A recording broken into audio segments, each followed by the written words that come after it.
in here. Alright, what is going on, everybody? I'm sorry for a little bit of later start than I wanted. I wanted to start at the bottom of the hour, but we're close. We're close-ish to the bottom of the hour here. But I was looking at my collection of shenanigans here.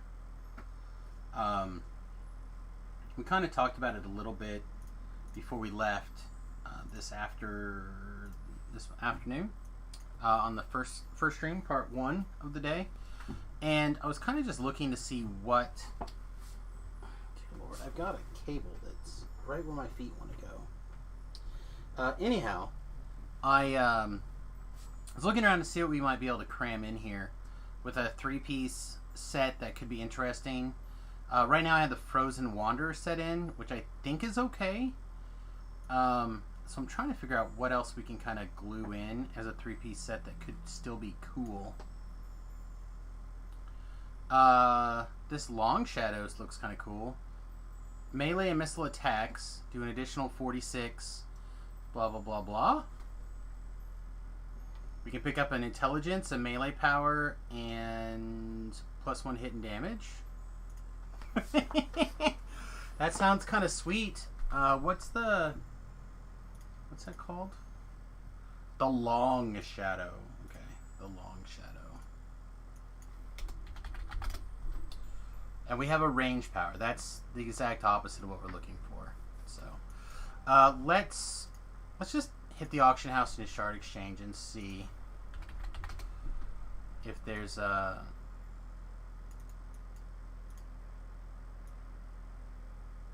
Yeah, we're gonna have to dig through a lot more for long than just the long swords and stuff.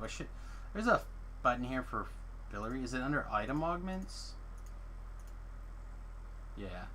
Also, it happens to be ranged power. But I don't know. We'll check it out. We've got some levels before we have to worry about it. But I'm curious. You know, I was looking at it while I was watching another video. The action points are occupied. Oh, my phone is chirping at me. Oh, and my head is bothering me. Like, today is just like whew, of greatness. We went to pay the on the what is it called? It's got a word. On the countertops. Hey, we found it. We went and paid on the countertops, and that was a lot of fun. Believe it or not. So it's all good. Where are we? We're level 16.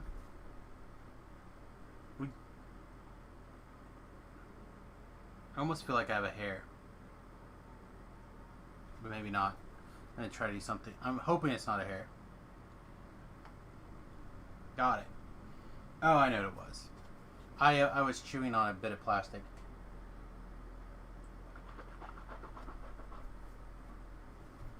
Like a toothpick.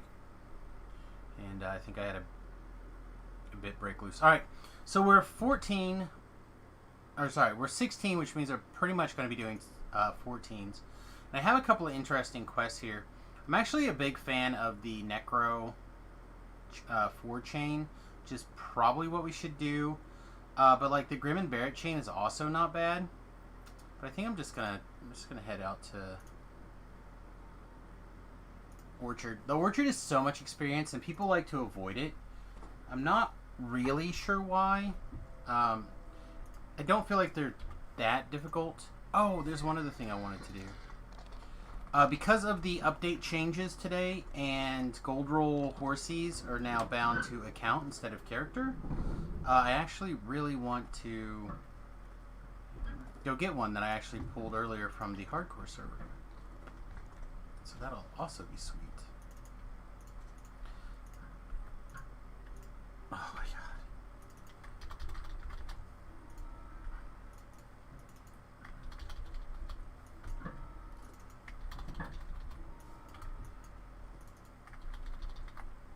There we go. Alright, let's do that real fast. Just because I'd like to have more variety in my arsenal here.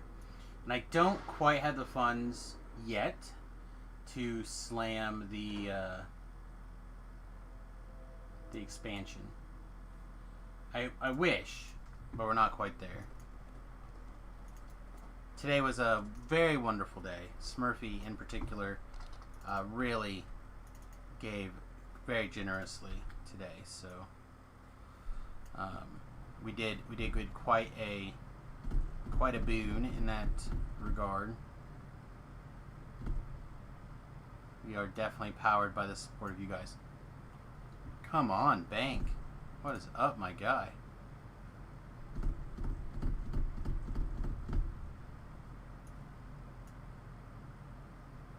Banger's just like, yeah, you looked at the bank too much today. No bank for you. Oh, we're getting close. Here we go. Yeah, I got the fast Midnight Stallion. Which again, just because I haven't used it, I think I'm gonna try it.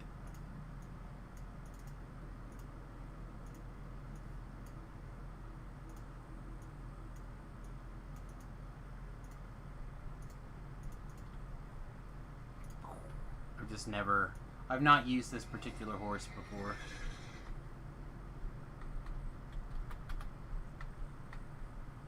I actually really like this horse. Just an unadorned black horse.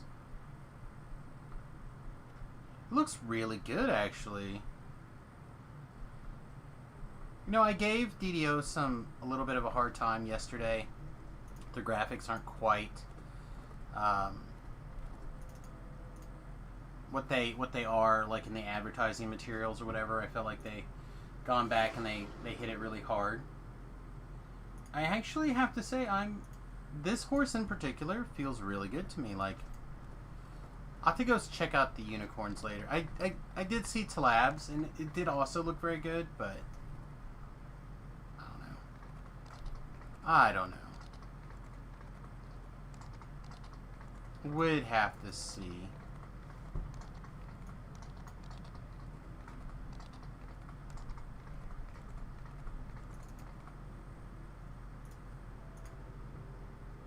Alright. Let's get over here to our monitoring the situation. I guess we're going this way first. I'm just here to follow the whims of whatever the keyboard fault leads me to, I suppose. No real control over my own abilities here.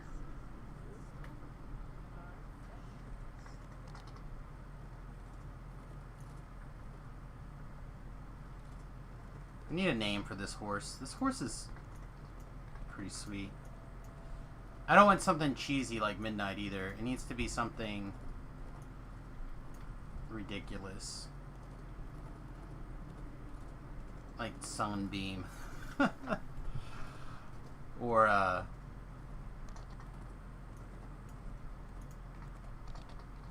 don't know, something. We'll figure it out. We'll think about it later. I'm not really a name my horse kind of person unless there's a box to name my pets. Except for Randy and Fin Fang Foom. Fin Fang Foom. Alright. Oh. Let's throw this is how you throw sleep away, by the way. You rub the sleep out of your eyes and you throw it away. Get out of here. No one needs your sleep shenanigans. Alright.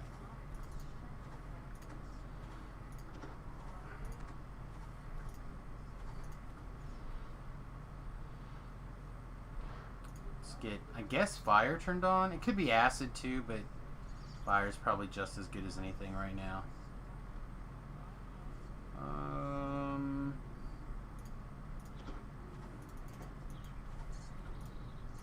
Spellfire boost, fire wall.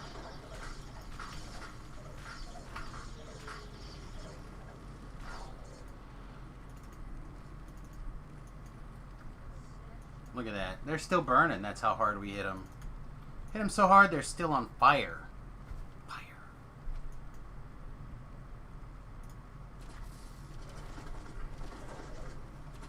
How did that miss? Let's try this again. There we go. Stand there and look appealing.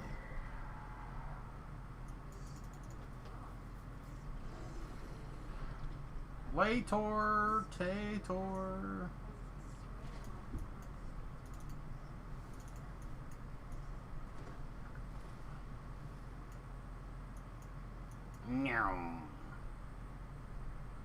Alright, we actually took Mass Hold Person, which of course he's immune to. Let's try that again. Oh yeah. Some.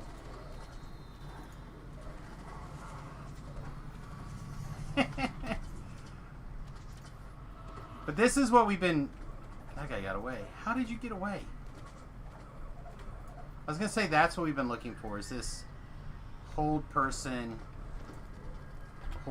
stuff going on.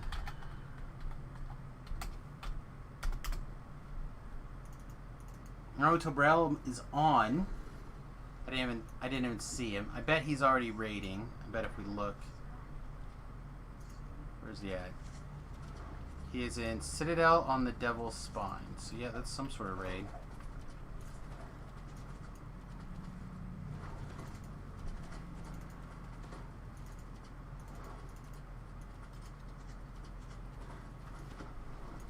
Alright, let's turn this off.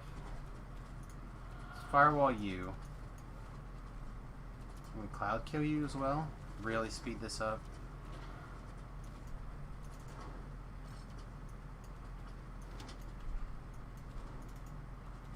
Shenanigans. And then we'll have to deal with the guys behind us up here.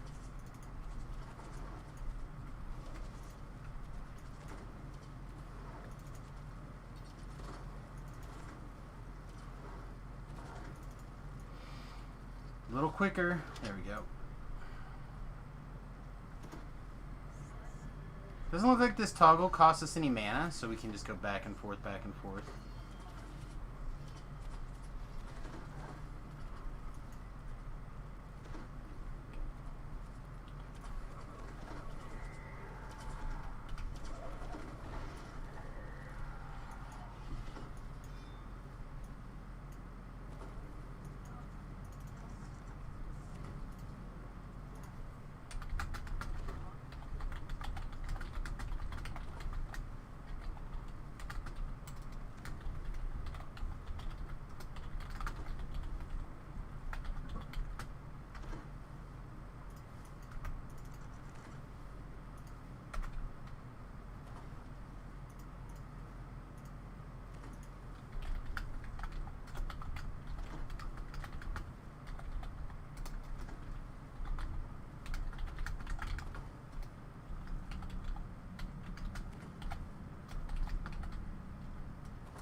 So, ooh, we may not be able to get there. We may have to go back for the key, which would actually suck. Alright, screw it. Let's just go back for the key. I don't think I have a bell on me.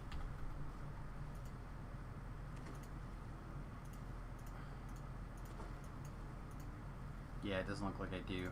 And I don't have a big open lock item. I usually carry around something, but I don't think this life I opted to do that.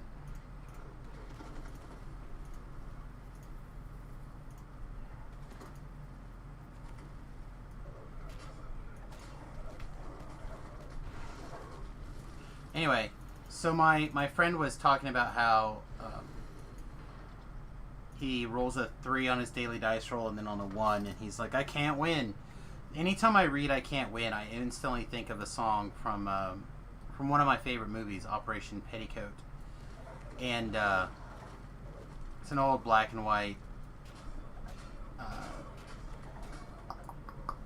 Harry Grant and something Curtis, I think.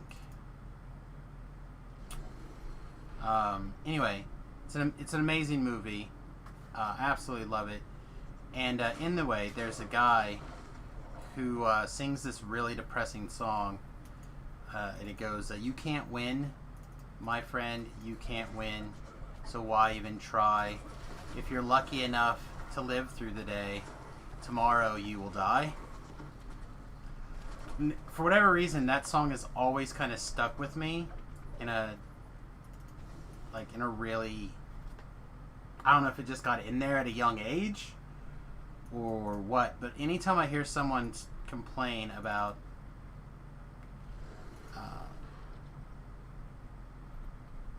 not being able to do something or saying that they can't, I think about that song. Just as like that, come on, just, you can do it. You can do it. Although random number generating is just out of your control. You either win the RGB game or you don't. Which is fine. It's fine. Not the end of the world to not win the RGB game. Alright. You know what? I'm gonna save the big cleave here for this room, I think.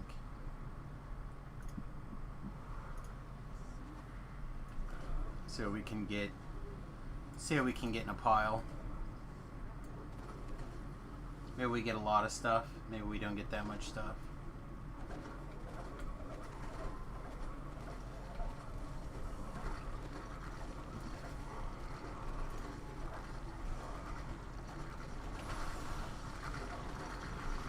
Yeah, the Tempest spin is pretty good, I have to say.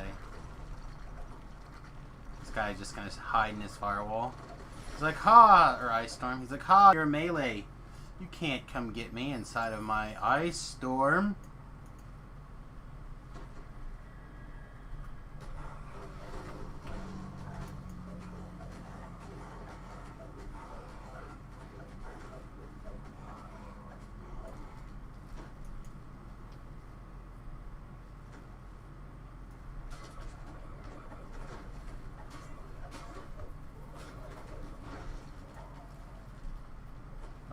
Melee wizards are the best.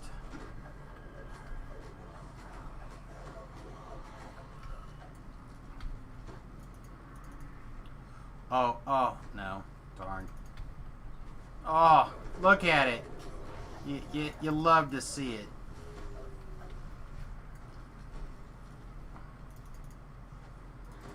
He's saved. What is my DCs? 42? I feel like that should be good enough to catch most Reavers, right? Reapers? Maybe not. Few more ranks, though. Few more ranks. We're going to have some real fun numbers.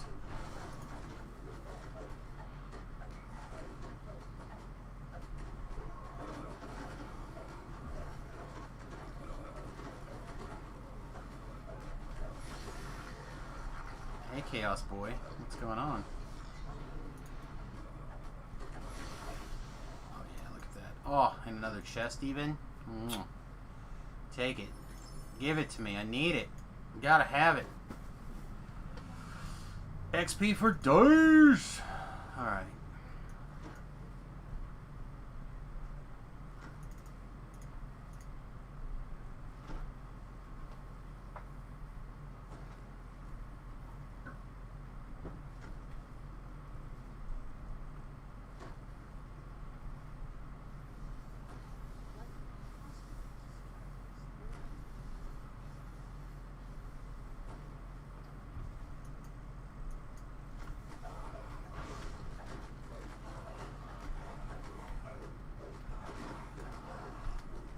Big Cleave. Big Cleave Part 2. Big Cleave Part 3. Oh, yeah.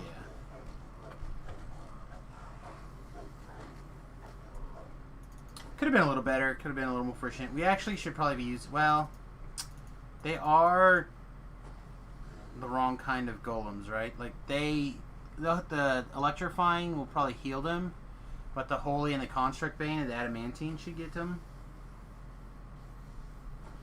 I don't know. I guess we'll find out. Hopefully they'll just be immune to the damage and they won't heal because it's not a lightning bolt.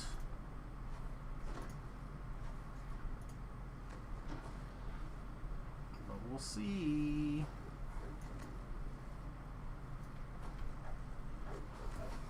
Nope, they're definitely healing. As they say, not ideal. But getting our full damage numbers in, we're pretty okay. Second lever clicks into place. The lightning machine is ready for a good time. Shocking, I know. Up, up and away, up the ladder. Which hireling do we want to use for this? I suppose, I mean, obviously we have our regular hireling. Ellery's already on our bar. We can use Ellery. Yeah, that's fine. We'll use Ellery for now. See if she lives. Hopefully she will.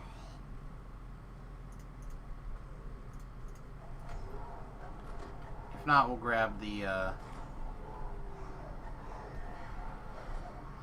golem. Alright. Those two are both in hold still mode. There's my rune. That's Ellery's rune. That's her rune. And bam. Should be good. Ellery can go take a siesta, much earned rest. Boosh, try to throw me away. Big meanie.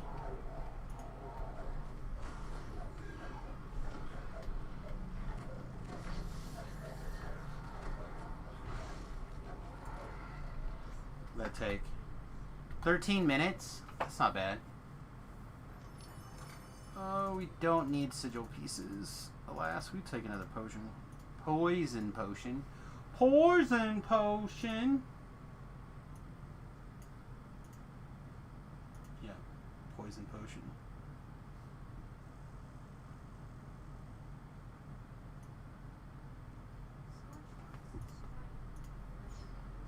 Let's get out our horse. Winnie the Pooh Bear.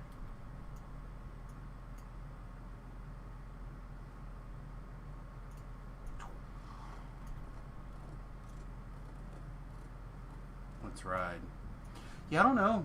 I don't know if I want to come back through and do anything weird or just go. Just go.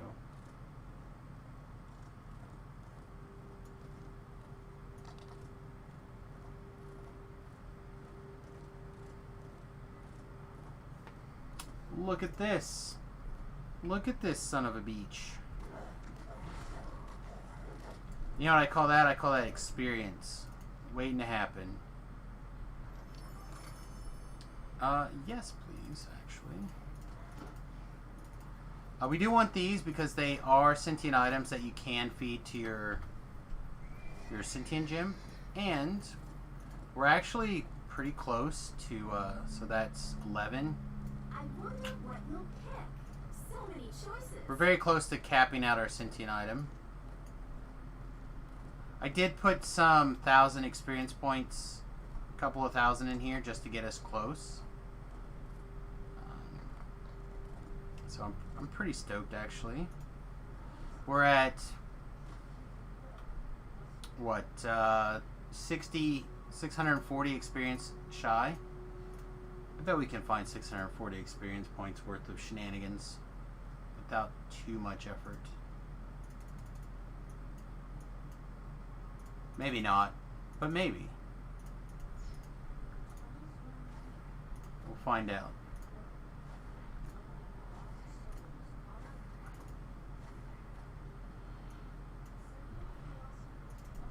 Hello. Hello. Hello.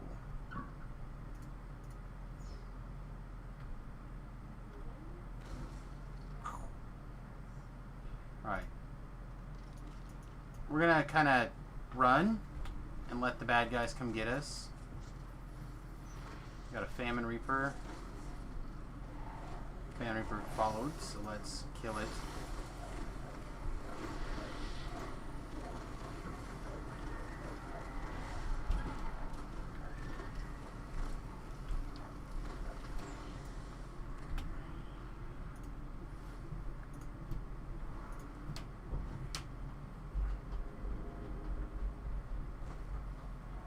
Getting a little bit of jerked around here, but nothing too shabby. 3, 2, 1. Hey! Put the camera in save for later, but you want this pan? I just know there was something you were complaining about, and I had looked into other pans that I thought were It good. also had a 10% coupon on it that you didn't clip, but I did. So I saved another $3 on it. But I know that a pan that was something you complained about several times. You wanted a different pan, and I had watched it came up on my YouTube, and I watched it. There was a guy who did a brand new review of it, and then after a year review on it, and he really liked it. So Yeah. I want to get these sheets. I need a new sheet.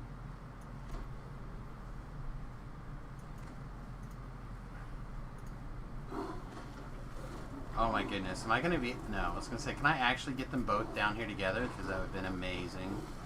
I never got them both down here. I've got them both up top, but never both of them down below. Alright, so if no one's ever seen me do this before, basically what I do is I will get this guy prepped and pull him back this way just about as far as I think he'll actually go without actually crossing that line. And then I'll head up top and kill his brother in the quickest way possible. You usually have plenty of time, assuming you do a reasonable amount of damage.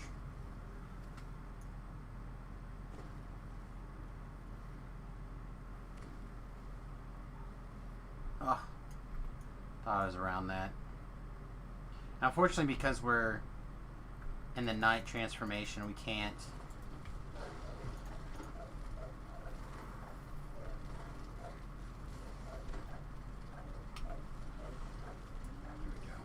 Anyway, because we're in the Knight's transformation, we can't range spell damage him, so we have to close before we can start whacking on him.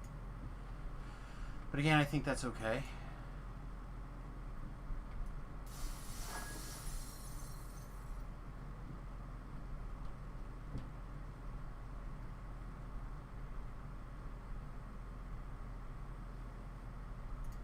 Switch belts. Do we spell power here? Sure. I don't think it really matters. We should have plenty of time to get things switched over. So I believe the spell power for your Death Aura is set when you cast it, which is why I'm switching to the silver threaded belt.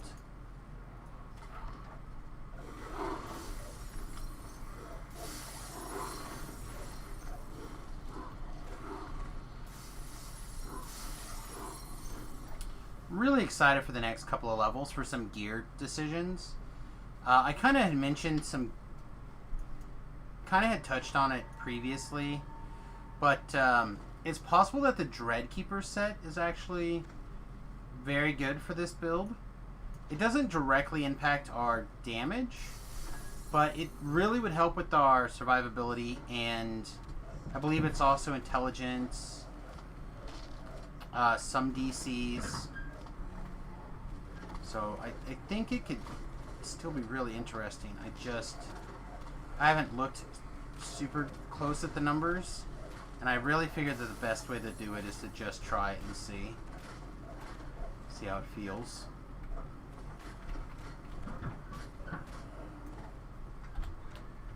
What?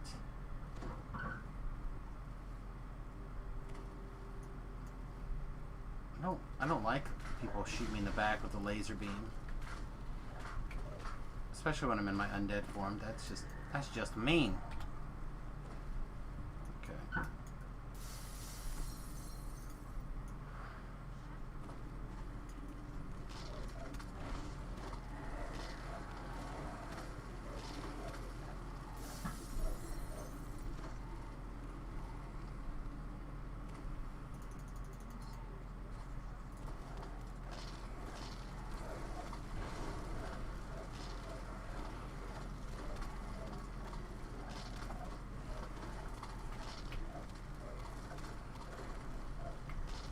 smashed. Smash him, Becca. Nice. Blue diamond. You know what? I honestly think we're probably okay. Oh, I missed an adventures pack. That's not like me. There we go. It's better. Alright. So what we're going to do here is I've got my Featherfall on. We're going to try to catch this ledge and put our hireling right here on this ledge.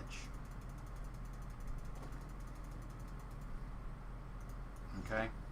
Kind of like a I didn't jump kind of moment here. And we're just going to head down.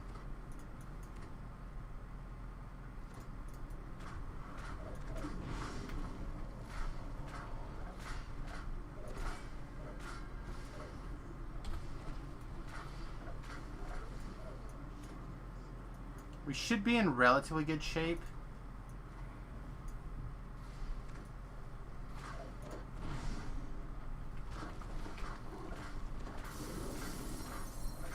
Don't think he can con damage us in our undead form.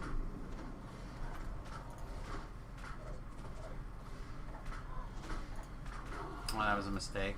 That was a bad cast there.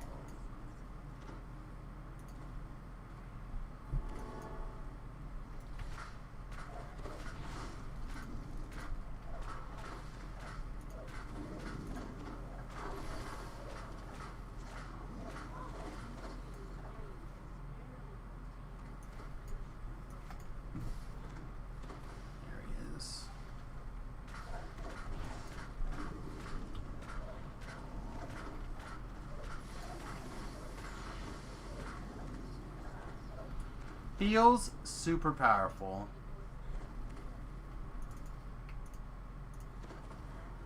That was a very easy 8-minute 3,100 or 31,000 experience.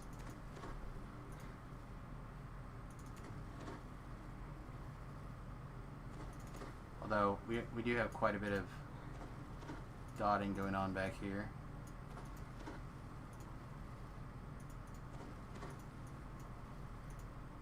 Hang on. If this is going to be on, I'm going to put it someplace where I can actually see it.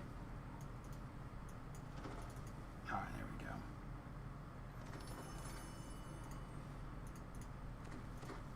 Fortunately, the frames can't be eaten by the sentient gem.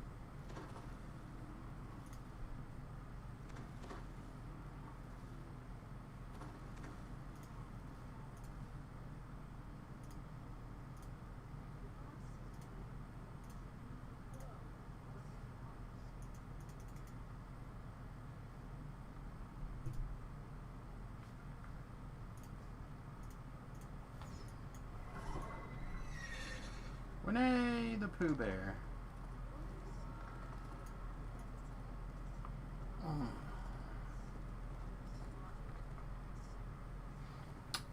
Anyway. I really kind of want to watch this constructed resources, but at the same time, I also don't. I'm afraid to get into constructed standard right now.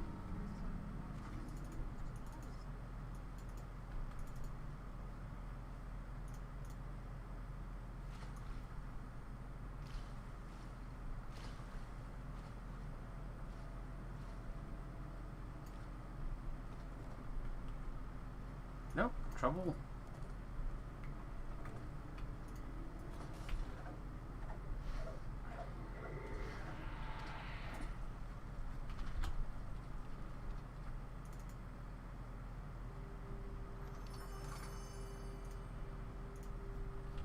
Okay, another one of the gems. I wonder what you'll pick. So many So choices. what's...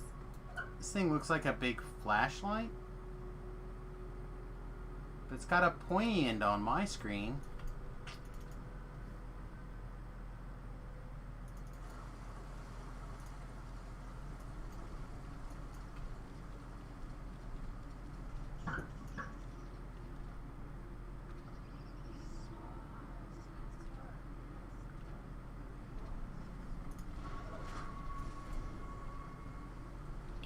Alright. Whoop. Ride, pony, ride. Ride.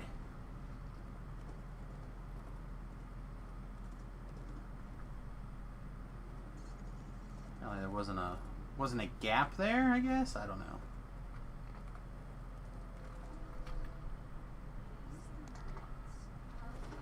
Slam these 2 crypt areas here and then head up to good old Temple of Baal.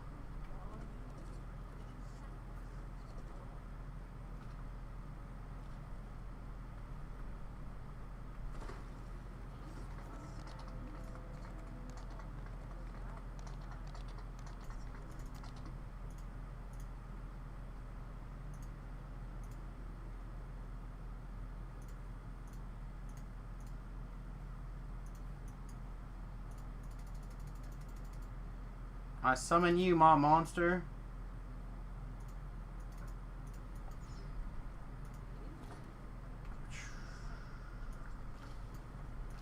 So people might go, why do you summon a hireling when you clearly don't use it? Well, when you run by yourself, the opportunity of making a mistake you can't recover from it solo is high, right? So for the low price of taking 30 seconds, summon a hireling, get a hireling, etc. Right?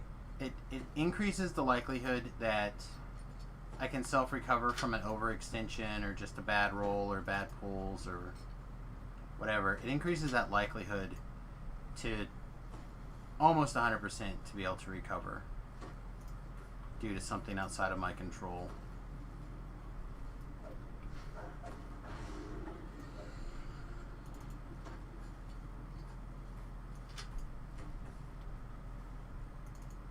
Which I think for a lot of us who basically spend all our time soloing, or I suppose even people who pug a lot, it's probably has enough value that it's worth it.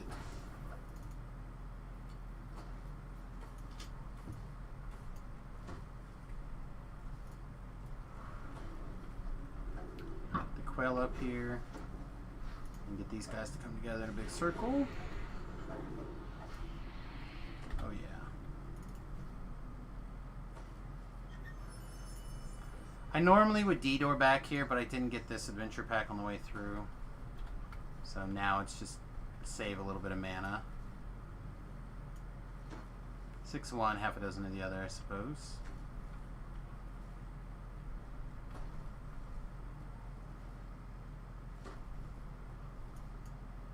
I think they're on opposite sides.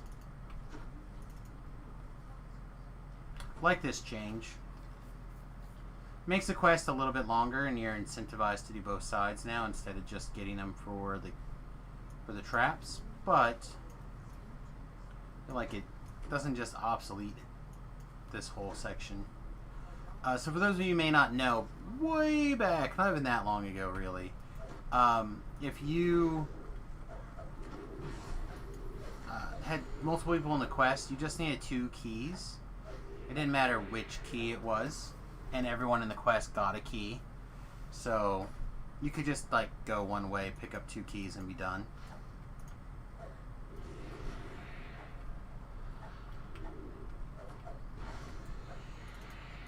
It was pretty handy.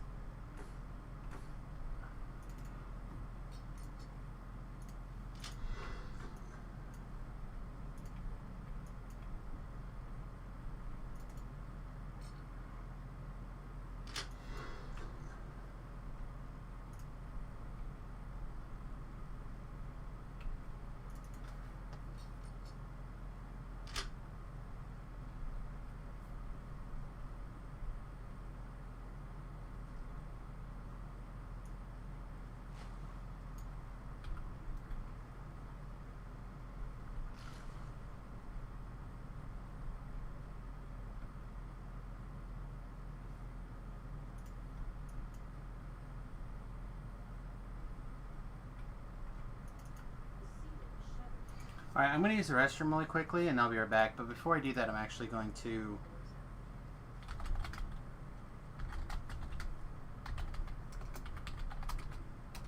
use the restroom. I'll be right back, everybody. 30-second ad break, and I'll be right back.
There we go.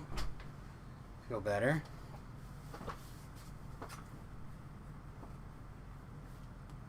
All right. Well,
okay.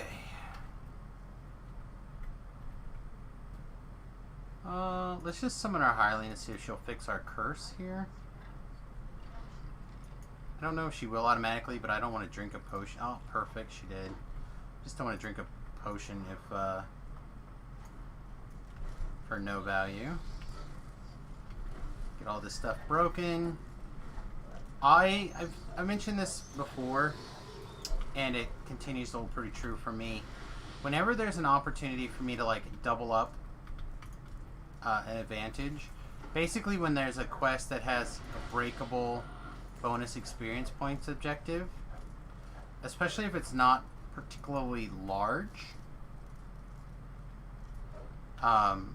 it really is nice to kind of have the option to kind of like jump in and fix things.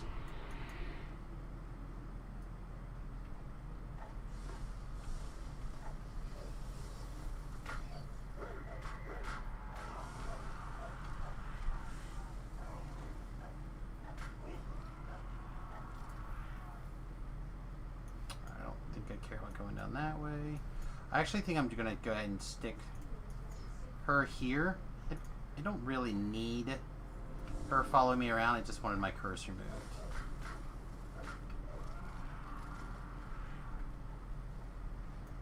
Let's see if we can... There we go.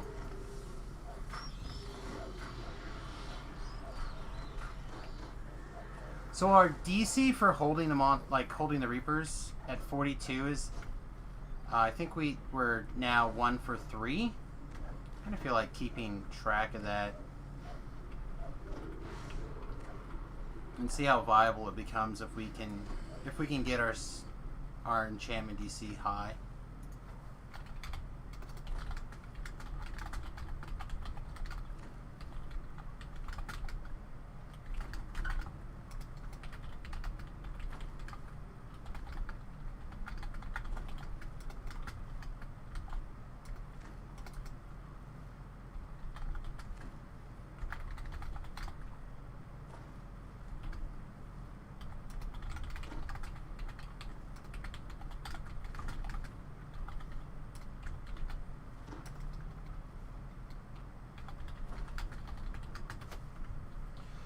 Alright. Back to work. I hate it when my guildies struggle. Especially if it's something that I can help them with. So I glanced over at Raider's build combination that he says he's struggling with the build, and I was trying to inquire what was going on. And I see that he was, I think, an 8-2, 6-2, which means he's level 8, which means he should be doing level 6s. So like Grey Moon Waning, probably the other House D quest chains, stuff like that. I would be doing Reaper 1s. Obviously, I like to do Reapers on Elite 2 levels below what I'm at, or equal to my level, depending on how you read it. Equal to my level on Elite, or 2 levels below on Normal. However it is that floats your boat. But I did a couple of different cleric arty builds, and depending on like your deity that you pick, and depending on your weapon, you have a lot of really interesting build options. Shu likes doing sword and rune arm. I like doing dagger a lot. You could do double crossbow through the inquisitive tree. If you're, again, kind of depending on your deity, I think it makes a big difference. If you're not using the rune arm, I'm trying to think what I would be doing with 2 arty levels if I wasn't using the rune arm. So using the rune arm kind of puts you in a spot where you, in my opinion, I think you want to be using either a one-handed melee weapon or double crossbows. I don't think you're particularly incentivized to do repeaters. I think Raider also has a tendency to do ranged builds, so I'm going to assume double crossbow build. Don't know if, like, maybe it's just a matter of arsenal. Like, could we help him power through some like sweet weapon upgrades? Would that be the thing that kind of helps power through? Unfortunately, I'm too high level to just like grab him and power level him through a couple of levels.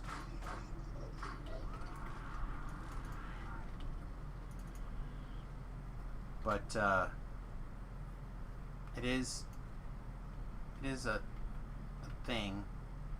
I said I did the Dragonborn version with longswords, and it was okay. It was not my favorite build, but it certainly did not feel weak by any stretch of the imagination. There were definitely levels that were worse than others, and any area where you could like turn undead, I felt like the build really excelled. But you have to be built for that. So I can't really outline how to help until I have details of the build, unfortunately. That's the real kicker. Alright, we got double Reaper. And I fired off the big cleave a hair early, probably. But they're down.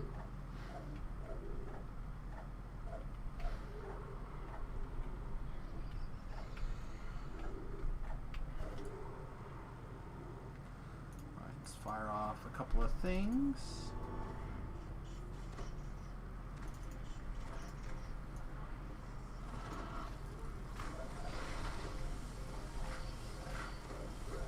I think I actually want to switch to the light damage stick here, get a little bit extra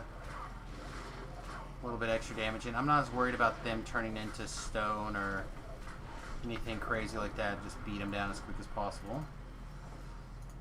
31,000 in 14 minutes. That was a little slow. But I did also stop and use the restroom. That's something to think about. Ooh, deserted leathers. Nice. Sai, no good LFM's up. You know the solution to that? You know the solution to that, my friend. It's 2. Solo or put up your own Eliphims. That is unfortunately the solutions. What are you looking for, though? Ah, well then it's easy.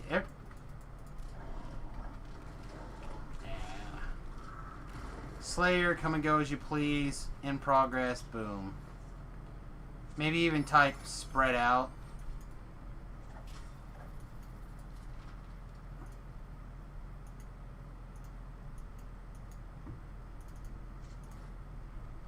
I'll protect ye.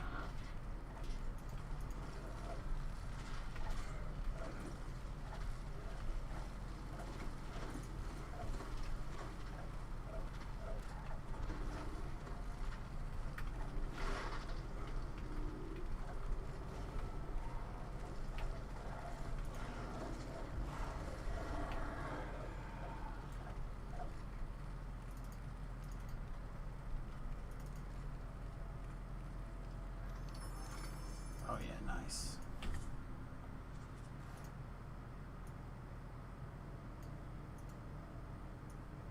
I wonder what you'll pick.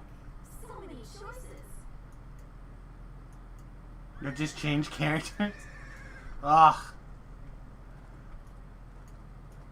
The true call of the I don't really don't want to be the leader.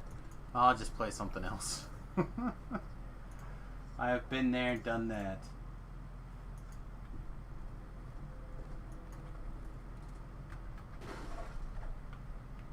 Oh, the rat's up. Come here, buddy.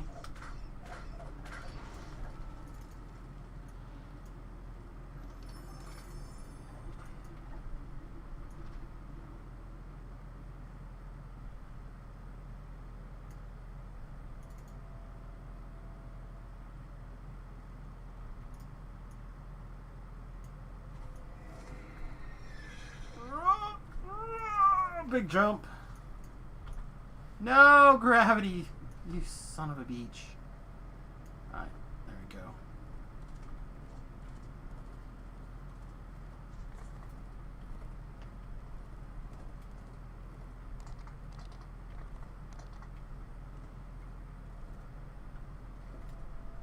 Oh, delicious.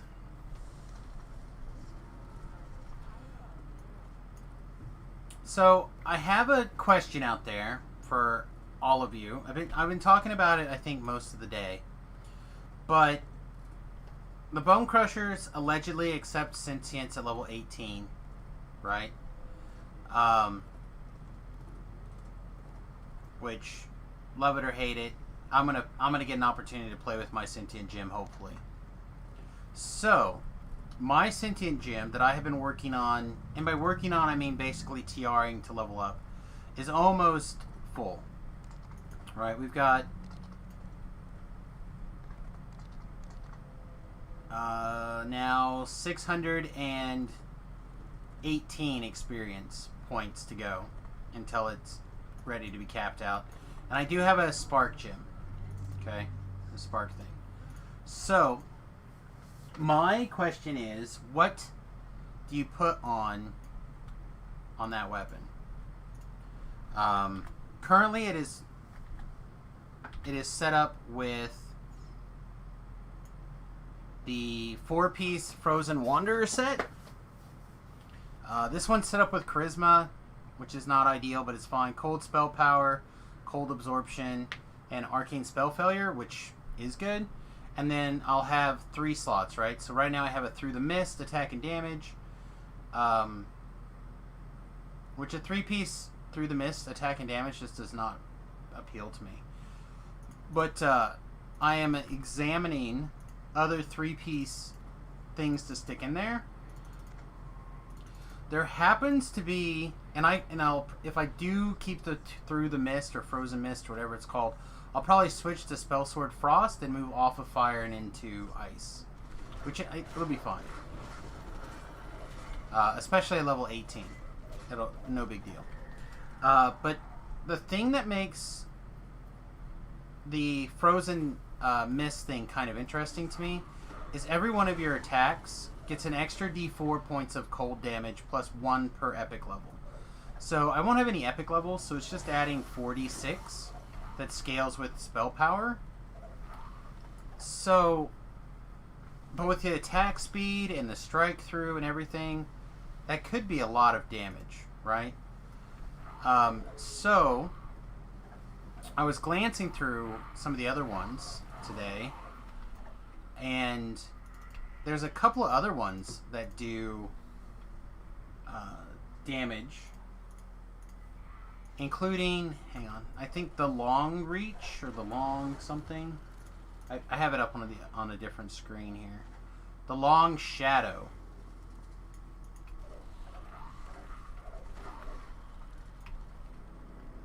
The long shadow. Oh, I popped the LFM over.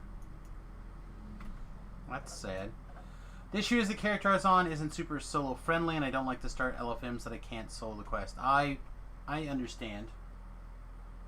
I'm just saying, if the problem is there's nothing good, gotta make it happen. So anyway, the long shadow has an attack and damage. It's got a intelligence. It's got a melee power. And then, who knows, whatever the other one's going to be. Doesn't really matter. But the 2-piece gives 5 melee and range power, and the 3 pieces gives a melee and missile attack to an extra 46. That's the same kind of thing. So I'm wondering if 8d6 extra points of damage is just good enough.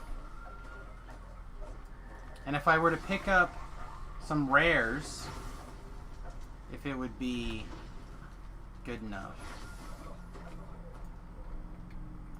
I haven't looked through a lot of the other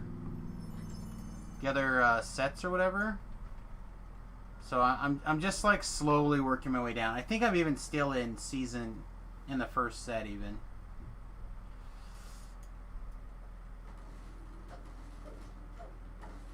So I'm looking for advice, I guess is what I'm trying to say. Because I don't play in the epic levels that much, trying to find one that makes sense is kind of interesting to me. Also, I mentioned this earlier, but I have the Dragon Sentient XP gem somewhere. And I don't know if I want to use it as my Sentient gem or keep using the one that I have.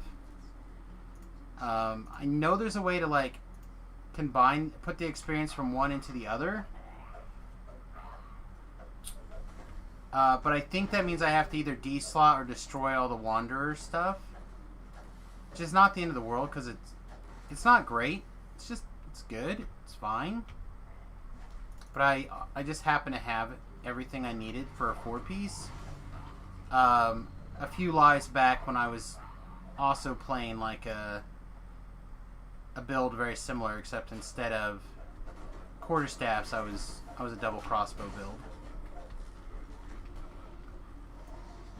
So double crossbow kind of similar in the idea that every weapon, kind of like the strike through, right? Every other thing that it hits, it amplifies the amount of damage it does. Aw, boo. Oh, come on. Come on, guy. Like the worst wizard today ever. Let's go.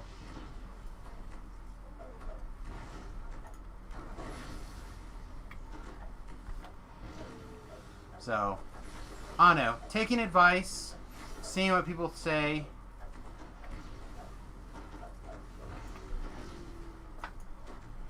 I really think that the Sentient XP stuff or the Sentient items should kick in earlier. I just hate that they don't. So, I'm down with the idea of fiddling with it to see how it works at Heroics, even if that does mean I have a specific weapon that I have to use. I wonder how many people would use it if they knew that it worked that way.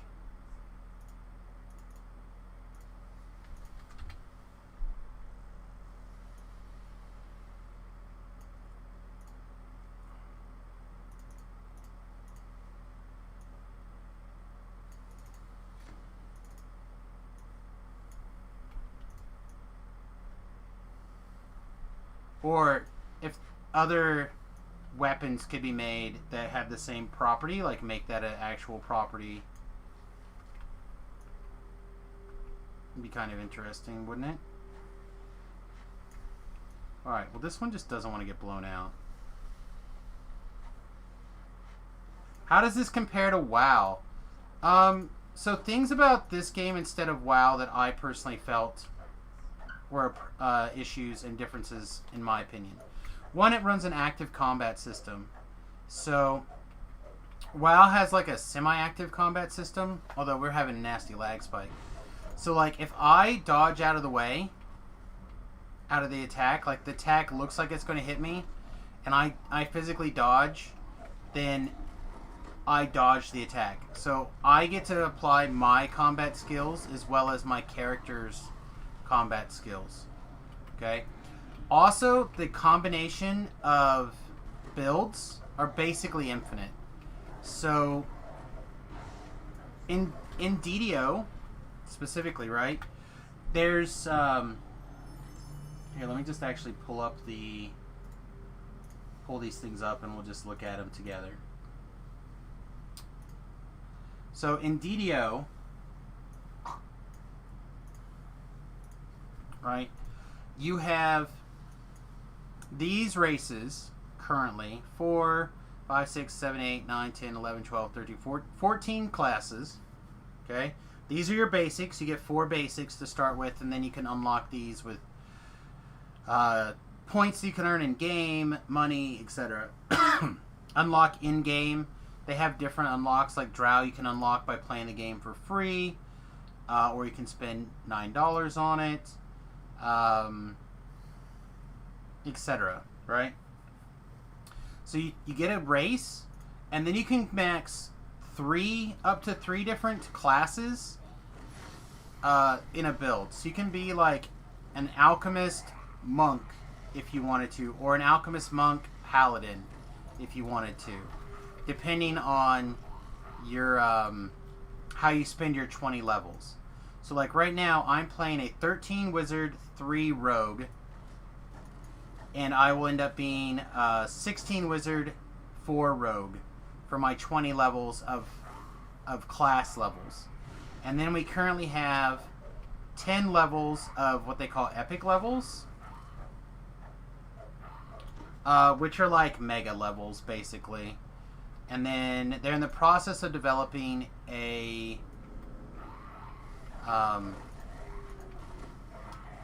extending the level cap past level 30, which means we'll get more levels that are something. Can you play as a Tortel? No, not yet. You can play as a Warforged, which kind of looks like a Tortle if you're just looking for a graphically appealing thing. But that particular race is not available. They're still working on races. In fact, yesterday they had an expansion where they added a new race. Literally yesterday. Yep, still in development. Like I said, they're putting out a new expansion roughly every 18 months, and then there's also usually 4 or 5 updates a year for adding content and stuff like that. In addition to your class customization, you also have the enhancement customization. So every class has 3 enhancement lines or more, and they're working on adding new ones and balancing passes and so on and so forth, as well as your race has one. So every race has an enhancement, and then you have classes depending on your class, and then you can have, what is this, 4, 5, 6 active classes, class enhancement lines, as well as some universal ones that you can unlock. So like right now, I'm an Eldritch Knight, Thief, Acrobat, Pale Master. So I'm like a pale. Basically, I'm an undead stick fighting melee wizard with some like rogue tricky things. Basically, is how it kind of works together. But I could just as easily be a great axe wielding, like all-in DPS thing. Yeah, still playing the Eldritch Knight post nerf. I didn't. I'm not a person that needs maximum damage at all times. Never have been. So, for me, them fixing a bug, not a big deal.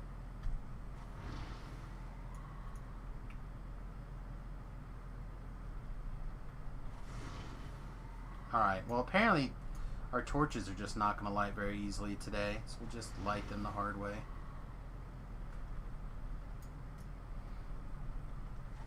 Also, I was in the middle of this TR life, so...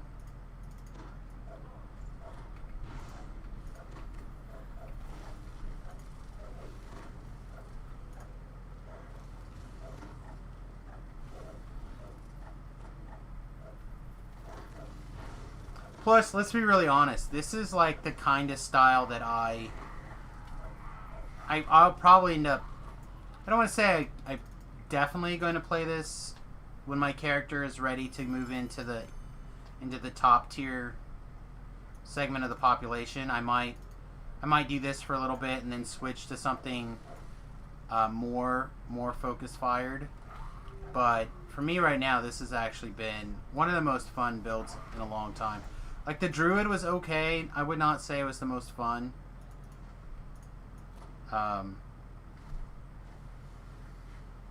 Why? Why is the Cone of Cold's not going to the... They're not knocking out the second one. Why? What is... Did they shorten Cone of Cold? I don't understand. This should be hitting...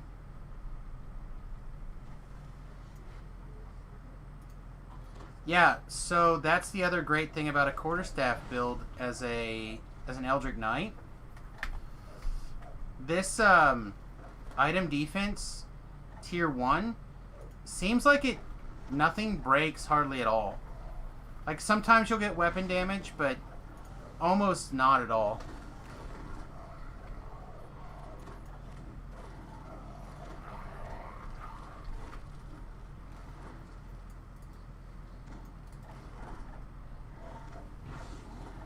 Like, I used to have to carry multiple quarterstaffs in the quest.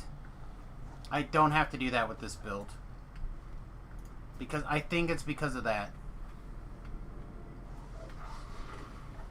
It's just, it seems to be incredibly consistent.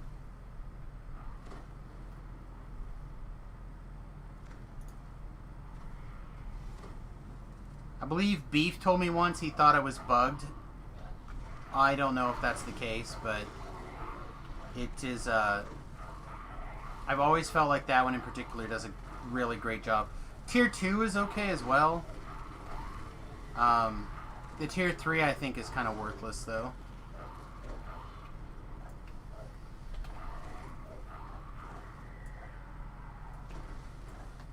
And I've taken them on other class and race combinations, and they also do really good. I don't have an Elemental Bloom.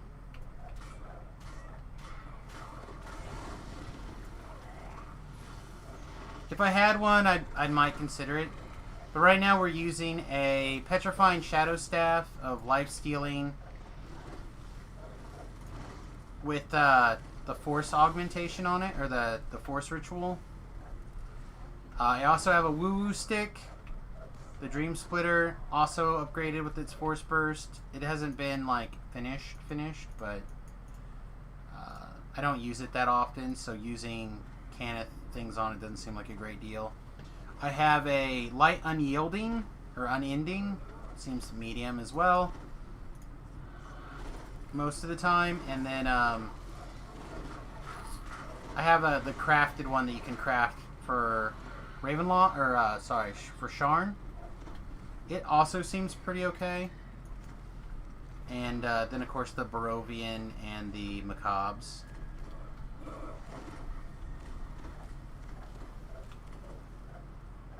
Yeah, I just got my Chieftain Spear from the hardcore server, and I don't have an Elemental Bloom. But I'm a big fan of Vampirism, Lesser Vampirism specifically, over the new Vampirism. I like the self-healing options. If every time I hit a monster I get 1 point of healing back, I feel like it is likely that I will not need to stop and shrine. Alright, let's try this other side then. Why? Why is this not working?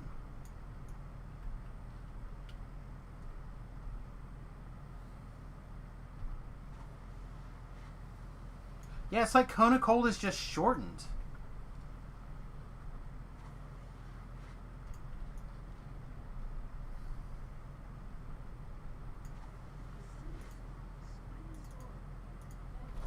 Did I just miss it? Is it in the notes that they shorten the range of Cone of Cold?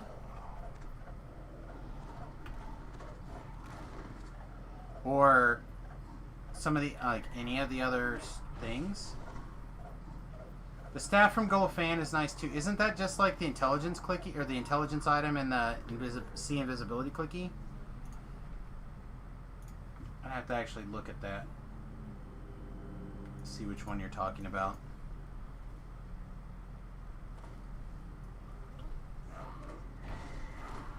So I'd like to get an Elemental Bloom. I really think that this guy level 12 is like, and if I decided I was going to do more Quarterstaff builds, I would make a green steel one.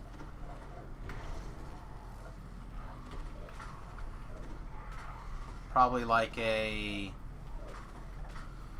Oh, I'm sure I had the mat, so I'd probably make a double. So I'd probably make a vacuum too. That seems to be my go-to now.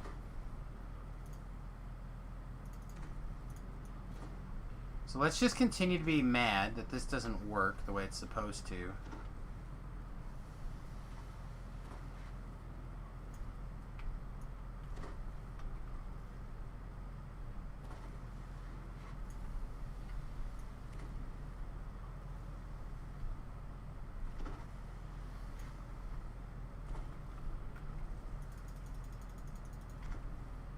Well, the reason I don't use Ice Storm is because I don't have a clicky of Ice Storm, but I have a clicky of Cone of Cold. Oh, let's in fact switch to Acid here.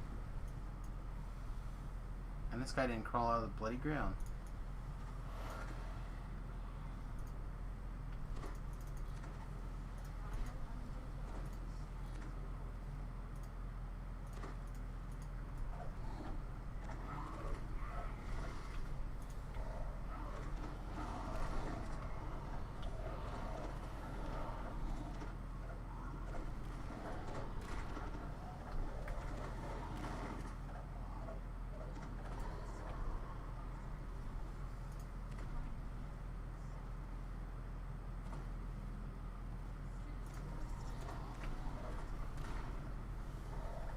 Yeah, I think we want this one for right here. Stop running away!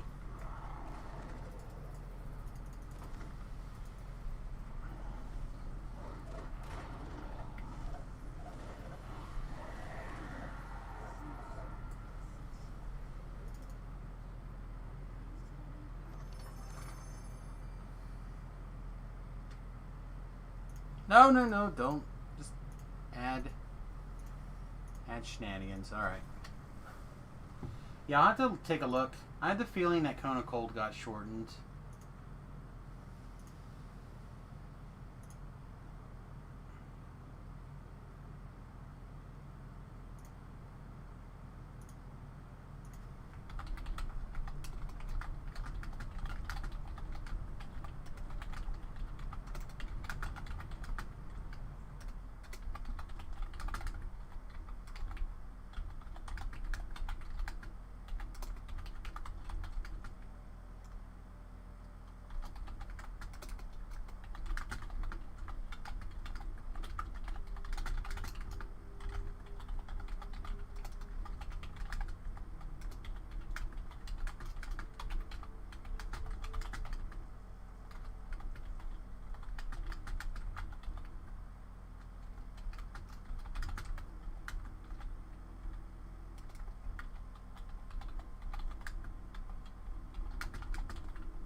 Oh boy. Greetings and salutations, everyone. Thanks for trickling in. Numbers are updating.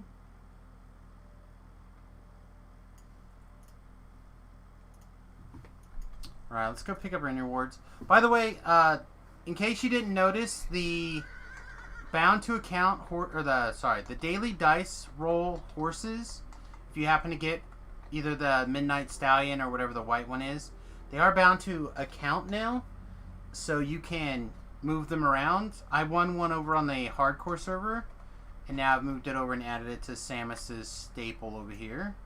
Stable? Stable. Oh, that's junk. Turns out that one of these rings are probably like triple augment slots. I'm just like, throw it in the trash. Didn't even look.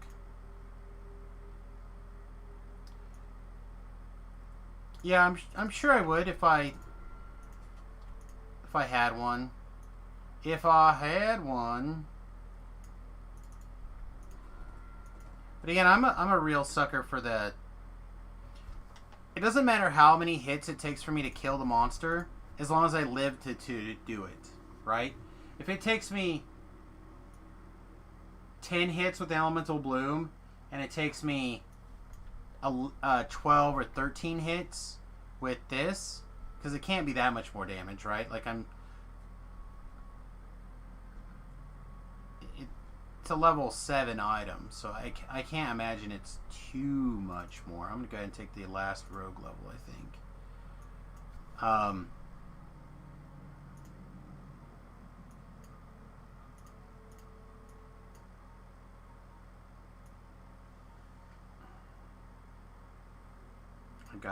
gotta check to make sure what I want to take here. I think that's it.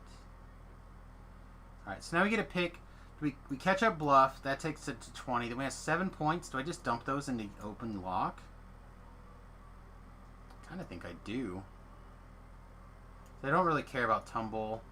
Although we could also take the Tumble spell and we could, like, do backflips. None of these things actually care about your Tumble, right?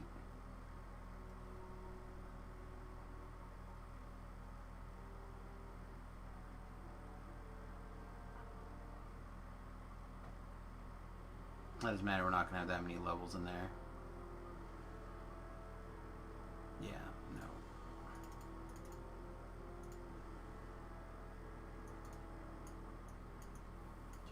Catch you up. I don't care about concentration, spellcraft. Yeah, I think that's fine. And then that unlocks the possibility whenever we have the points to take Staff Lunge, which is 6 points away. Sorry, 7 points away. But I definitely want to take Improved Knight's Transformation. I definitely want to take Knight's Arcadum for the plus for this. There's a 4. I want this maxed out. I kind of like Radiant Force Field, but I don't know if I actually care. Like, I kind of want everything up here at the top of the list. And we can use that twice as often. That seems like a sweet deal as well. Force's Edge is really bad. Seems like it should be okay. When you cast an offensive spell, you gain +1 competence bonus for 12 seconds. I mean, the question becomes, how often do you think about casting an offensive spell? I actually cast reasonably often.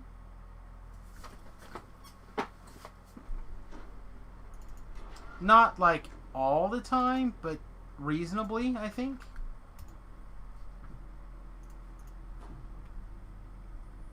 Here's Raider. If I was better, I would cast it more often. But, like, theoretically, Hold Monster, Mass, etc. should all count. why is it useless if you have epic defensive fighting at 21? I'm already in Knight's transformation, so all my spells are already touch. So it doesn't become more touch, right? It's all about how you use your abilities. Again, I don't know that it's not bad. I'm just saying it should be okay. Do I want to run Reaver's Fate on Reaper 1?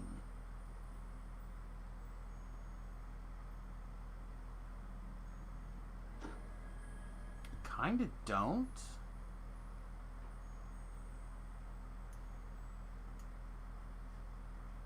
What's the third piece for this?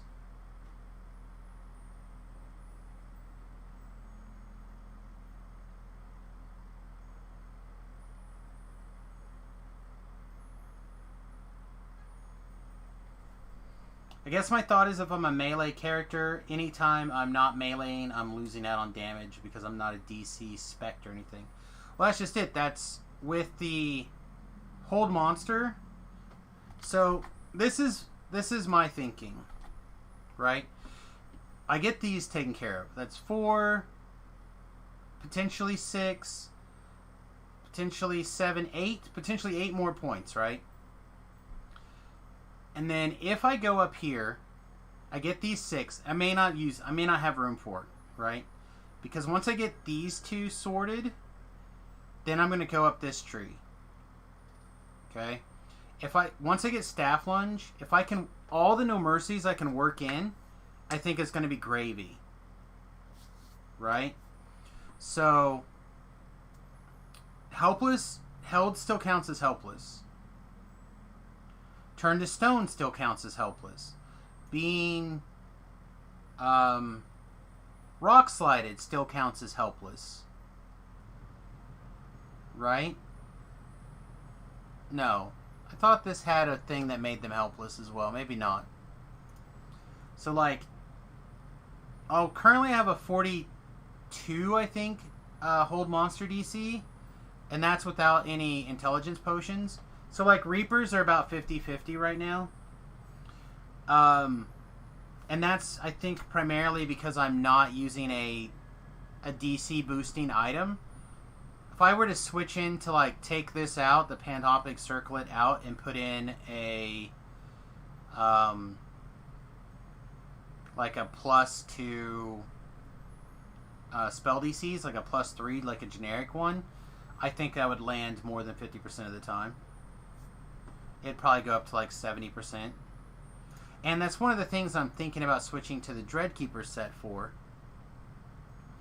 So, 25 bonus to negative and force. And force is important because of the Tempest Burst. This is modified by your force damage. 2 to your intelligence. Artifact bonus to intelligence. So there's an extra +1 damage, +1 to hit, +1 spell DC. And then an extra +1 to spell DC. So that's another one. So, like, I want to try it. I just don't know if it's actually good.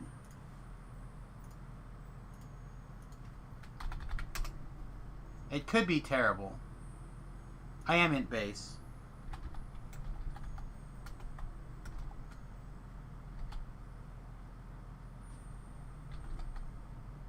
Is it not Dreadkeeper?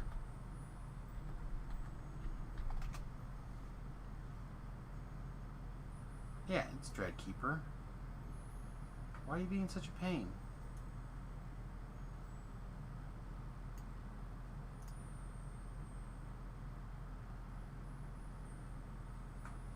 Alright,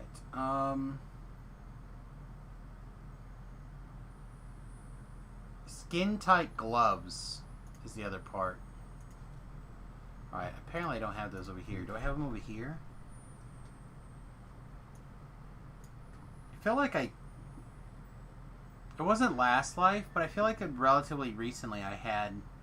Maybe I'm also thinking about the hardcore server.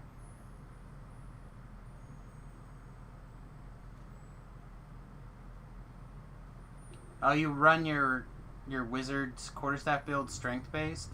I could understand an argument for making them dex based. but I don't know about strength base.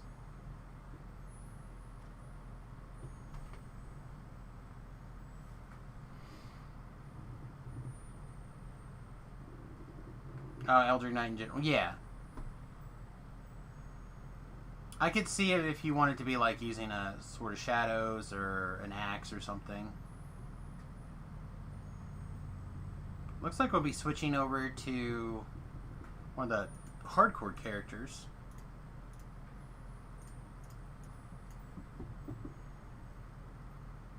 Which I am. I'm 4 levels of rogue. So that's the real question. Is losing a spell DC going to cost me for not having the rogue?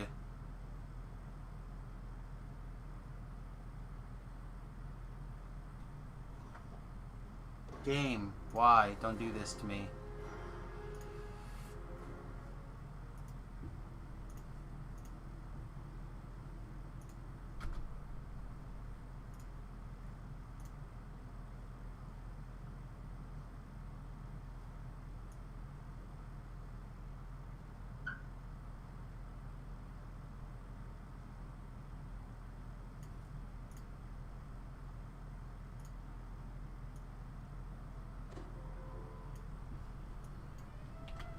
Alright, so, at least in theory, this character should have Dreadkeeper set somewhere.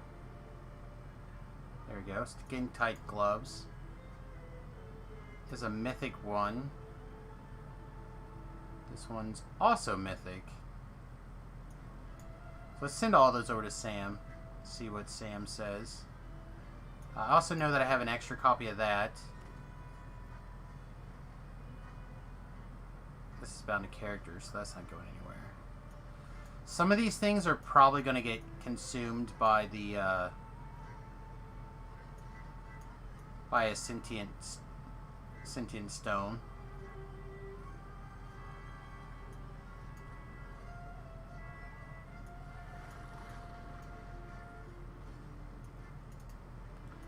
Like all of those so far, most likely.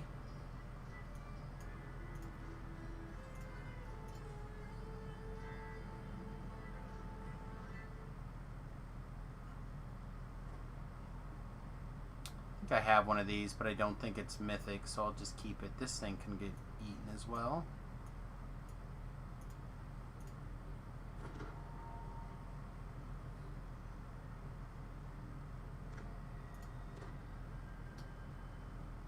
Oh, this needs to go over here for sure. Man, that's crazy. Also, one of these are going to get eaten.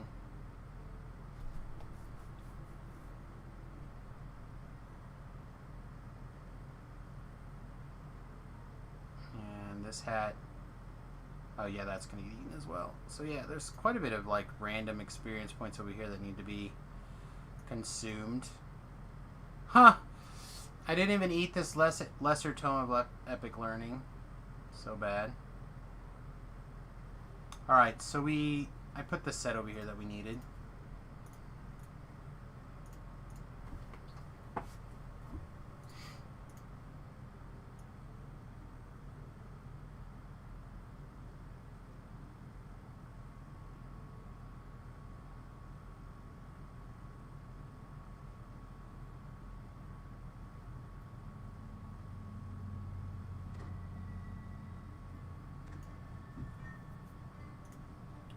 Well, we've been really struggling with the ability to just get logged out.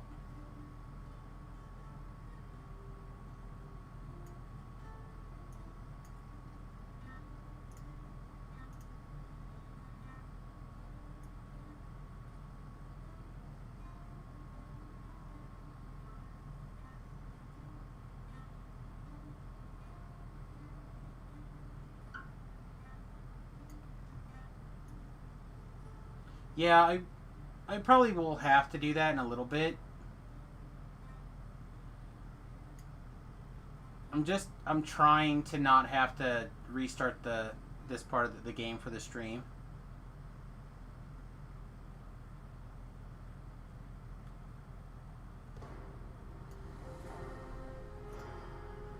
But swapping characters around is definitely a nightmare, that's for sure.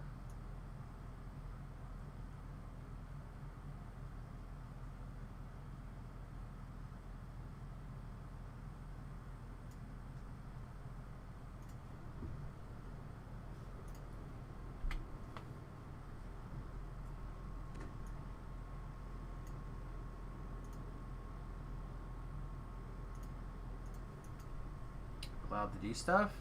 Yay, we're allowed to do stuff.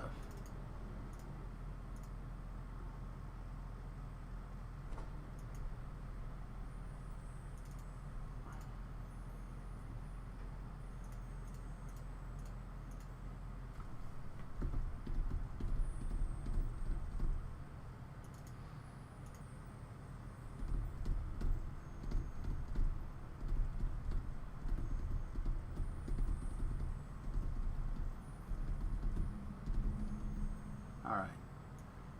So gray leathers, bracers, skin tight gloves. The capelet I have is Mythic 1. This one is not anything, so it's gonna get fed. Alright, speaking of feeding, I wonder what you'll pick. this one is not mythic. This one is mythic. Goodbye. This one is mythic. This one is not mythic. Goodbye.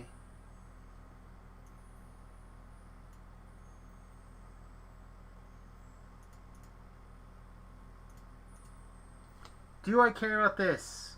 No. Do I care about this? No. I have one literally in my backpack right now, or bank right now, I think. Okay. 545 more experience points. Alright, so I don't honestly know if we want to make this switch forever. But for now, I definitely think I want to give it a shot. I think we'll continue to use the family necklace for now. Deadly and True Scene is very good. So let's see, we'd be losing 10 to our melee power. Some fortification bypass, some damage versus helpless, and double strike.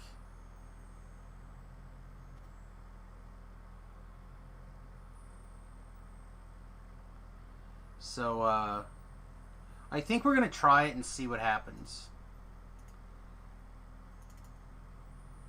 I don't know who Dooku is, but I don't want to run Delirium. Right, so one of the things that we definitely noticed right now is we did lose about 100 mana. Just shaved off the top. And then, yeah, that boosts our DCs a little bit. Now we no longer have to switch this belt.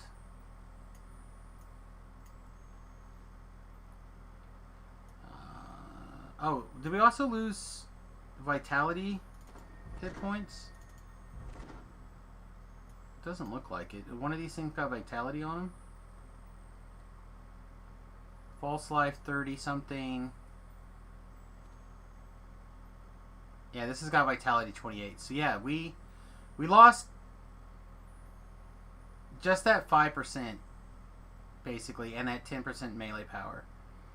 So we'll see how this works out. This might be much better for us. We'll just have to play it by ear. Is there literally anything else level 17 that I can think of that matters? I currently can't think of anything. Cloak of Balance doesn't matter. This is the Wild doesn't matter. These are all things that doesn't matter. How about this? This could matter. This could matter a lot, actually. Let's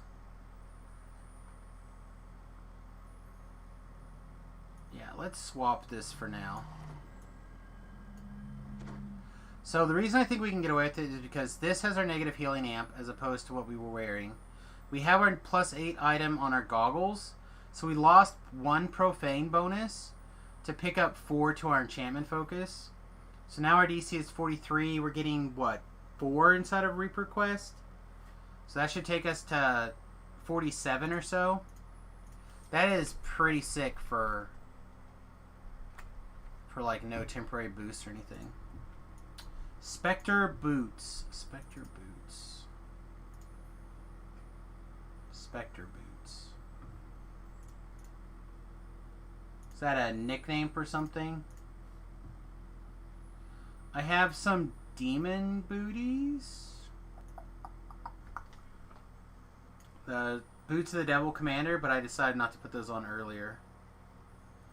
Other than that, I don't know what boots you're talking about. Are there boots specifically from that update?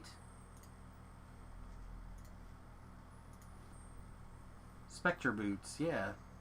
Ghostly, Double Shot, Double Strike, Seeker 8, Profane Experiment. Yeah, I don't think these are anything that I would care about. So, Double Strike 9. Maybe we do. Maybe we do care about Double Strike 9. But right now, I just have these old crafted boots that are like all of my dodge. Let's see, but there's our attack alacrity.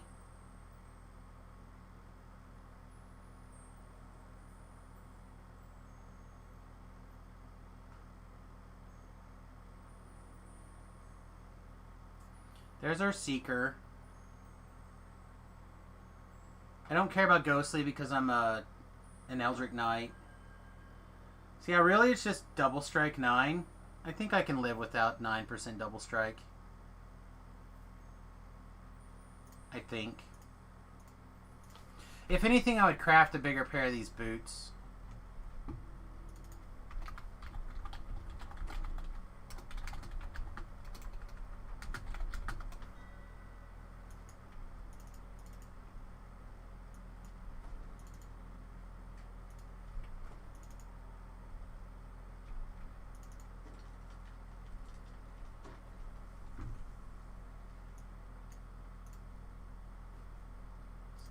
That.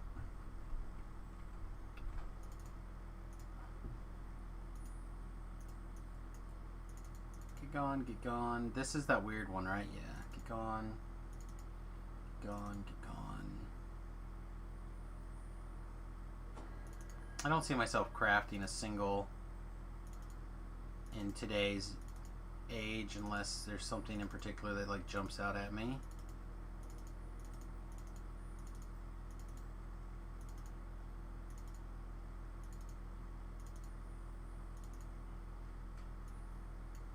Sure, Tobrow has all of the slate hair dye you could possibly want.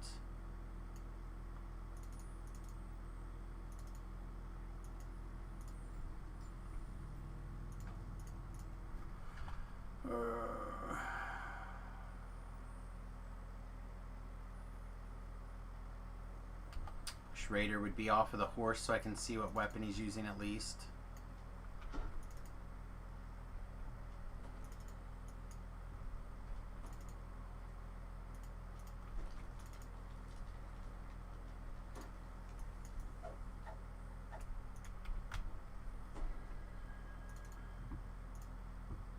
Alright. Do we want to Ravenloft right away, or do we want to go do...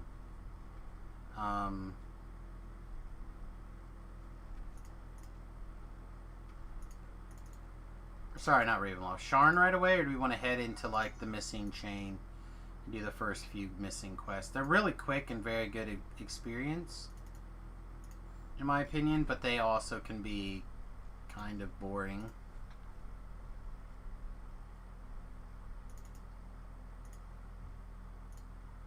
That's fine. Let's at least knock out Missing, and then we can go from there.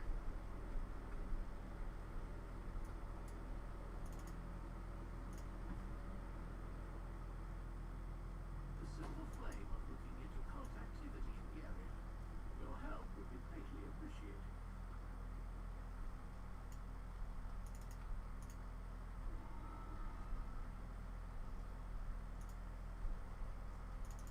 Also, I talked to the wrong guys. What happened?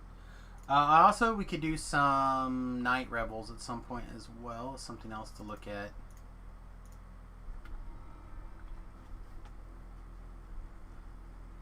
We do have a a couple of the quests that we haven't done out there. So there's a big pile of experience, like first time, big time experience ready to go.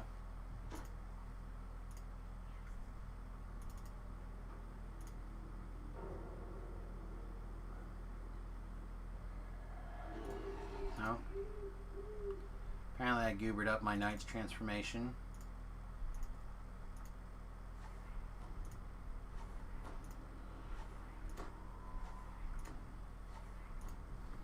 Also, I wonder if I should have kept going up wizard levels. So now we're not going to get our... I don't know. It's really weird. So now we're not going to get our last wizard feat until 19. I kind of would like to have that wizard feat for Quicken right now. It's not the end of the world, but would have been nice to have had. Let's see, so yeah, we're 47 right now inside of a Reaper quest, and I bet you, no, we're even. Wow, Aaron's gonna just get wrecked. It's fine. We'll res Aaron on the way back. I knew that Aaron was gonna be at risk there.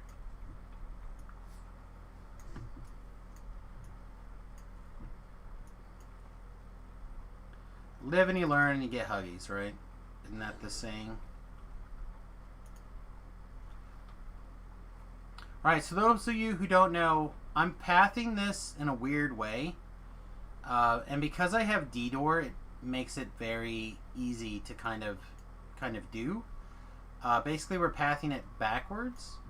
If you have people to help you, then you can kind of get away with a lot of shenanigans here.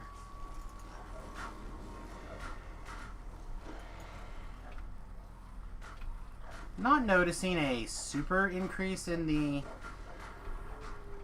Tempest damage here. But I honestly don't know if I would notice with just like an extra 25% increase.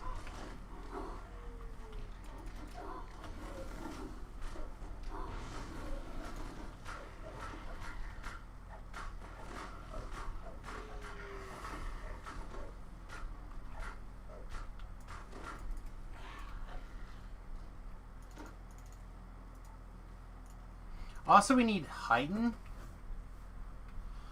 So yeah, our DCs are definitely suffering because we don't have Heighten. And that would also increase what we have going on here. Alright, I updated our Death Aura. Now we're getting 41 a tick in Reaper mode. That seems pretty bloody reasonable to me. There's a 34. Sad.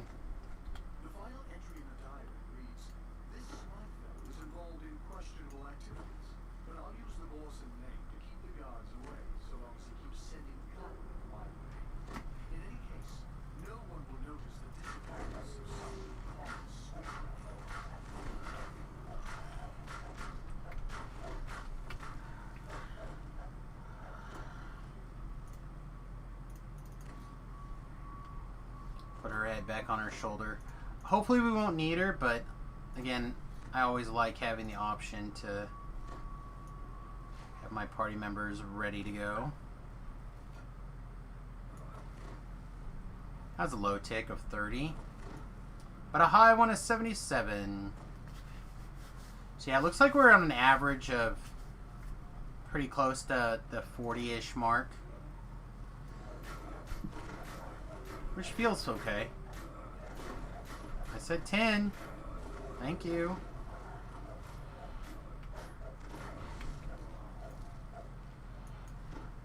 Yeah, I don't know. Damage feels good.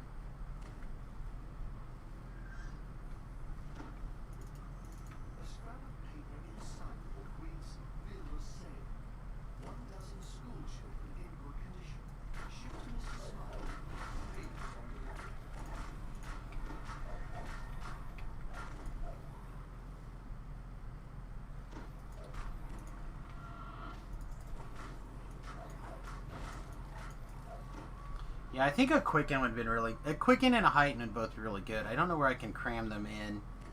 Maybe I lose the... I don't know. We'll get one at 19. Is that enough?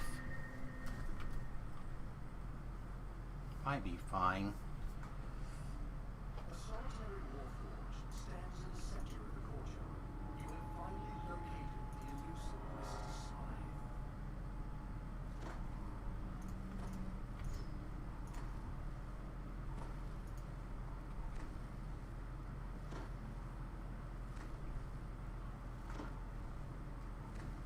Our little spell's now up to 10, though. That's good.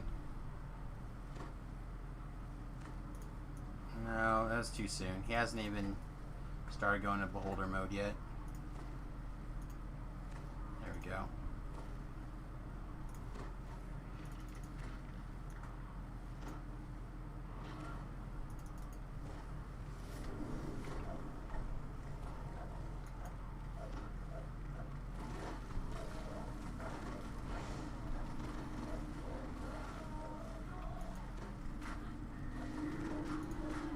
Hey, show me your kidneys.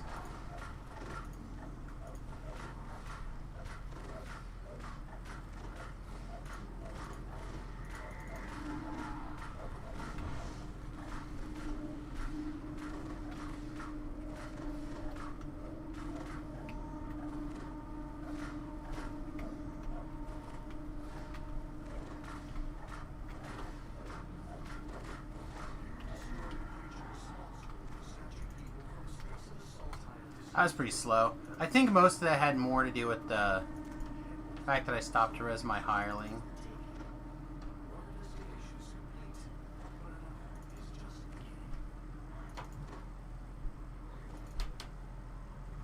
I just want to open the chest. You can keep damaging me, DDO, if you really want. Oh, boo. I was hoping to get the named item right there. The named sword. The various named items from here are great. They drop at a pretty high rate. And you just feed them to your sentient gem. Like, you don't... They're not good, so you just get rid of them. Again, I realize for people who do stuff in epic mode, 13 experience on your sentient items is not a big deal. But if you're going to be doing heroic stuff, you might as well get all of the value you can, right?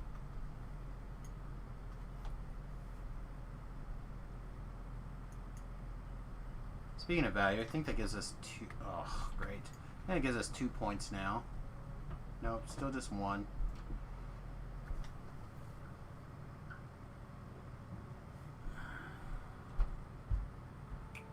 This goes up to 15 second, or down to 15 second cooldown. God, it's just so good. Which apparently we're not allowed to spend our point. Yo. We're never going to get these if we don't take them. Let's go. What are you doing? I thought you were working. Yeah, now I'm back. I got my people to bed. I'm here. Oh. Remy's here, everybody. Yo. Remy. If you made a mess, you can pick it up. I didn't. I'll be back in a minute. We have been warned, everybody. We have been warned.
We also need to remember that we have hold person mass for situations like this. Again, quicken would be really great. Heighten would also be really great. Maybe we switch out of the the damage increasing spells. Although I feel like without them you really suffer on any of your DPS spells. Maybe it doesn't matter. He ran out of range.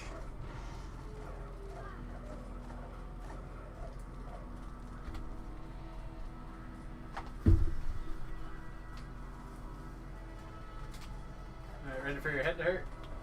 I guess. Yeah. Any different than any other time? Usually. Yeah, when is it different? On the days where you have like a 3. Well, today's like a 3. Oh. I mean, maybe a 4. It's not that bad. Yeah, but now you're gonna have none. There'll probably be more. Well, why are you gonna give me? Why would you give me more? To celebrate. Celebrate what? Steve. Steve? I only know one Steve. Exactly. No, that's not true. I know 2 Steves. What 2 Steves do you think I know? There. I don't remember. I might know their online names. That's about it. Well, one of them is. You can move those. I could. They don't have to be directly under your feet. I disagree.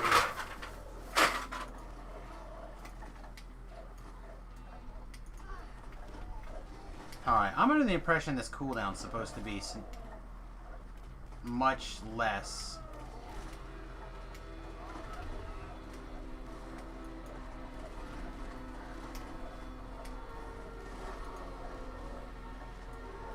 Come here.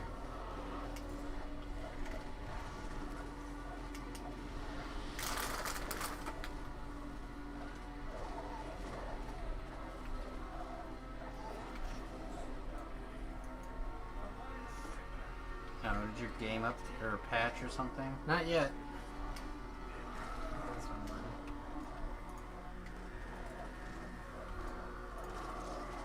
Yeah, it's still 45 seconds.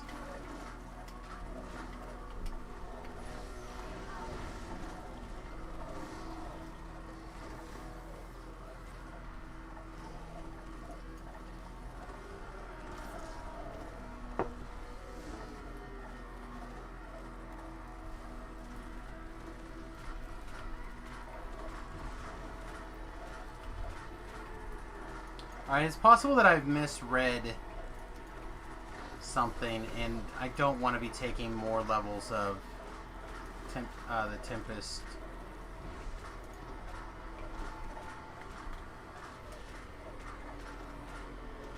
Cooldown 45 seconds, cooldown 30 seconds. Oh, I didn't take it.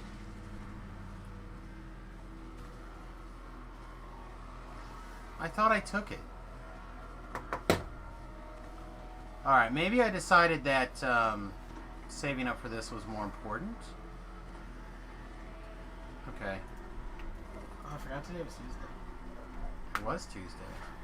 Oh, dang. Were you able to handle yourself on the stream? Yes, because you were busy playing with your boyfriend. I'm glad to hear it. Making kissy faces. I knew you could handle it. Aww.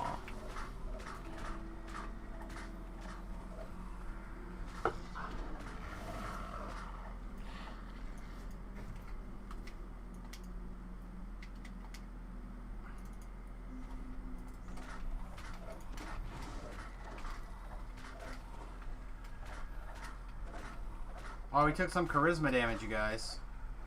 Watch out.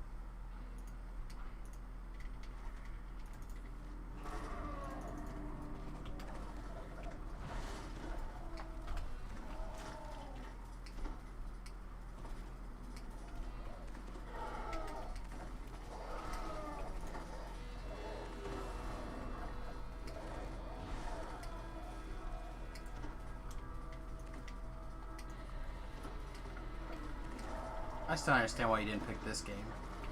What do you mean? for the stream. You can always play it after. I like this game a lot, and I'll play it all the time. This game is fun to just move around in. That said, the controls are super awkward. On the gaming controller specifically. They're actually pretty okay on the actual Switch itself.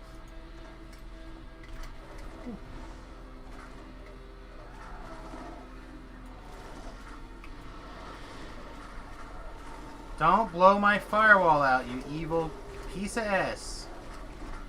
I hate Drakhounds. Drakhounds are probably my least favorite monster in DDO.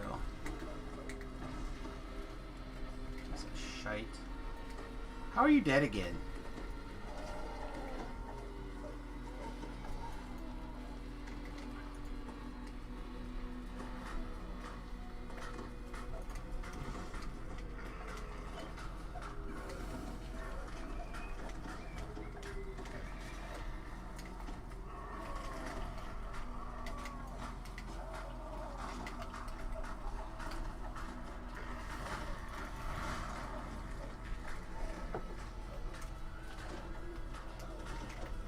This is a great mission, isn't it?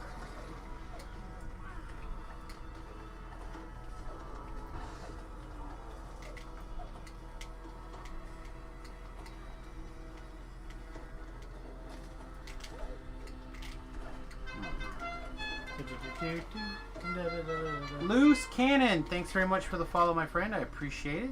Woo! Welcome to the USS Fed Halfling. Smash, good evening. Oh yeah, speaking of Smash, it is now updated. Never mind, it just got the download going. Never mind.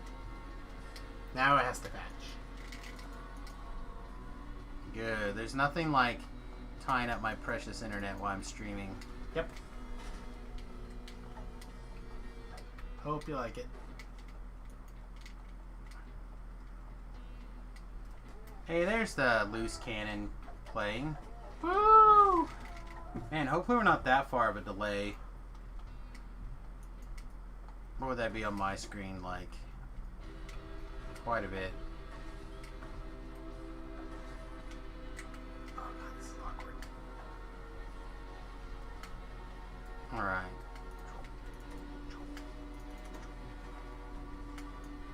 See, if I remember right, this guy's like immune to fire. Yeah. How about acid? You take acid damage? You do, but not very much. That's okay.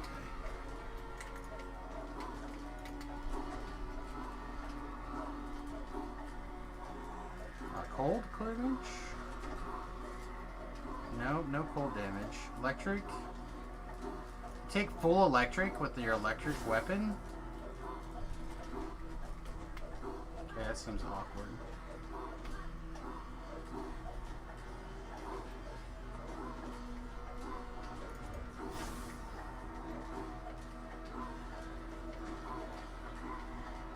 How do you think the Shredder would say killed you 3 times? How would he say it? Yeah, so like the Shredder, remember that line in the Ninja Turtles movie? He's like, "The 3 of you could have possibly defeated me with the loss of but 1." So how would it be like the loss of but 1 but 3 times? I don't know. I don't remember anything about Teenage Mutant Ninja Turtle movies. I hardly remember the show that I liked. Oh, I hate you. I remember half of one episode that I really liked. I of hate Teenage you Mutant so Turtles. bad. How are you my son? Like, we could rewatch that entire series and it'd probably be completely new to me. It's like you're cancer. That I don't remember the movies? I hardly remember Iron Man 1, 2, and 3.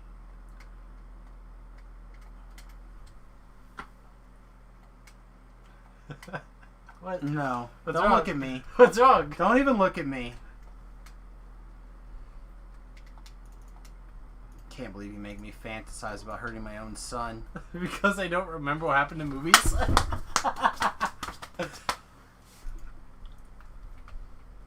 No, because you hurt my finger. Yeah, that's fair. Makes me feel better. I kind of remember what happened in the first Captain America movie. You're a big jerk. I bet the ending he got caught in the snow. No, that was his friend. He didn't. Oh, he didn't. Oh, yeah. He got ice aged. Right. Forgot about that. Hate you so much. Hate you for days. To be fair, his friend also got caught in the snow. No, Yeah. he landed in the water. See, Steve. Oh dear lord. So everybody, just in case you are interested, Remington is playing Smash over here, which is what's known as Migraine Central for me normally. And apparently they've added Steve from Minecraft. Yep. It's pretty crazy. I'm not a big Minecraft person, but he looks like a really fun character. So I'm alright with it. It is time you end the story and deal with Morley once and for all. Morley must have escaped. Just want to hit you. On the bright side, I can play a skin with the kid. He must not be allowed to escape and create more Here. How many knights are you on? How many knights?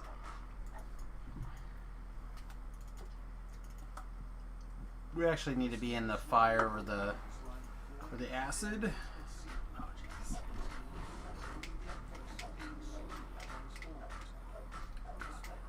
Oh, he took some charisma damage here.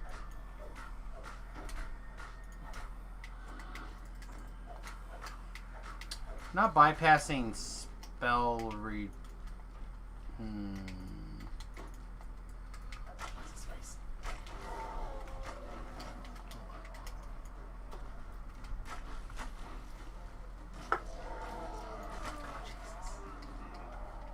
Oh Jesus, huh? He does not look like a character that should be in this game. Thinks he's a character that shouldn't be in that game. No, Minecraft is a pretty popular series. Makes sense that he'd be in it. But Minecraft is owned by Microsoft now, I think. Yeah. Third-party characters are put in these games all the time now. Ever since Brawl from the very beginning. When they added in Snake and Sonic. Now we get all sorts of third-party characters, which are all awesome. And Steve, who just kind of exists.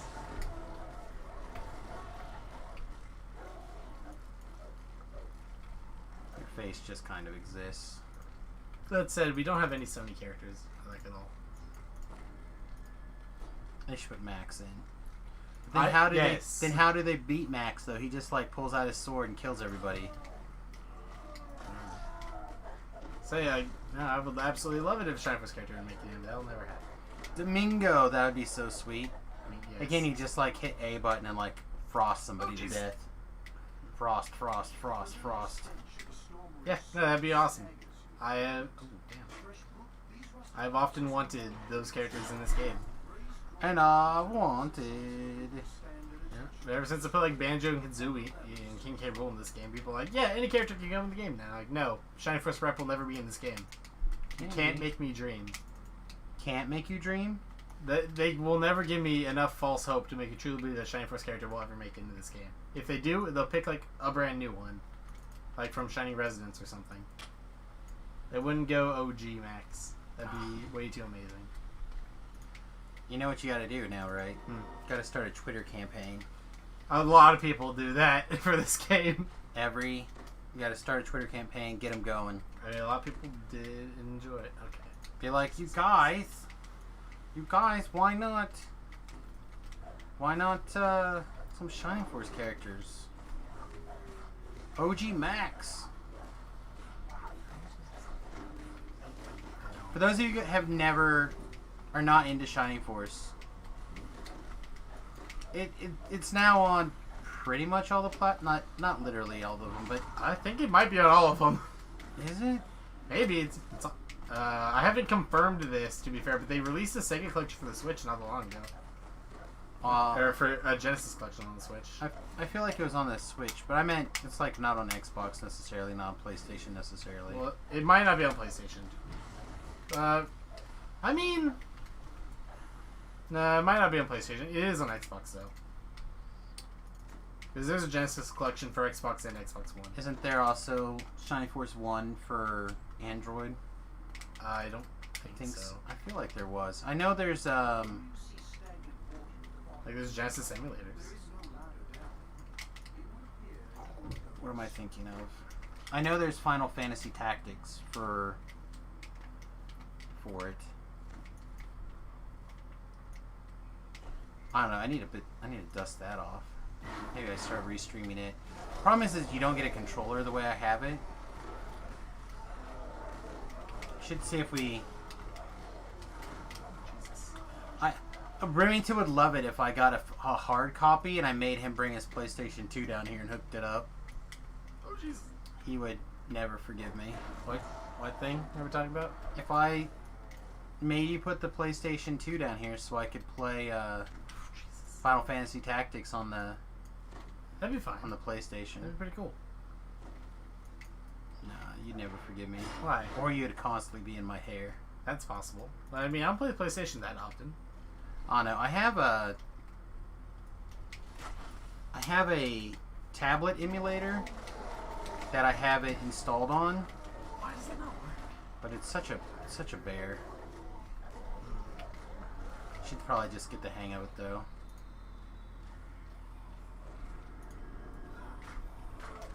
And restart that. We should do that. That would literally take us like a year. Final Fantasy Tactics stream. Probably. Maybe even longer. I mean, I've only played like the first level of the GBA Final Fantasy Tactics, and I was not a huge fan. Oh man, it's so good.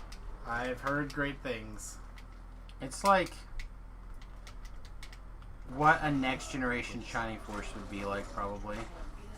Next Generation Shining Force ended up not being Shining Force. Yeah, that's what I'm saying. Like, that's what it should have been. And we Mega Cleave. Oh, Mega Cleave's so good.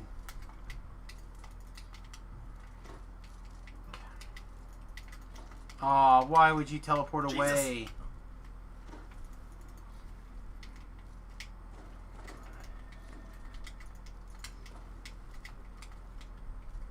Oh, I guess I should have waited till this room was clear.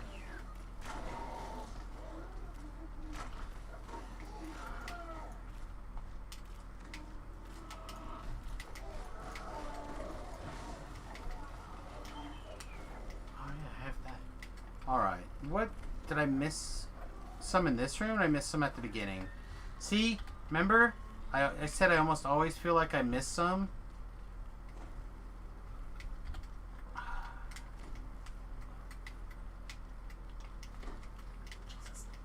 Oh, there's one. Alright, sweet. Does not go very Alright, far. there's another one. Sweet.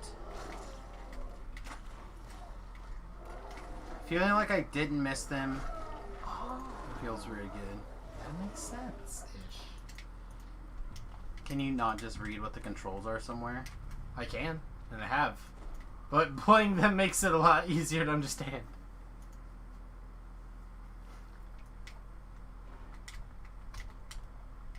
Why did that not work? Oh man. What? Such a dork.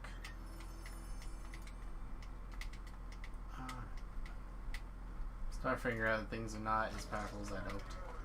Understandably so, though.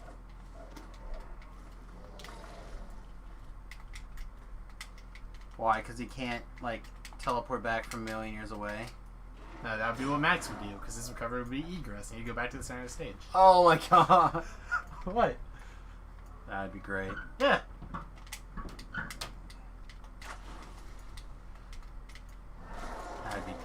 They'd never. They wouldn't. He'd be absolutely broken.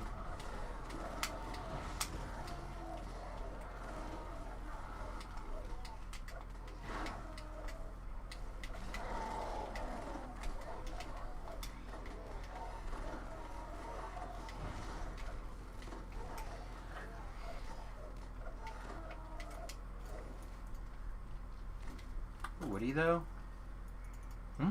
Would it be that broken? No, they would make it like Mewtwo's teleport, where he just goes up some kind of way. No, Yeah, I that's think before. you could make it appear in the middle of the screen. I mean, they did that Or, for or Hero. wherever he like falls down first. Yeah, that's what they do for Hero, but Hero only gets it one every 16 times he presses down B. Oh. So they wouldn't do that, unfortunately. You're using a quarterstaff to level 12 this life, so you definitely take your advice and take the fighter item defense. Now, yeah, the Eldritch Knight one, and you just need the first point. Realistically, right here, item defense. It is like night and day different. The fighter one doesn't work as good as the wizard one for whatever reason, but it's probably fine.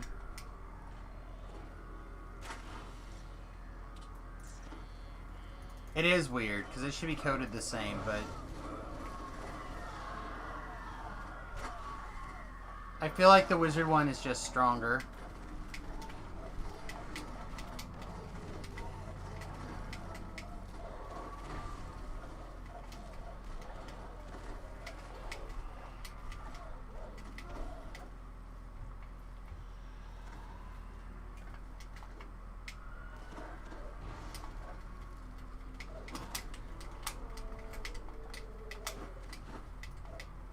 All right.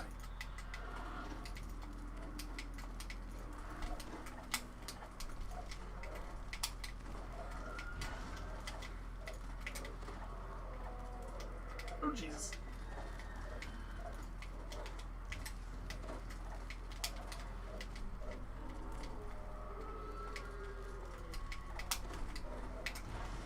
This went down here. Oh, Jesus.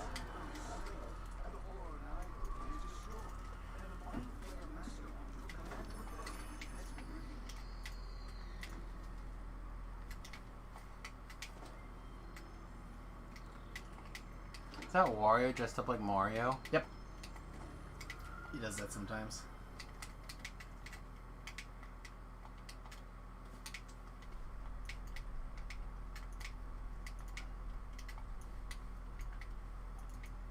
Alright.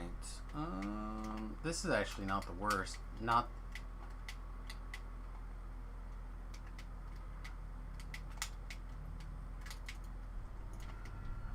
the worst. Alright, I'm also not going to do the other quest. It's just so long for not much more experience. So I would rather go start Sharn now. So we can do that.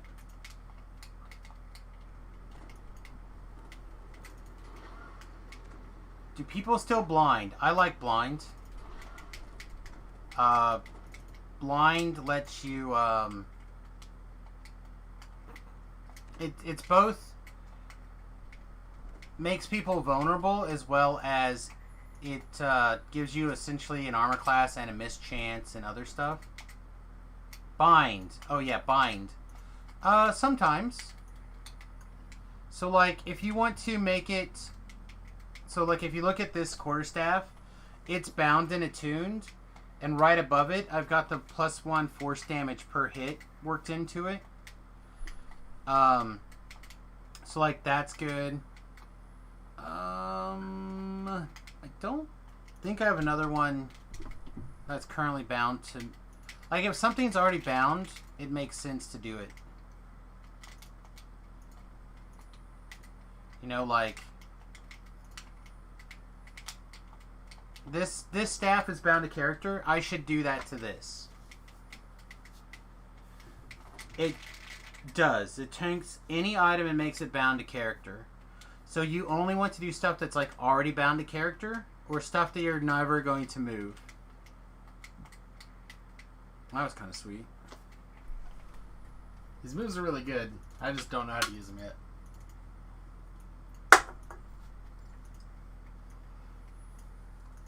I never used that move either. Whatever, get on my backpack. Excuse me. I wonder what you'll pick. So many choices.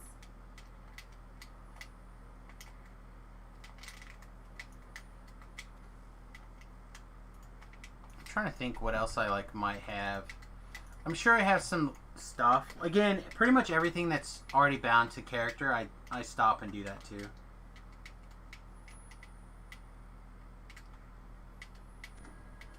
So like the Sky Pirate's dagger, you'll notice it's force critical instead of force damage because this thing has a high crit chance. So doing 4 points, it's much cheaper and has a higher likelihood of going off. It's less damage still, but have a greater opportunity to go off. My Sword of Shadows is not. I probably should.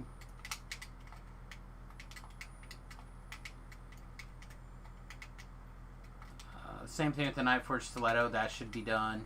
Like, a lot of these things should probably actually get done, but I haven't taken the time to do it. Same thing with, like, my old Green Steel Rapier. It's got Force Critical on it.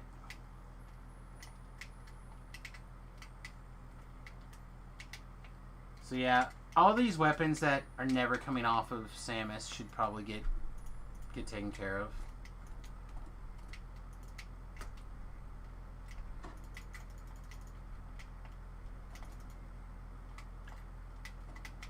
I don't know, I wouldn't want to spend $30 on a gift Wish of Inheritance anyway. So I realize I might be one of the few, but it should be less than $10.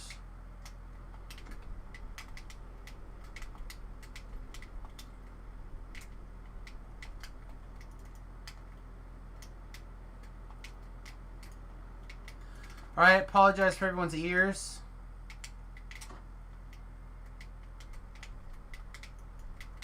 What's wrong with their ears? The charm music is really loud.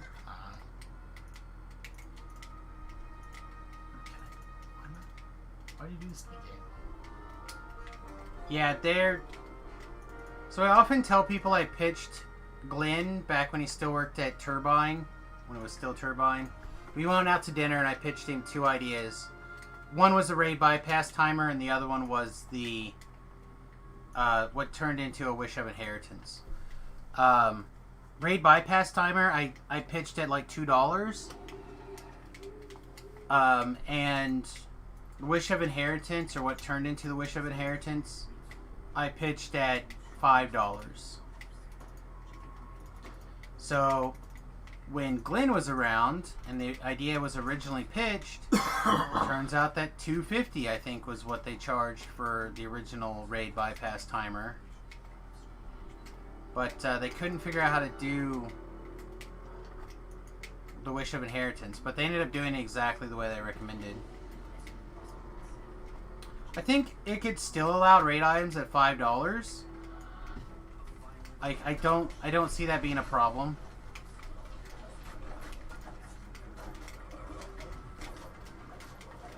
Somebody moving their already existing raid loot around is not a big deal to me. Why? Oh,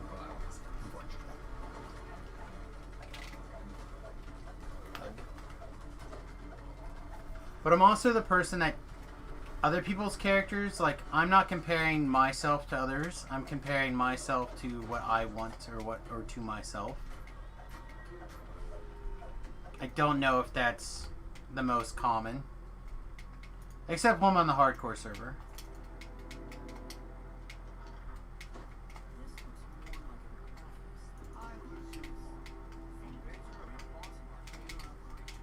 I just feel like they would sell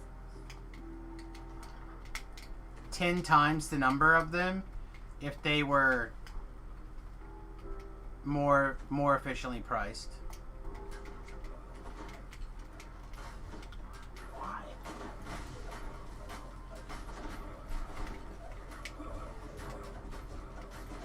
Like, I'll tell you right now, I have bought 0. If they were $5, I would have bought 10. But right now, I won't buy them because I personally feel like they're too high.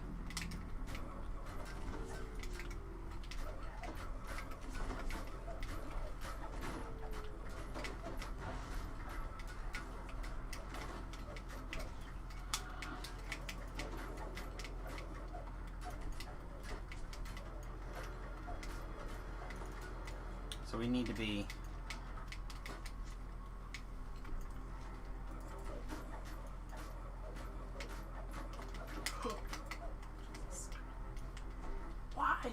have so much end lag.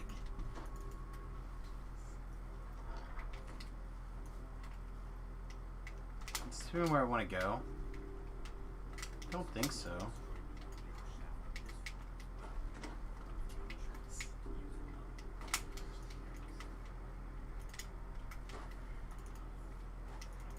I mean, I honestly don't even know what you would... I think it's more for, like, people who... Like myself. Like, oh yeah, I've got a Sword of Shadows on this character, but I'm not very likely to use it. Alright, well I'm going to move it over here. Or vice versa.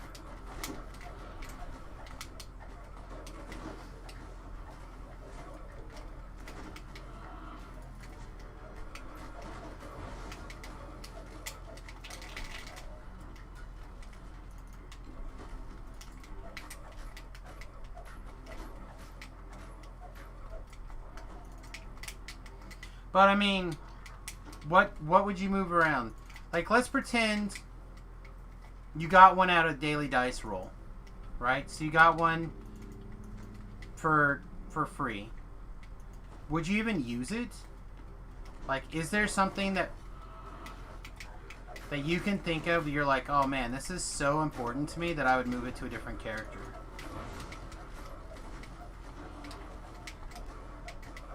Like maybe like an epic Sword of Shadows.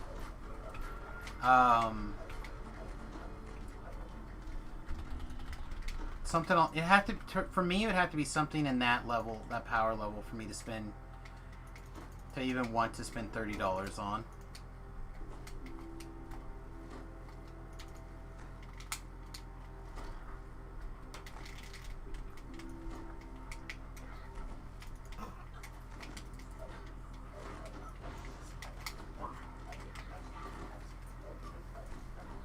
Again, maybe like an old dragon set or dragon armor or something.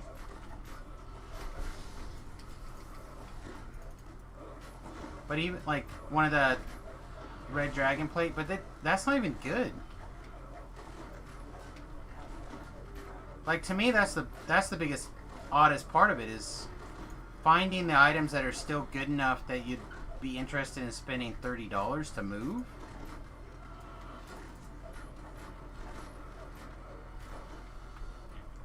I mean, even if you just got one for free, I was just wondering what you would get, what you would spend it on if you had one for free. I can't. Did I not get this all the way pulled? I must not have. I can't even think of where I would be willing to spend it for free.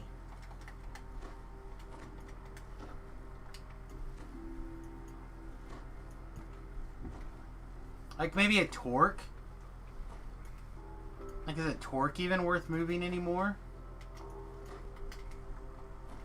Raid loot from Too Hot to Handle. Okay. So, like, maybe some of the new top-level raid loot. I could see that. I would never. But I could see somebody doing it. Yeah, the Torque is raid loot from Demon Queen. Like, maybe you made an epic spell storing ring on a character you don't play anymore. Kind of could see an argument for that, perhaps. Too Hot to Handle is the least run raid. I feel like there's always a group running Too Hot to Handle on Serlona. Not always, but frequently. I feel like it's a raid that gets ran frequently. I don't know. I'm not, like, super tapped into the raiding scene, though. That's just me. Like, I feel like I know that it was getting ran twice a week at least by Voodoo and some of those guys. And then I know that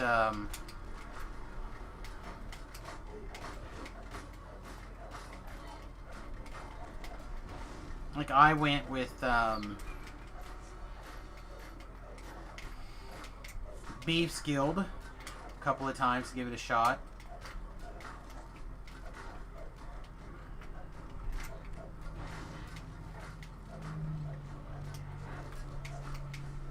Oh, look at there. We've taken enough damage. I actually want to have my healer heal me.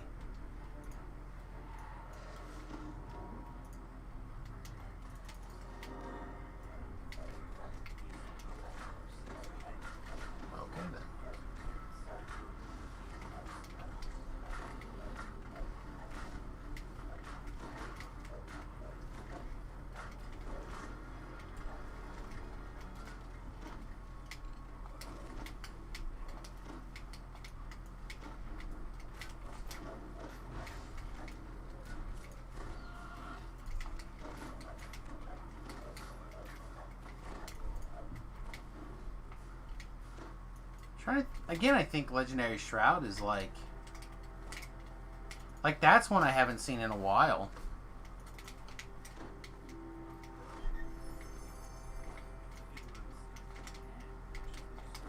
Stop.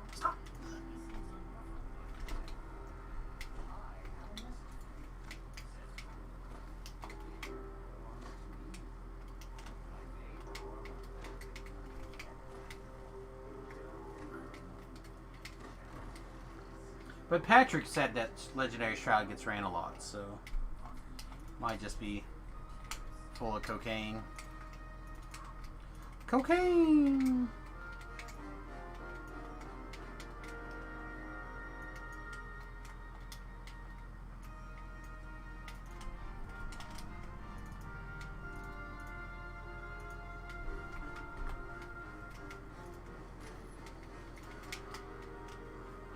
Alright, so now we have +1 competence critical multiplier, 3 more damage, mobile spellcasting feat, which should actually really help us out a lot. Because it looks like the spell cares how close you are when you land the spell, not when you start the spell.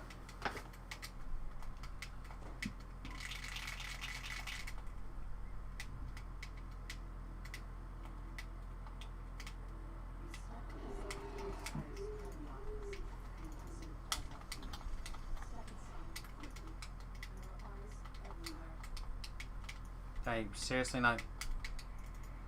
What do you want? Oh, this one. The bottom one.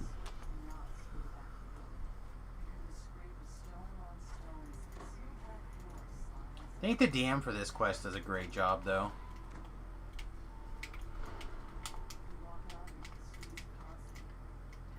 Like, it feels very film noir-y. Anybody who knows what's good for them will stay indoors tonight. Yeah. Yeah.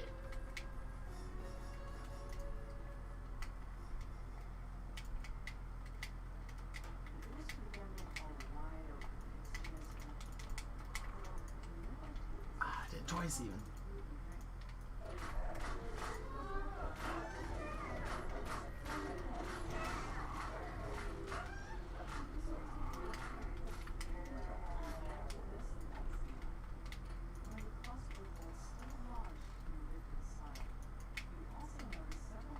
Wonder if the first Teenage Mutant Ninja Turtle movies is on Amazon as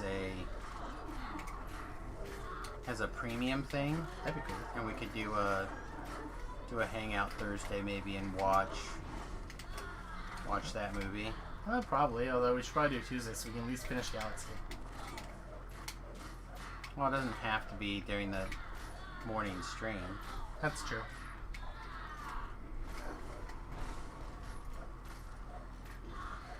Don't know what else I got going on Thursday.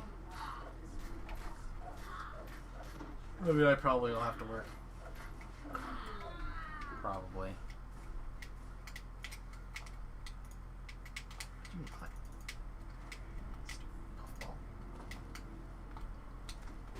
Leave me alone. Trying to mine. What are you mining? Stuff. Your own business, that's what. Oh!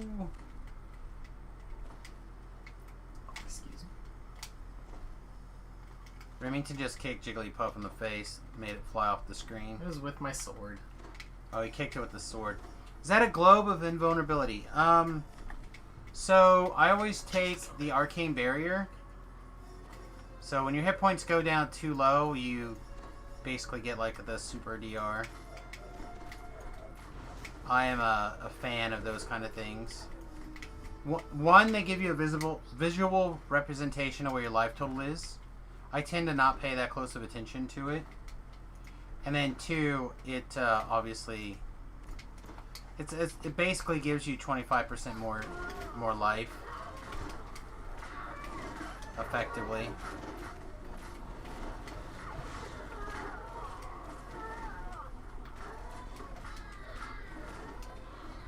Yeah, that one goes off automatically, and then You can take the one that fires it off purposefully. I don't think I'm going to take that, but if you had points, I could see taking it. Like, preemptively knowing that you're going to take damage.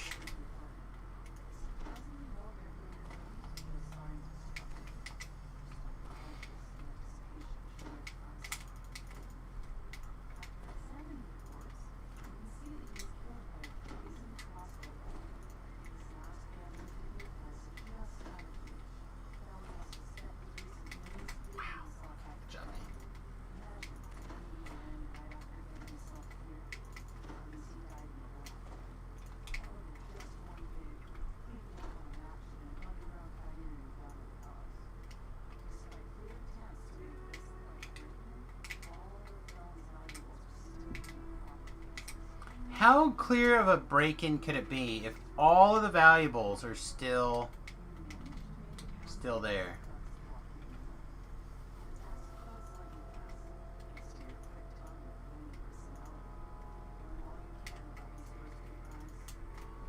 Nice.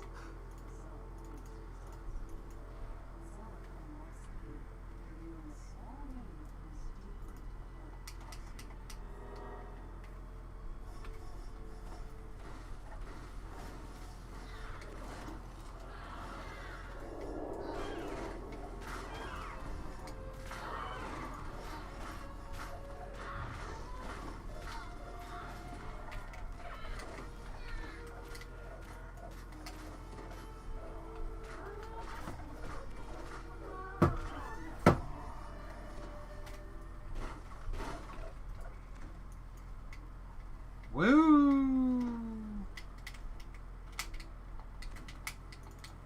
Saying at 45 armor class? What's old Sambo here at? 59. So yeah, probably not unreasonable considering I'm level 17 and you're probably level like 8. 4.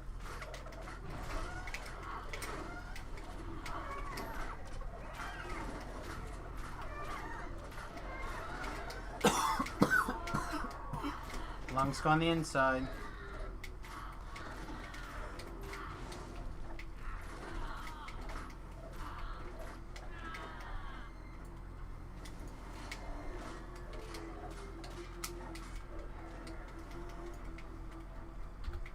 Get out your No Mercy, your stone or your bark skin clickies. I'm trying to think what else you'd even do.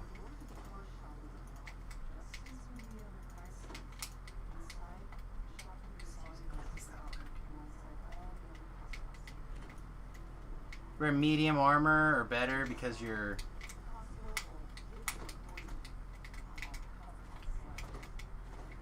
for whatever reason. You cast improved mage armor, grab that extra exceptional armor class. So good. Not really, I don't. It's pretty terrible actually.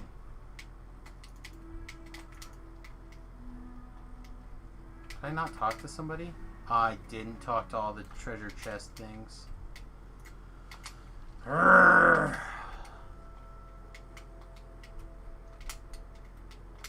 No Mercy.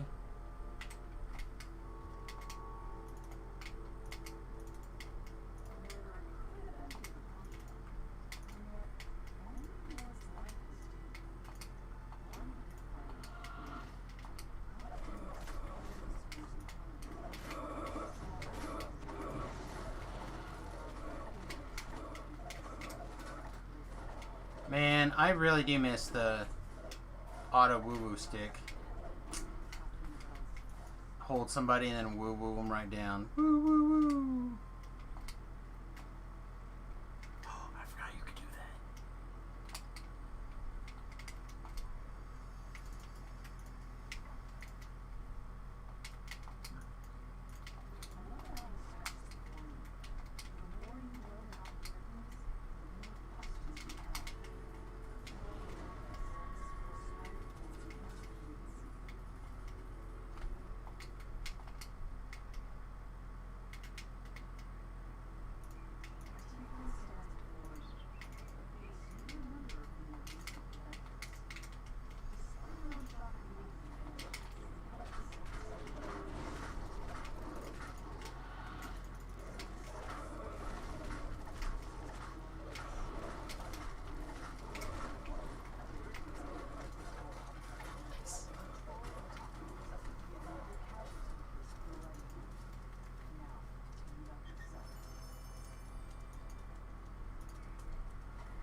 Right, we should be coming up to the Medusa soon. So hot.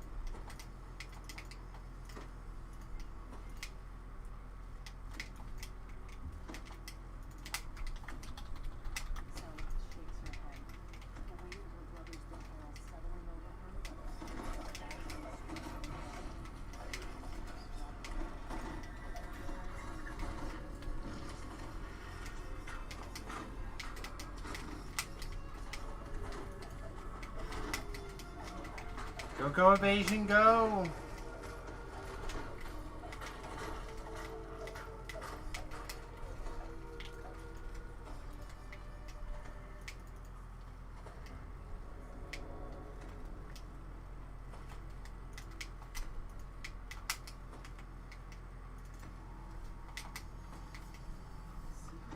You think, Grimmy?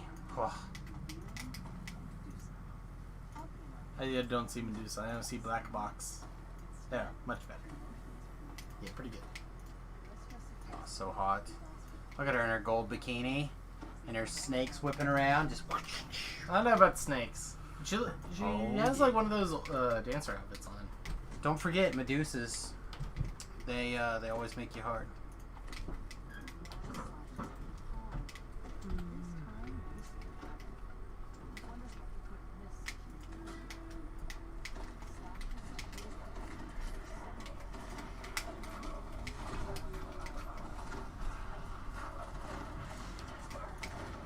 Keep an eye out for a spider. Trapper's over there, so. Oh, that's the tallest gnome I've ever seen. Another spider.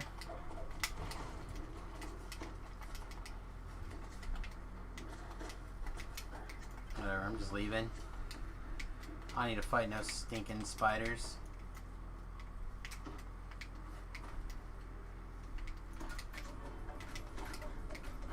Except watch the door not open unless you kill every monster.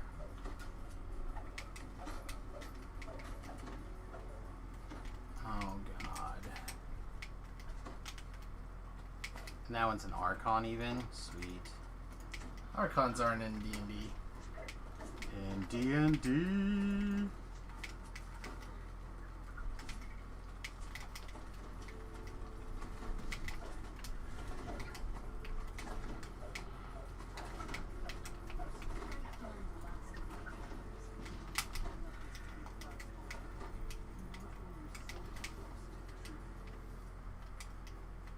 I got all itchy all of a sudden. It's probably the Medusa. Yeah. Makes sense. Wow, we're just gonna get tripped and wrecked.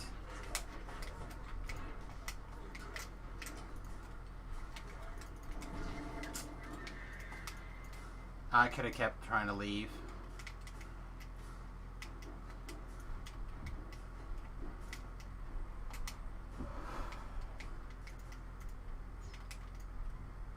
We could Gibbers back up here, but it's probably just going to be better to...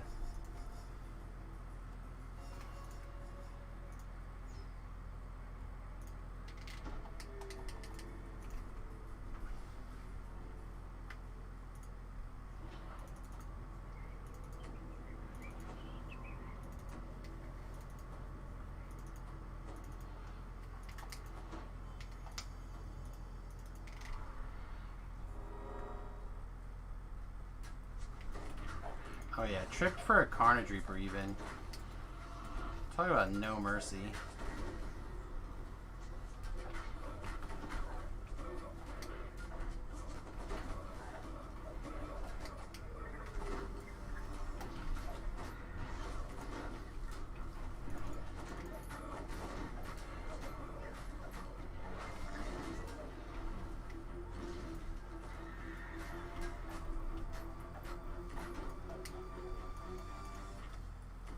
You got a creeper.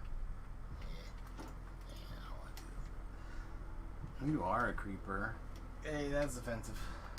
Don't be a creeper. It's offensive. Always hugging on people, I do hug a lot. hanging on them, Yeah. making them touch you. Not usually that.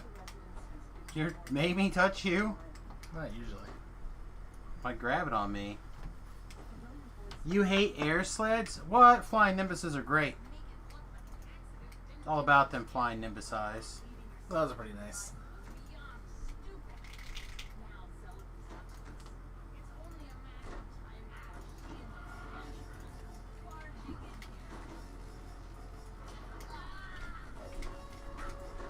Oh, well. That did not go very well.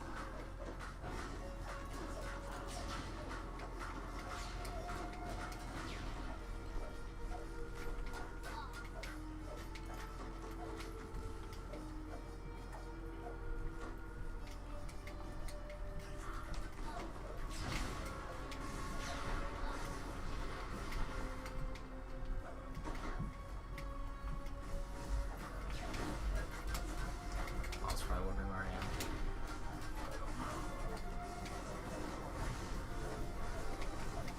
Sure she knows where you are.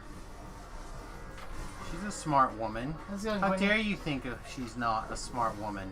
How's it going? Go to bed. Okay, cool.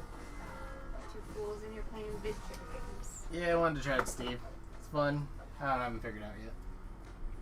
Super Mario 3D All-Stars. That game's pretty cool, too. Octopath Traveler. That game's actually really good. Alright, babe, good night. Love you, sweetheart. Love I love you. If I can get Remington to get out of the way, I'll take a minute AFK and give you a kiss and use the restroom. Do it. Go for it. You won't. Sweet. Alright, everybody, back in just a minute. Take a 30-second ad break. Use the restroom, kiss the wife, and I'll see you guys in a minute.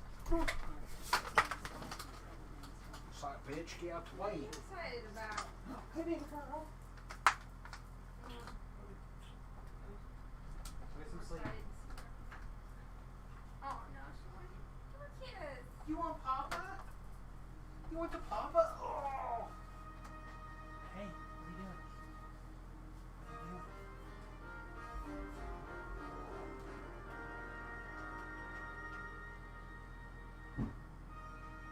Break it out.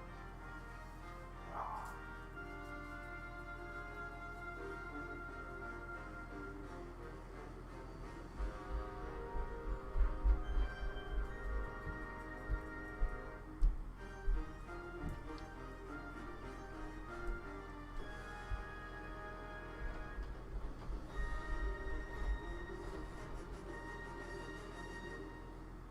I'll put my drink in here. You don't want my drink. It's actually empty, apparently. Well, smash all your cans.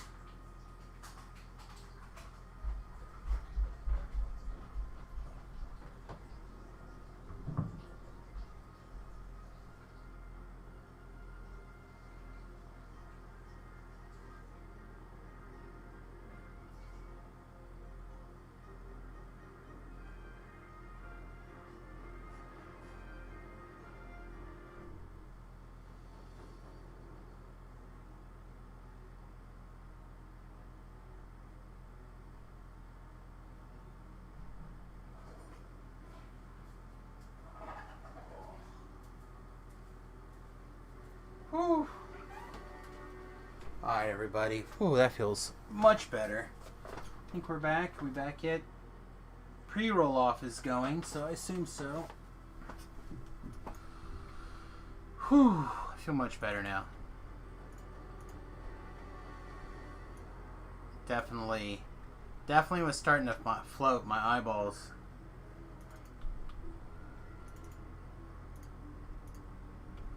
How are we doing on? Oh, we died, so we have no time. Sweet.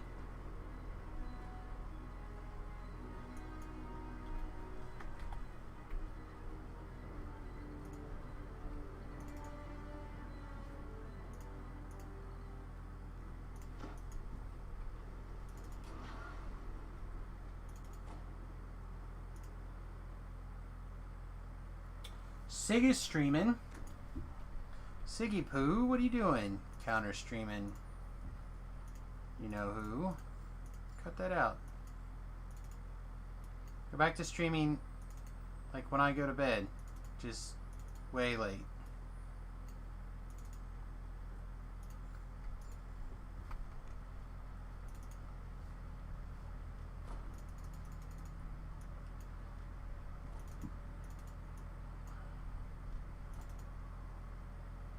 feel like I should be pestering.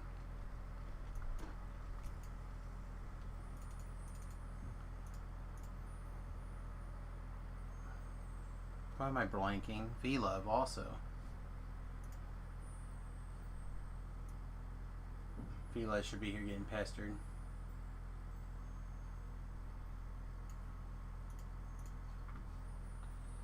Alright, I'm looking for a book. Thought I saw it.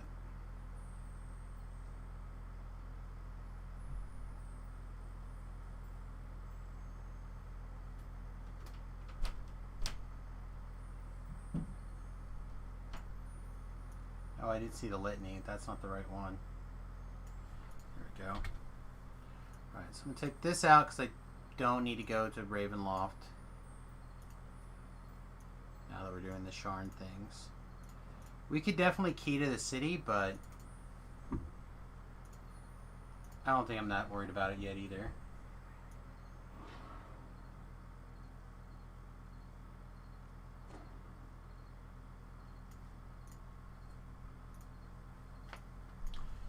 Can I tell us about TR Cash when TRing? Sure, what do you want to know about it, I guess, is the question.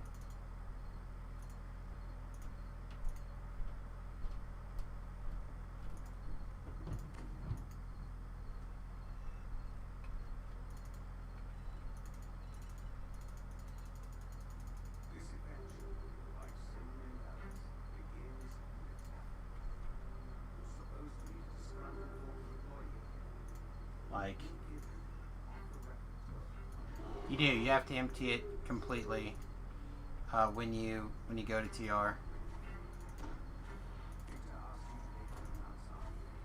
Looks like getting inside his warehouse won't be long. Well, unfortunately, even with a 58 armor class, you're still going to get attacked and hit by monsters. Yay, armor class changes!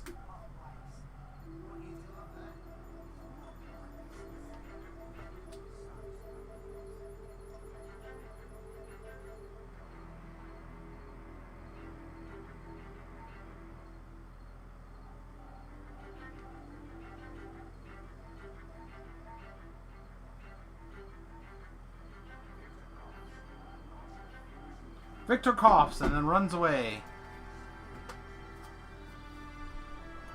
Alright, so here we're going to switch to the...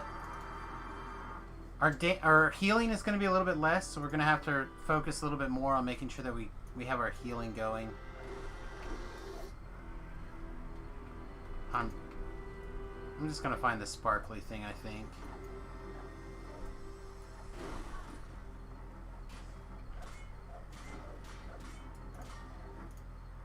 Hey, you know what's great? When we don't accidentally turn off our legendary feats.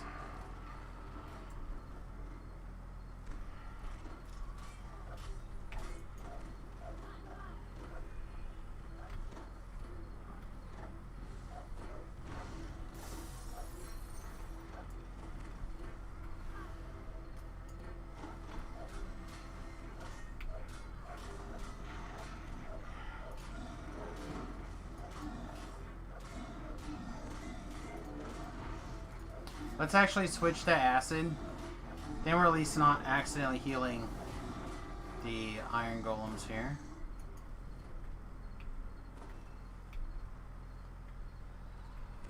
Alright, could we accidentally get knocked through the floor any more often? You've only TR'd like 5 times in 11 years. Oh man. Leveling is one of my favorite things to do. I don't know what I would have done had they not come up with the idea of TRing.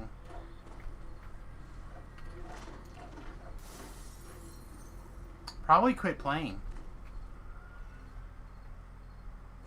I mean, honestly, I think without it, I probably would not still be playing this game all these years later.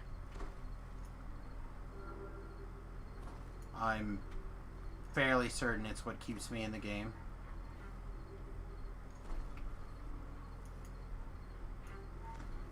I watch my friends who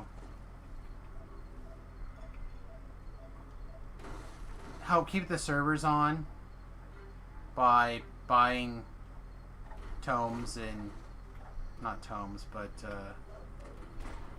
autos boxes and stuff like that.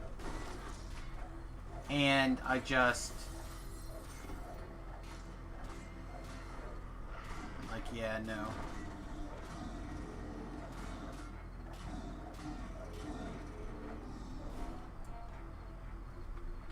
But I watched them. They got, you know, getting to the goal, the end was worth it to them. And now I've watched them not play DDO for 3 weeks until the expansion came out. Does anybody see the sparkly?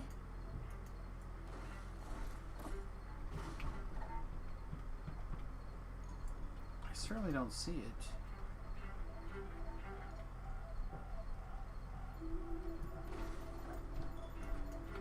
Really don't want to have to like smash everything to find it. Can usually find the sparkles without having to smash everything. Won't say I've never boxed, but I've boxed to get out of the crappy life before. I'm not gonna say I've never boxed either, because obviously I have. It's just, my point is not trying to shame people for boxing. My point is that the actual playing of the level is what I find to be fun.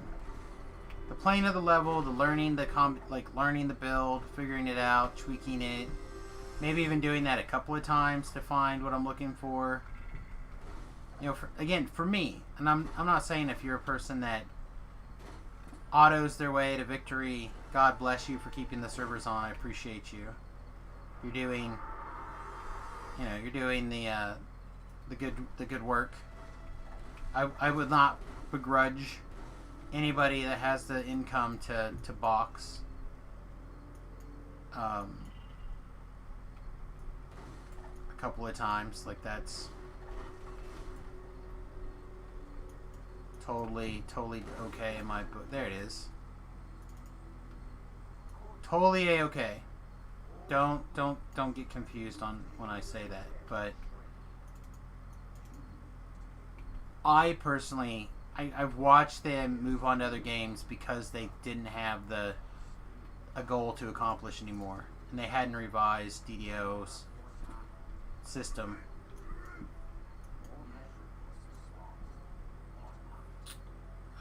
Purple is diamond.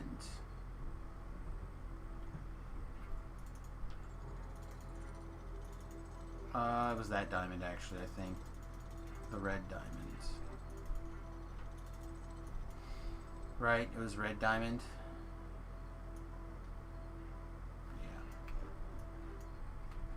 I don't enjoy leveling or TRing. I enjoy being an altaholic. I have 28 semi-active characters on the Canis server. Been playing daily for 11 years as a VIP. That's also yellow or red diamond. I mean, I certainly have been that way in the past. I've got 34 characters or something like that. I have a lot of alts. They don't get played very often now, though.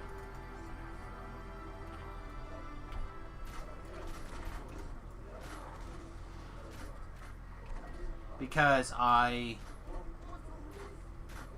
feel like DDO did a really good job of incentivizing you to play one character over the rest. And they don't have a great system for incentivizing you to play multiple characters. Adding Reaper mode certainly helped. Right? Like, because not every class or every build is good in the part of the team. So if you want to, like, do things with people, sometimes you got to be a little bit more flexible on what. Especially like different difficulties. Different builds are stronger at different difficulties for sure.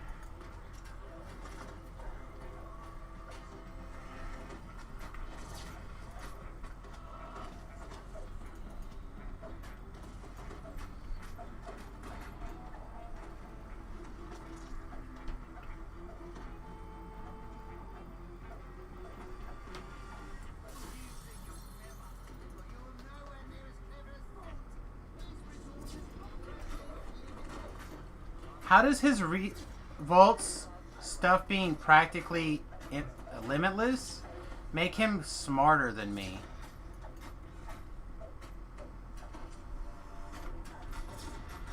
I don't understand how that makes me smarter. Or him makes him smarter, I guess. Anyway, what was I saying? Oh, the moving of goals. So I talked about it a little bit earlier today with when Thokgar made a comment about when your character's finished, your feelings about it change. And I'm like, no, what happens is you didn't revise your goals once you met them. And that you need to revise your goal. Whatever that may be, you need to figure out what you want your new goal to be and change it. Because if your goal was to get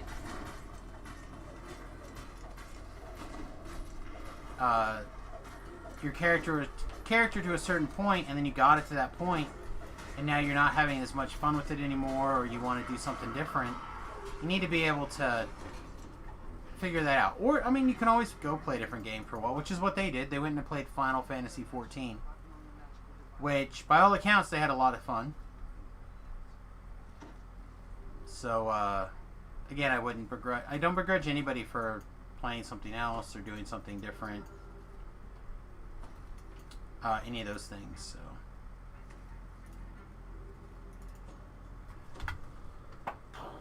Not that this is going to land, but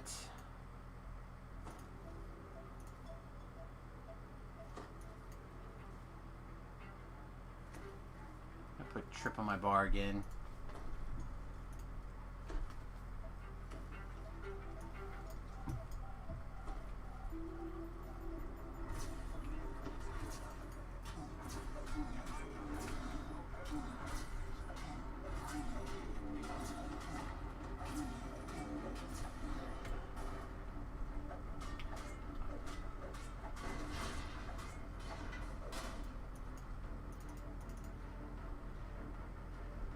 Yeah, I mean, it's just a lot of people, and I don't want to blame any one specific person, you know, like a DDO person, but like, it's easy to not update your goals, and that's for anything, right? That's just, anybody can get in that position where they don't. It could be in real life, it could be whatever. You know, like, oh, I want to get this promotion. You work really hard to get that promotion, and then once you got it, where do you go from there? You know? How are you going to make yourself go further?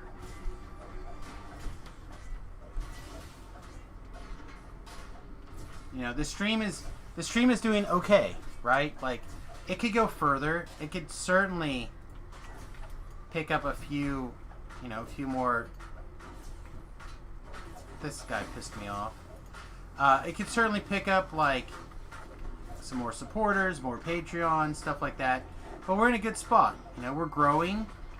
You know, we have quite a few people who are dedicated supporters, so on and so forth. So now where do we go? Well, for me, I almost bought a GoPro today on the Amazon Prime sale.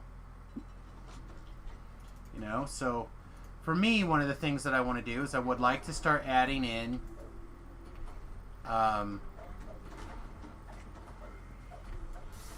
like some other kind of content, you know, instead of just playing DDO, just playing other video games.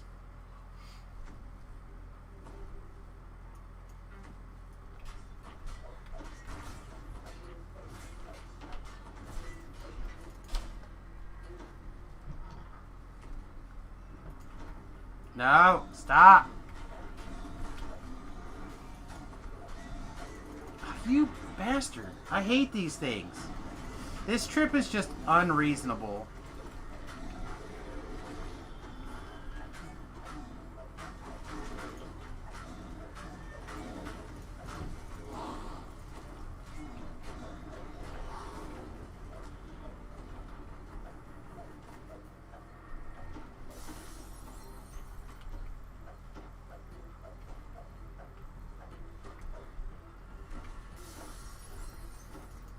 I mean, you'll get there. I mean, I have no doubt. I've watched your stream. It's pretty good.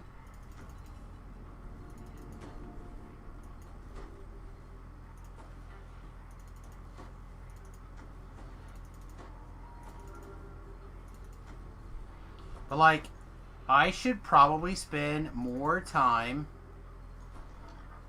editing videos. I know it's a weakness.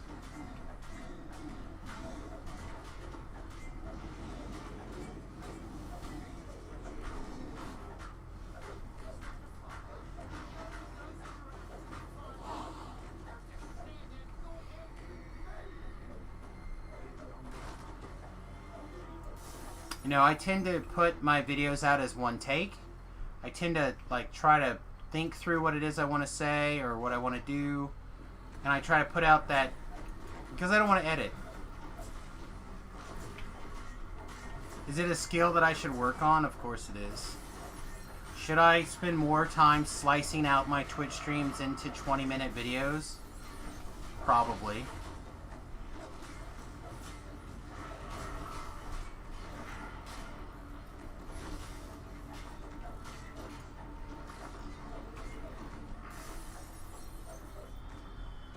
Do I think that my channel would, my YouTube channel would grow if I did that? Could, might, I don't know.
But I'll tell you,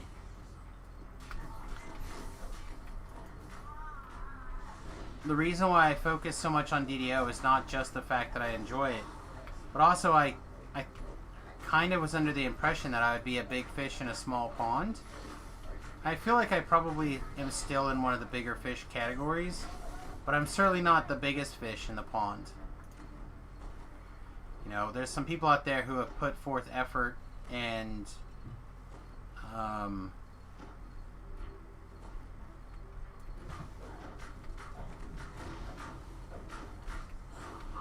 they've cultivated an audience that a very loyal, supportive audience in advance. So now it's like people who are neutral, right? Neutral people come in, they watch both things, and then they're like, "Oh man, you're really one of the, you know, the best DDO streamer or whatever." And they're like, "Well, I wish the masses would see it."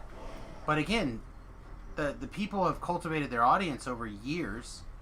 You know, I can't compete with the history and love and inside jokes, and you know, I can't break into that stuff right away. So I have to cultivate my audience, earn that support, earn that affection. You know, it's all going to take time. It's the same thing for you Smashies.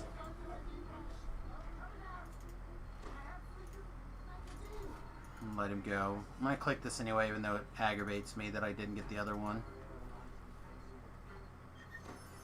Ooh, a Resplendent Flurry. Is this anything I care about? The answer is no. Good. Good, to the grinder.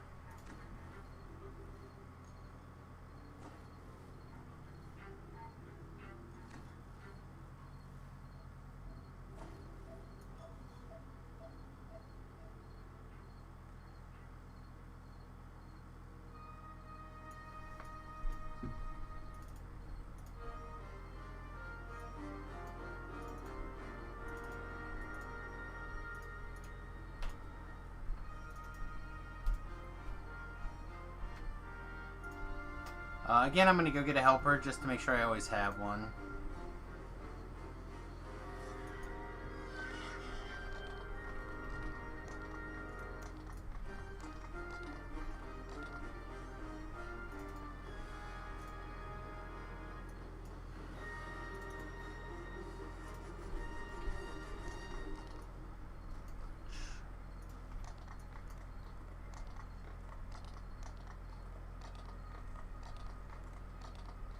That's an interesting quote. Most people overestimate what they will accomplish in a year, but underestimate what they'll accomplish in 5 years.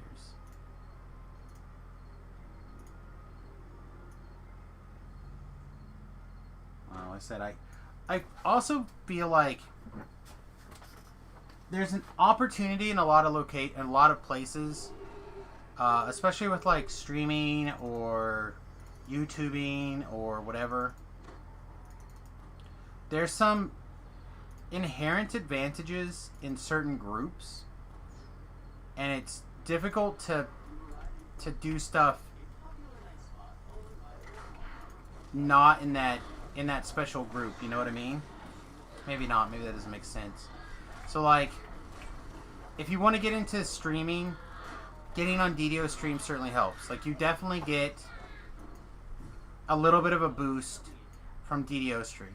Certainly.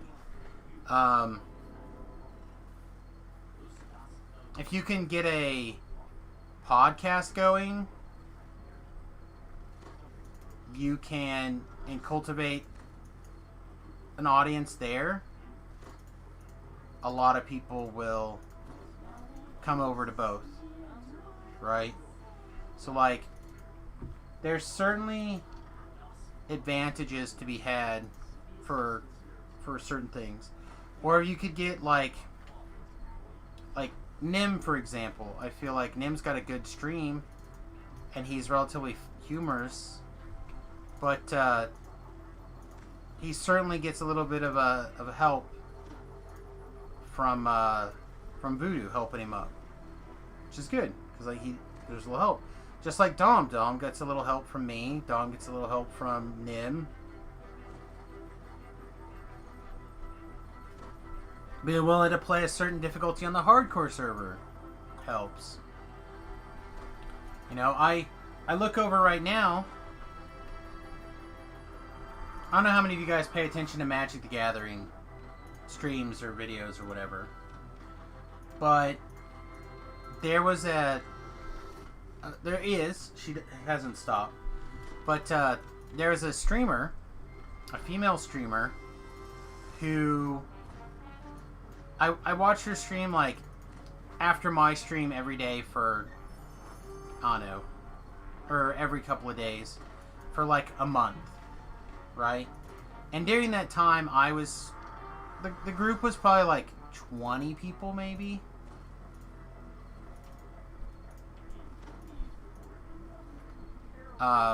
It just, her stream was never very big, right? She was playing Magic, she was drafting, and I would type in draft picks and stuff like that, play orders, stuff like that. And I remember there was a window where she, like probably 4 or 5 drafts in a row over a week, she like started looking for and heeding my advice. And then I even like shared out her stuff a couple of times. Not that my stuff made any difference, right? But I remember thinking, oh, she's a smaller streamer. It'd be good for, for her to get some success. Maybe it'll help me with my success. You know what I mean? And then she went and wrote this article that I felt was completely disgusting for Channel Fireball. And Channel Fireball, not only did they publish it, they decided it was so great that they started to support her streaming. And I was just like, it was the most sexist piece of trash that I had ever read, in my opinion. And maybe these are things that are real concerns, but I remember her writing this article about. The article was all about things that you can do as a guy to help get more women into Magic. And it was all about not talking to women, basically. And she was like, are you here with your boyfriend? Is a question that she hears, for Magic the Gathering. And one of the questions that she specifically talked about was like, are you here with your boyfriend, significant other? Did you learn to play Magic with them or for them? And I get the idea that that's like degrading. But if you're trying to have a conversation with somebody, especially of the opposite sex, who you're at the tournament with could be part of a pretty easy conversation starter. Especially like between rounds or while you're waiting for stuff. Like having a conversation, because you don't want to talk about like, oh yeah, what are you playing? Like, what do you like now? Or you don't want to get any deck advice things. And there was a bunch of other ones. And I remember intentionally going out of my way for like the next year, basically asking every single question that she said that I should not ask. Her comment was, would I ask a male those questions? And I was like, I would ask every single one of those questions, the opposite, for the opposite gender, for the sex or whatever. And I spent the next year asking every single one of those questions to people when I went to a tournament. Every single one. If they were guy, if they were girl, whatever. Now, granted, and this is the other thing that's a lot different, is I've been married a long time. So, like, I can be flirtatious, but I'm not flirty. Like, I like to make jokes. My wife tells me it's flirty. I'm like, I don't find that flirty. Like, I don't know. I like to tell jokes. I do it to everybody. Doesn't matter. Guy, girl, whatever. I don't care. Right? So, like, to me, I don't think of it as flirty. But, a lot of those things are just good conversation starters. And I remember reading that article and just being like, oh, I cannot believe this is the same person that I have been playing Magic with, helping, hanging out with, etc. The alternative to did you learn to play with your boyfriend is trying to decide between card A and B in my deck. What do you think? Listening for the obvious answer. Also, there's no way would you ask a guy if he learned to play for his girlfriend. I did. Literally, I literally did.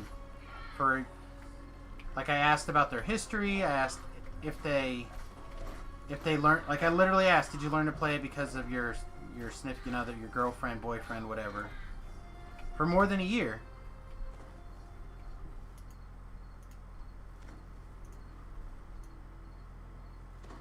I did not find it weird or awkward or anything.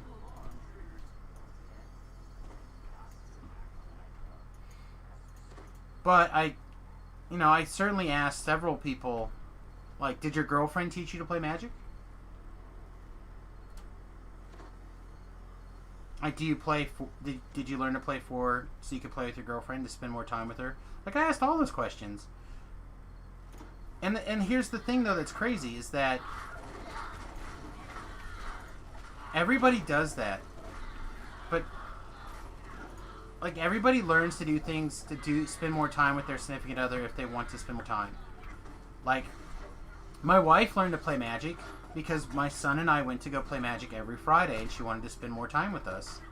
So she's like, hey, I'd like to learn to play with you guys. And she was good. Very good.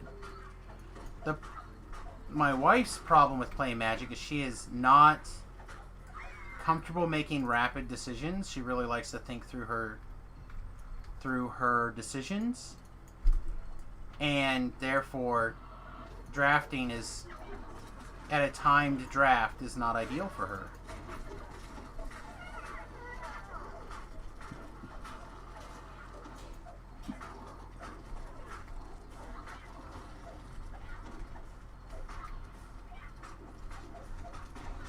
But I guess I just never saw it insulting.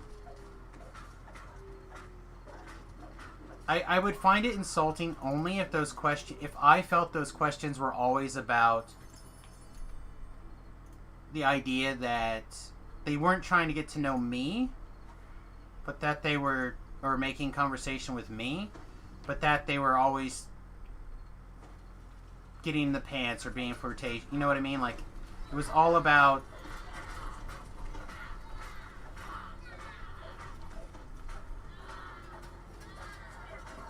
it was always about a further relationship besides spending an hour together at a Magic tournament. Which is what the kind of is going on.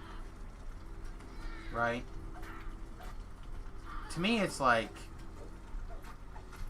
you have to point to people, say the average Magic the Gathering person, right? And this is no crack on it, but the average person that's going to take the time off to go to a Magic the Gathering tournament maybe doesn't have the greatest personal skills. Maybe give them 15% slack. Maybe they are. Maybe they do think, oh, this is a hot chick playing Magic, even hotter. Like, I'll take a shot.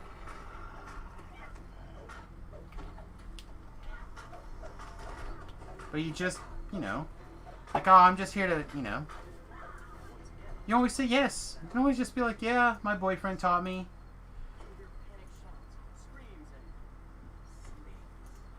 Or, oh, my girlfriend taught me.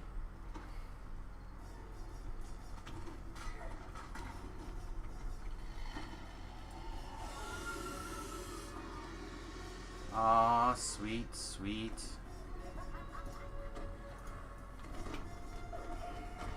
She's only into you because of your dick.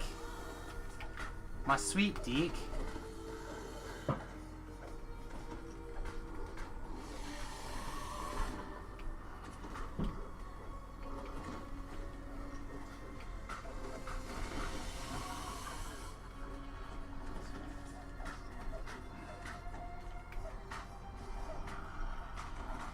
There's an ad. Tried it. I always try to make that. Hang on, I'll just play it in a second. If I can find it. It's like a deck finish ad. It's great.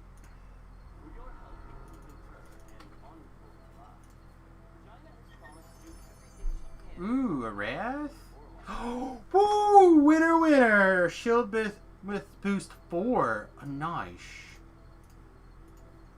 A nice. Alright.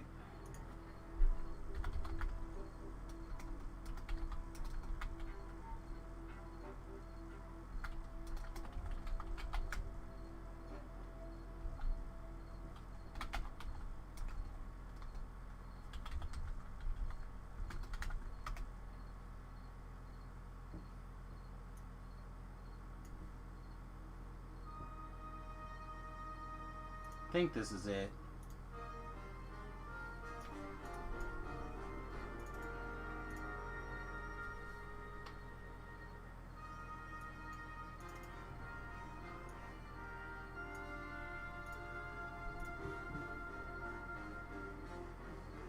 Gotta wait for the 15 minutes of Sharn blowing our eardrums out.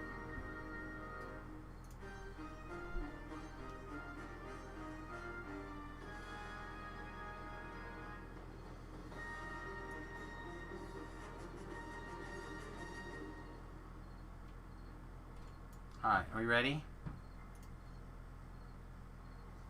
If you're like me, you find it very hard to keep your dick dry. I left my dick unprotected and it was warped out of shape in no time. I could barely recognise my own dick. Imagine that. Then I discovered Schaefer's New Zealand style dick sealer. The best way to take care of your dick in 3 easy steps. First, wash your dick with soap and water. Then, wait for your dick to dry. Once your dick is clean and dry, paint your dick with Schaefer's dick sealant. I used to be too embarrassed to invite people over to see my dick. But now, my dick's the talk of the town. I even have pictures of my dick. Check out that dick. I want to send this to my secretary. Barbara always loves to receive my dick pics. After all, summertime is all about spending time on your dick. I'll often have 20 to 30 people on my dick at once.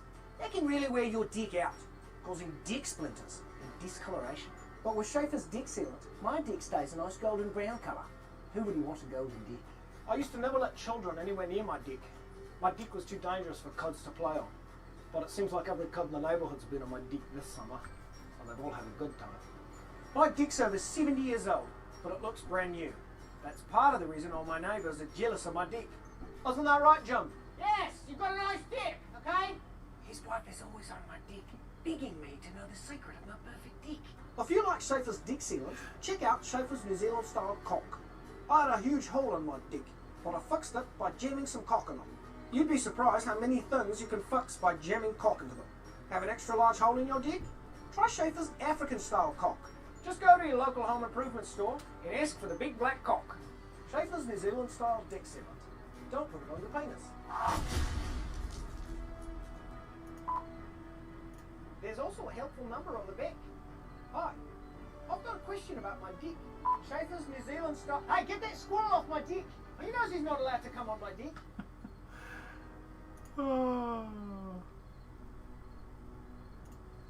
I haven't seen this one.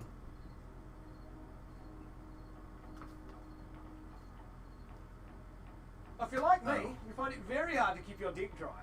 I left my dick unprotected and it was warped out of shape in no time. Right around the time I turned 40, my dick became soft and spongy, and I never used it anymore. My wife wouldn't even sit on my dick, and the neighbourhood kids would all point and laugh.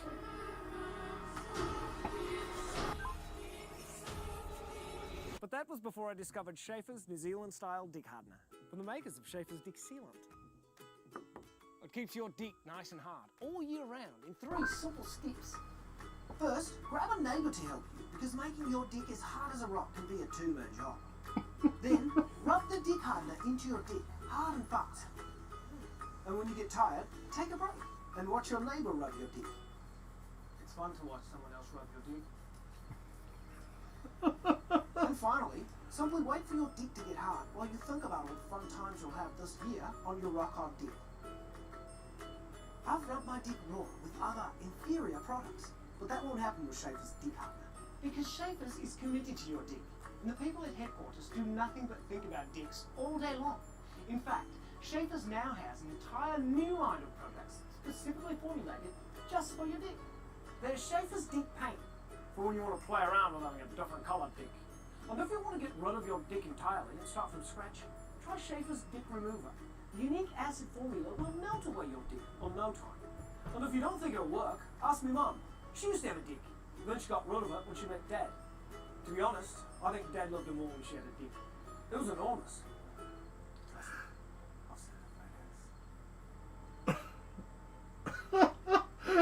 But most importantly, be on the lookout for the world's first dick vacuum. Schaefer's New Zealand style dick sucker. Because why should you pay 2 guys you don't know to show up in a van and suck your dick for you? Now you can suck your own dick. All you want. Hey, why not make yourself some extra money and suck everyone in the neighbourhood's dick while you're at it? So join us on social media and tweet us a picture of your dick using the hashtag #ShowUsYourDick. Oh look, we've already got some. Show us your dicks, big and small. Here at Schaefer's we can take them all. A dick in the front, a dick in the rear. We've serviced dicks our entire career. Schaefer's, it's good for your wood. Schaefer's New Zealand style dick hardener. It's like Viagra for your dick. Oh, I've never seen that before. That's great. I've shown my dick to people I work with hundreds of times, and they love it. Not just because I'm the boss. Hi, I'm Marty Schaefer, president of Schaefer's New Zealand style products, such as Dick Sealant, Dick Hardener, Dick Remover, and my personal favourite, the Dick Sucker. Until recently, we used to refer to those all-important office presentations as PowerPoints. But in today's office, dicks are on the tip of everyone's tongue. And that's why our latest product focuses on the many dicks you're exposed to at work. Schaefer's New Zealand style dick presentations. Guys, let's show them all the different dicks they can buy from us. Running a company can be challenging, and that's why I communicate to my clients and employees in the clearest way a man can in the corporate environment, with my dick. Oh, sorry. There for me, Barbara? Yeah. Even though we have all sorts of dicks, fast-paced dicks, flashy dicks, interactive dicks, inspirational dicks, persuasive dicks, and dicks just for the holidays, you can't just rock up to a meeting and put your dick out. Before I show my dick to anyone, I put it on the biggest screen I can find and then spend up to 2 hours poring over every detail of my enormous dick. It's the longest one at this office. Everyone's eyes widen when they first see it, but once they get their hands on the hard copy, they get the feel of my dick, and I like watching them do it. If your dick is boring, people can easily doze off because they've seen a dick like yours before. But with Schaefer's New Zealand style dick presentations, you'll virtually slap them with your dick. Jim, wake up. What was I talking about? Your dick? Good, Jim. It's a good sign that Jim is following along. He's seen so many dicks, I'm convinced all he dreams of are dicks. I'm all dicks. Get out of my face. I've had enough. Poor little guy. I've got to go now. I've done such a fantastic job presenting my dick around the office that I've got a meeting with the head of human resources. I hope it's a promotion. Kidding, I'm the president. I can do whatever I want. You wanted to see me, Kathy? Schaefer's New Zealand style dick presentations. Try our dicks. They're easy because they're not hard. Oh man, I have to say that was, I hadn't seen the other ones before. That was very enjoyable. Oh man.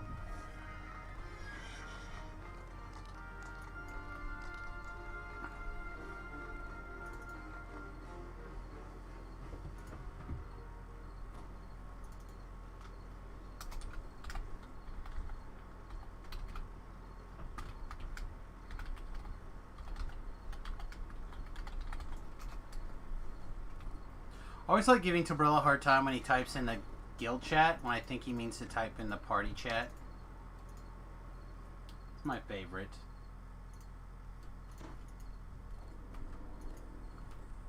Hey, there he is.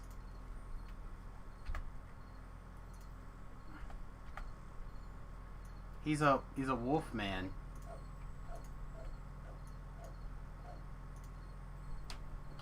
He's also Wolfman to... Oh, he's level 1. No? Yeah, he's level 1.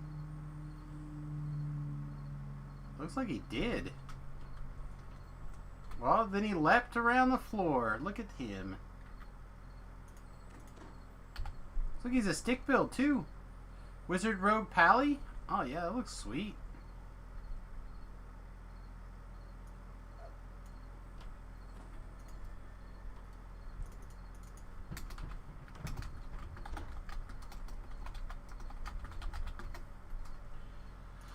Does he have nards? I don't know. We'll have to see. My personal favorite message of all time is www in public chat. I'm very much like that. Sometimes I'll be like I'll move around and I'll won't be able to do anything, and I'll just start slamming the keyboard like randomly, and then I'll realize, oh, I've been somehow I hit enter and stuck in chat mode.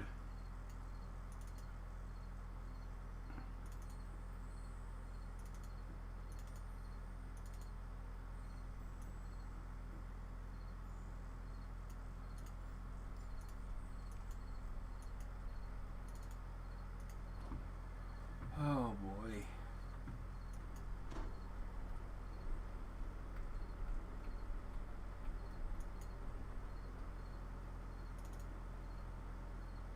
we going? We're going back to Sharn.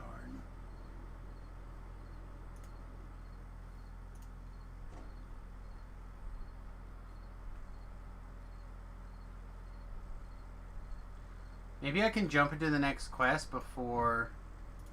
Oh, never mind. So I wonder if I could successfully have gotten into the next quest before the music started and avoided it. It looks like the answer is nay.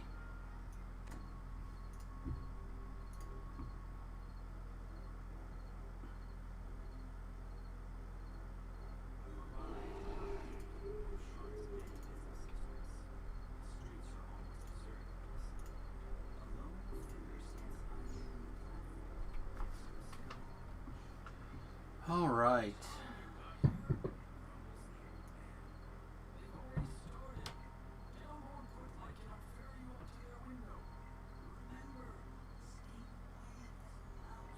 Mr. Ford, I assume this is about your request to join the National Convoy, which was turned down due to your lack of subtlety, per se. Yes, well, I prefer audacity to subtlety. I admit that subtlety has allowed the Aurum to do as they please with the 5 nations for many years. But what I have to offer the organization cannot be. Fortunately, it looks like there's nothing exciting going on that we want to talk about, like on Twitter or Facebook or anything. Your experiments, Mr. Ford, not for long, my friend. Allow me to demonstrate. Elizabeth, please come in. Now, Elizabeth, I know you invited our mutual friends for the storage. Say, don't you cry.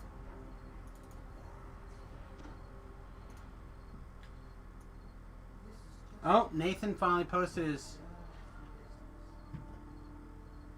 picture on of his car.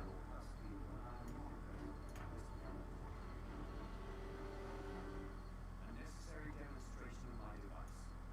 I want you to see my improvements firsthand. Not quite. Calibration issue, perhaps. No matter. Kirk, yes? Take Isabel outside. We will adjourn until the hour. It's time for the next act to begin. On the instrument releases a strange ruby arc. The darkness around you erupts with wire menacing responses. An ambush! Damn us for fools! Shouts Damn us for fools! All right.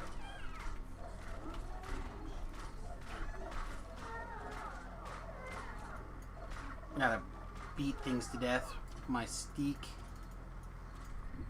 Whack them with my wood.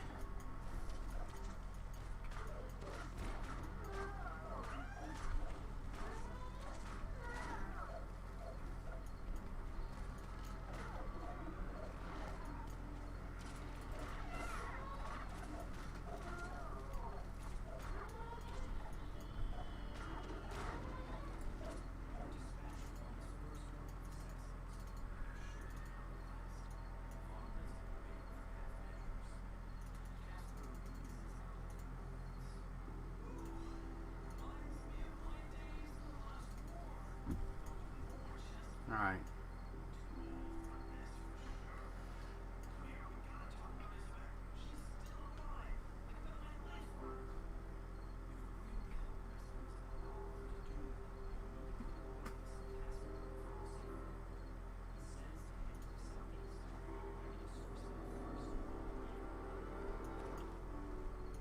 I'm a woodwhacker, exactly. How much wood would woodwhack whack if a woodwhacker could whack wood?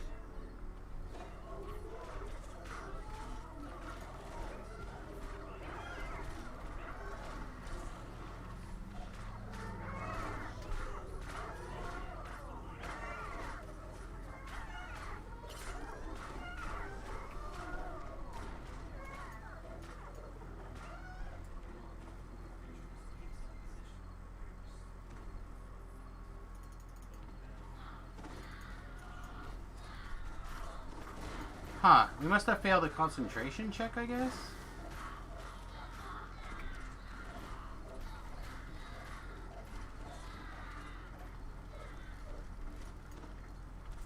Wow, yeah, probably.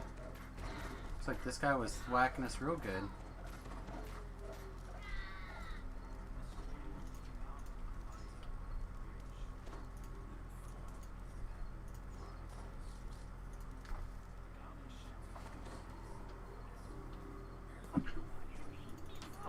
Oh, excuse me.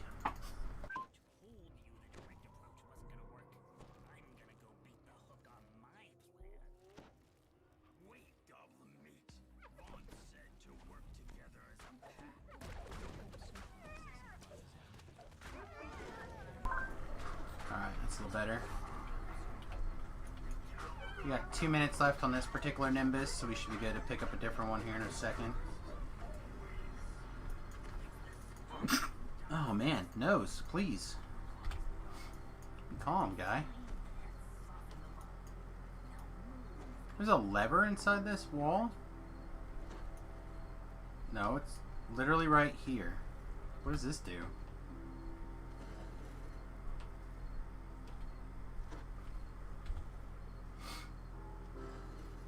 Makes a noise. Alright. That is weird.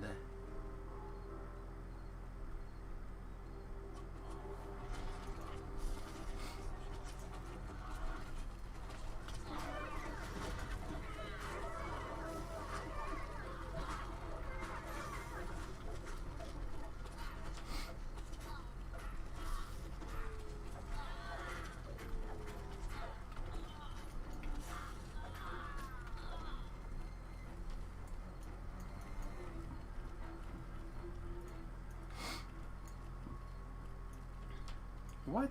No. There we go.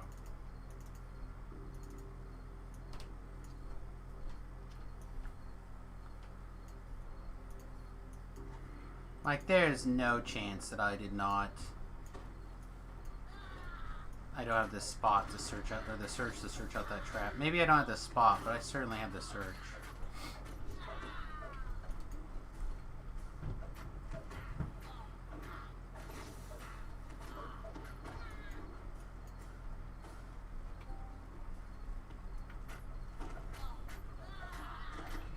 Going over your mock ballot for 2020.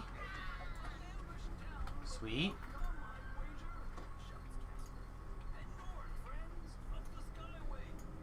I hope all of you're happy with your choices.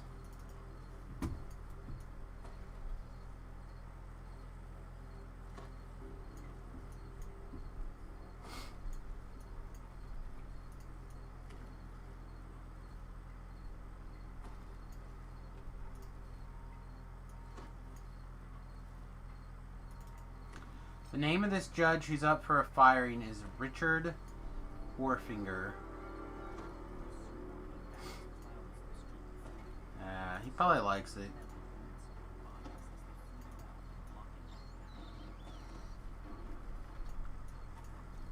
People who tend to go as Dick or Richard or whatever, they know.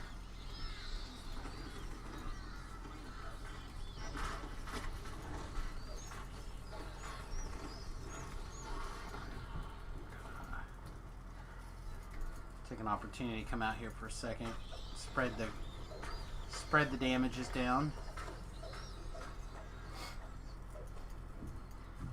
Pop our hireling up here. So we can get a heal or two.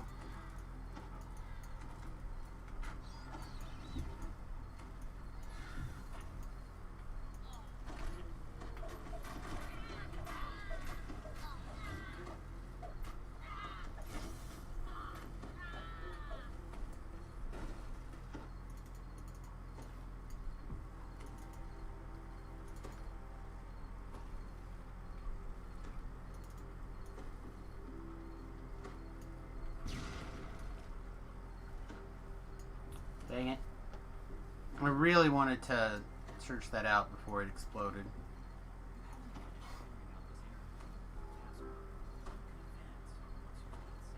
Which do you want in you, Samus? Between a dick or a finger? Ooh, that's rough. Really not a enter me kind of guy. I must be missing something. A bat or something? Yeah, okay.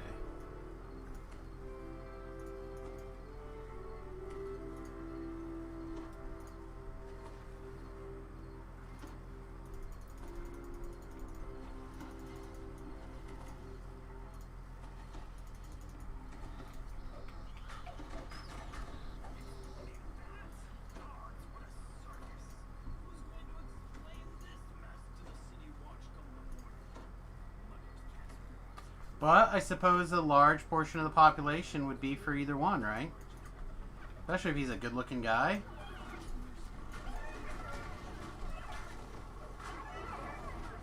Maybe he can use that to his advantage. I don't know.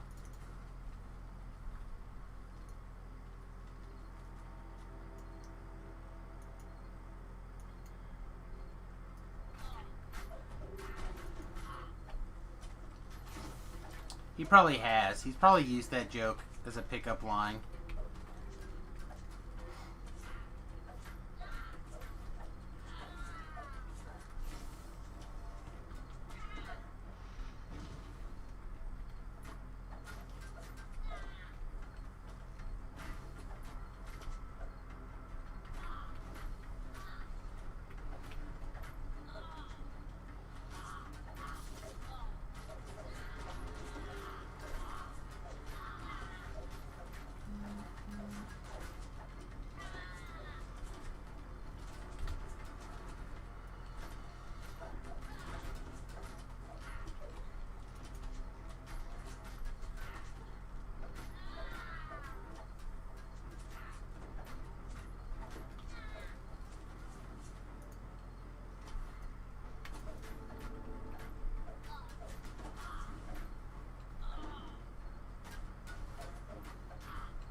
I have a feeling that a friend of mine he's much more left-wing than I am, and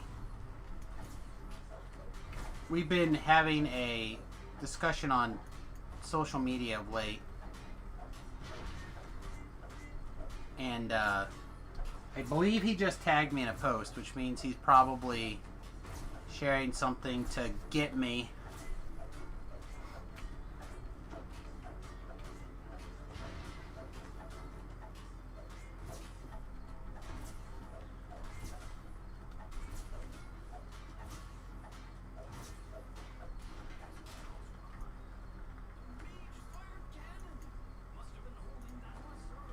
I don't know what else he would tag me in a post for.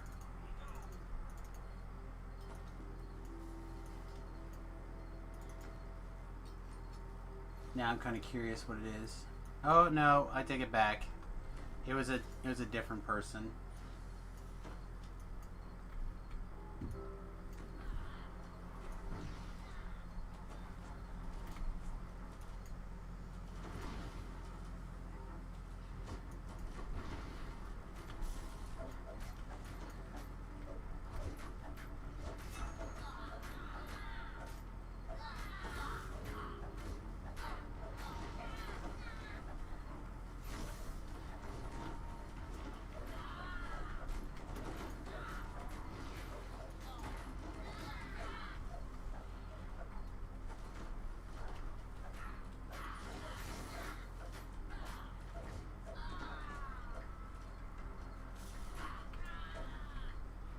Yeah, I mean, I would tend to agree with you on that one.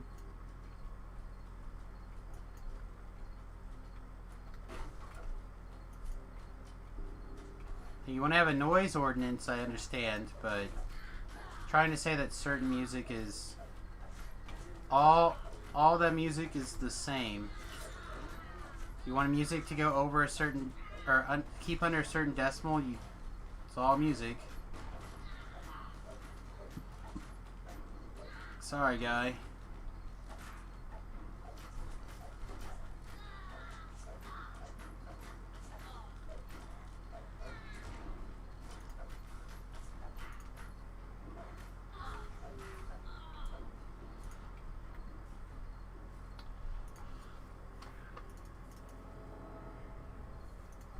But also, there's something to be said about the if the trial lawyer doesn't bring it up, right? The judge just has to go off of the information that they're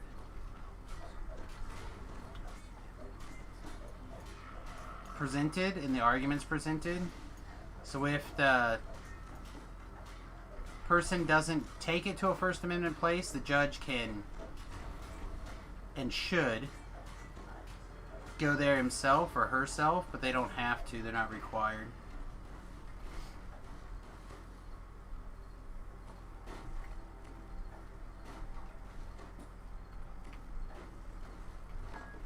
Which is why you kind of get to make as many arguments as you want as a lawyer.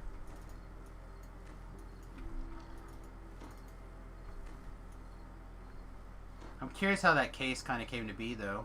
It seems like an odd case.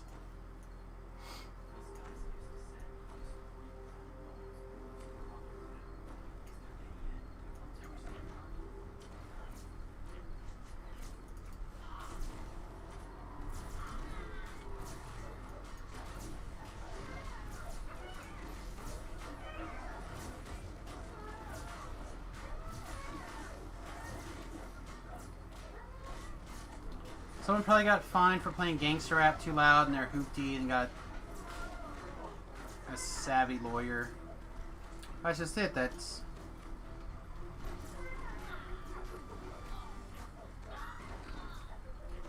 I mean, somebody was apparently up to date enough to file an appeal.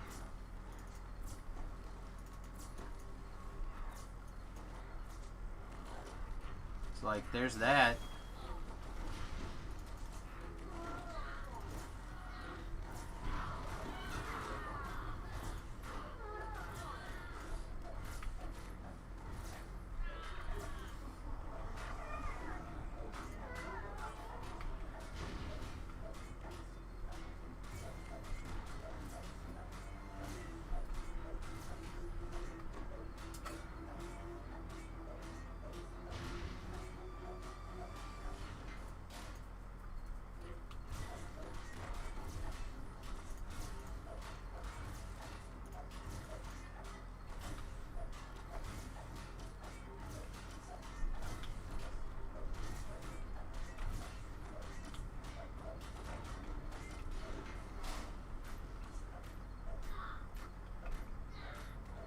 The other thing to keep in mind is if that's the one bad thing that you can find, maybe that means that 999 other cases that he's overseen were totally reasonable.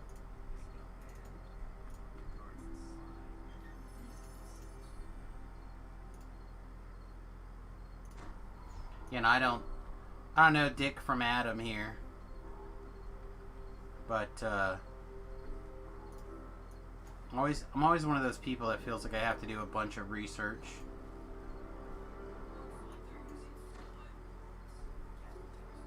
Oh, he was the one who he did say it was unconstitutional. Okay. Yeah, I mean, I agree. It's definitely unconstitutional.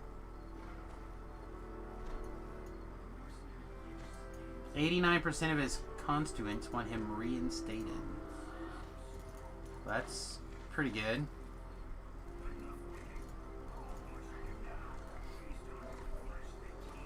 I guess when we're talking about weird political things, and it doesn't appear to be like a million people hanging out in the chat, I could be incorrect. Might have to look and see. Because as soon as we start talking about political stuff, one way or the other, some group of people disappear. So...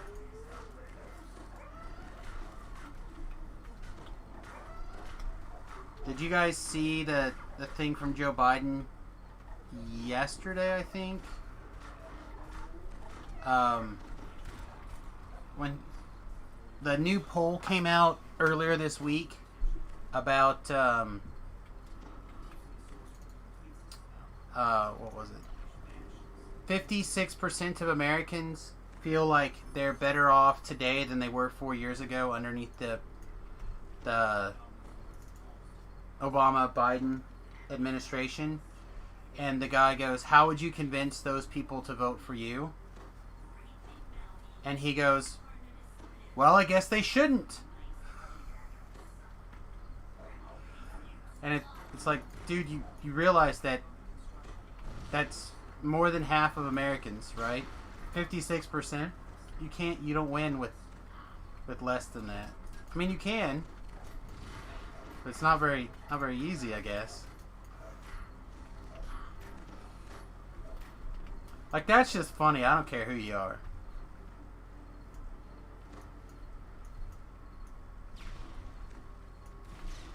Where are you ninjaing off to here, guy?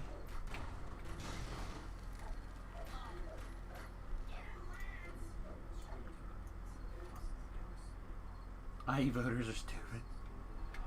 That statement is better than the 26 Democrats' response, though. IE voters are stupid. Yeah, I mean, there's a lot of really bad comments from politicians. They just expect you to vote for them. Now, what was the other thing Joe Biden said? Like, he's had a bunch of things this week. He forgot Mitt Romney's name, right? He forgot again that he was running for president of the United States. He forgot where he was at. Like, all these things in one conversation, if I remember right, is what people were saying.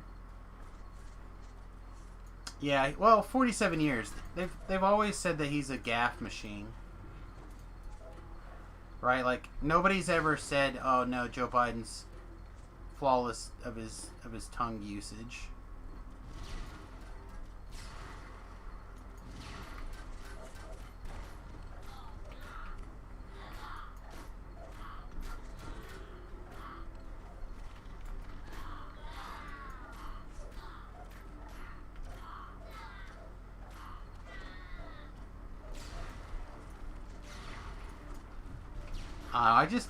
I really enjoyed that.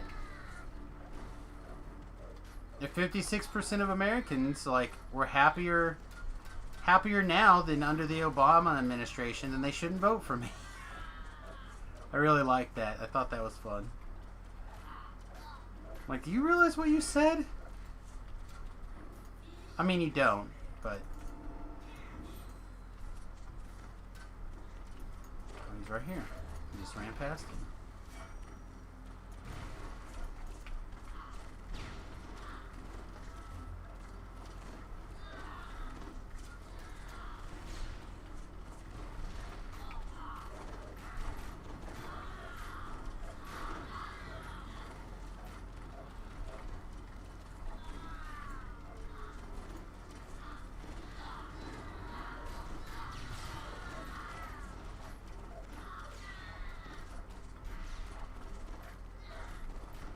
Where'd Dude run off to now? There he is.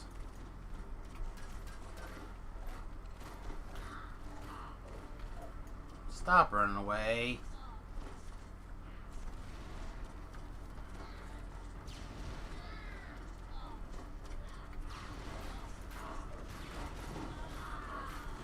Well, again, he's just trying to be as small as he can, because as long as he's not the focus, then he's got a pretty good shot at winning.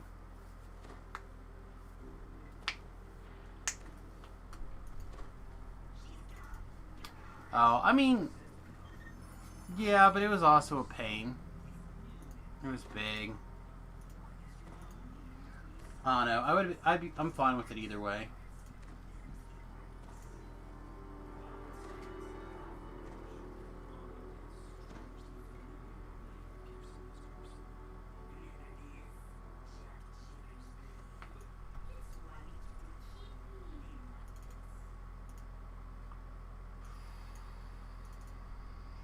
All right.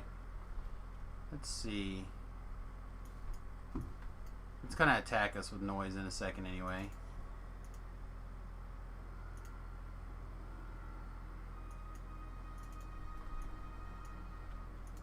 Where's my Bone Knight?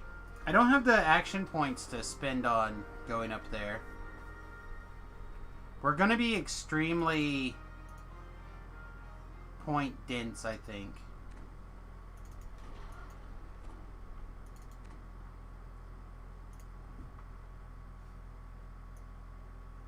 May not even be able to do all the things that we want to do now, if I'm being honest.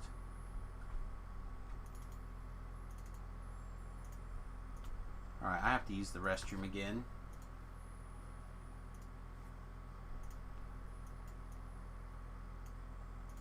So we get stuff sold here, and then I will take a 30-second ad break while I run to the restroom.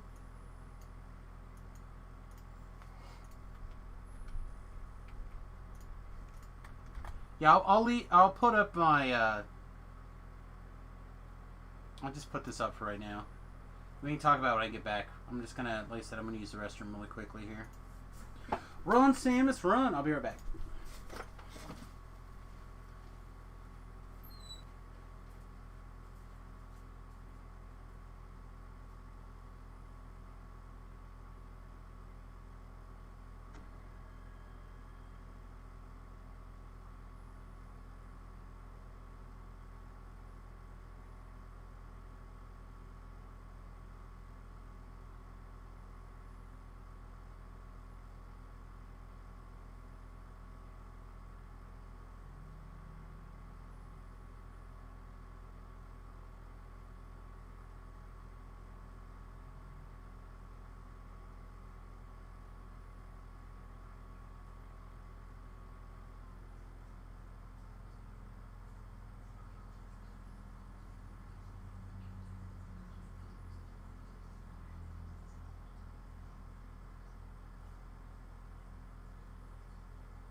Okay, I'm back. Excuse me.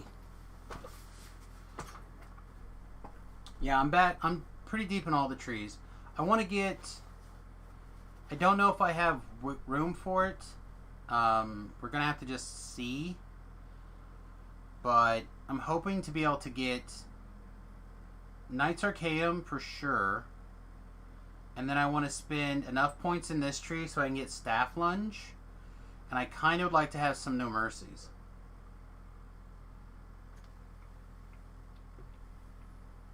So I'm not sure how well things are gonna fit.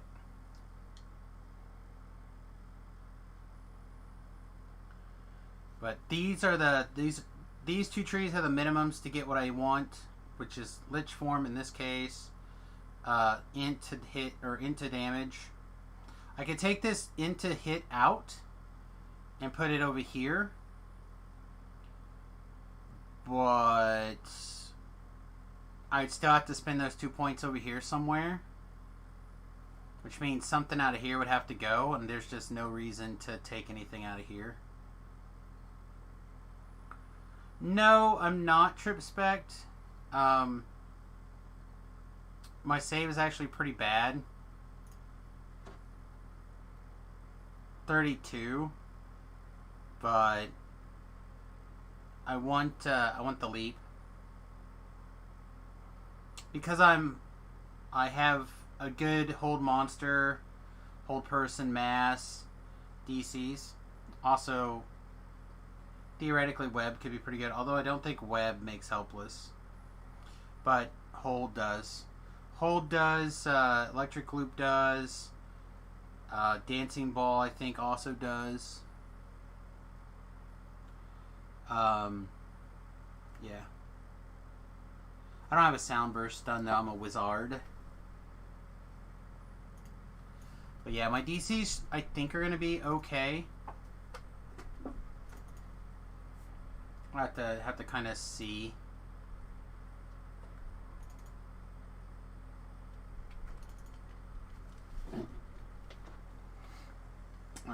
why I'm sitting here a second.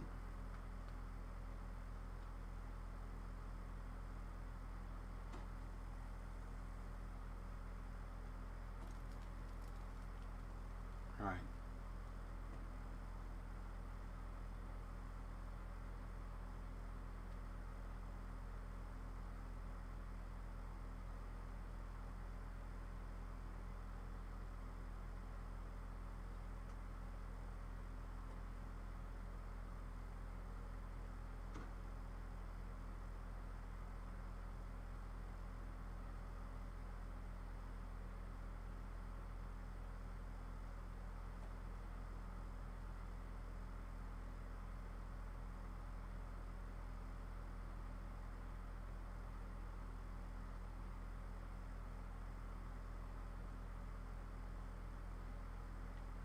Let's block it, maybe.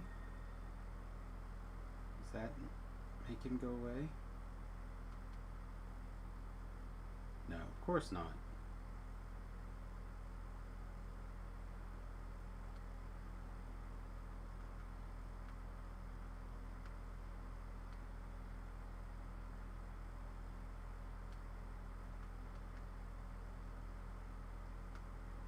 There we go. Thinking about a bard with a rogue splash for Fascinate and No Mercy. I've never done a proper useful bard before. The problem with a lot of that kind of stuff is that you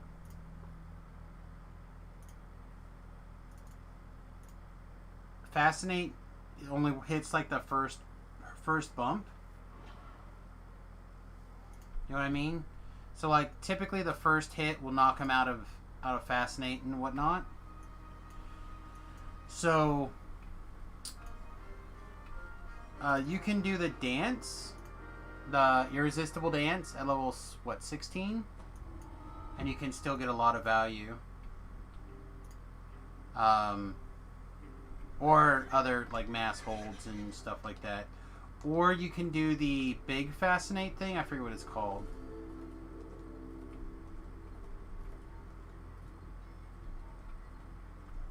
That they don't get a break out of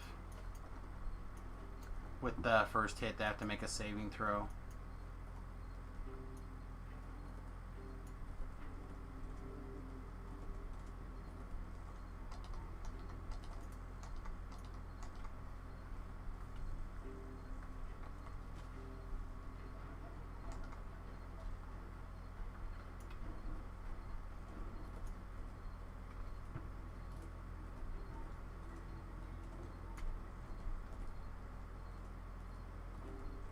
Well, there's two, right? You have Fascinate, and then there's another one.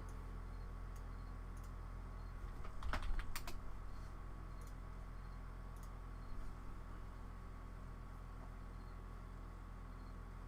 think it's an enhancement.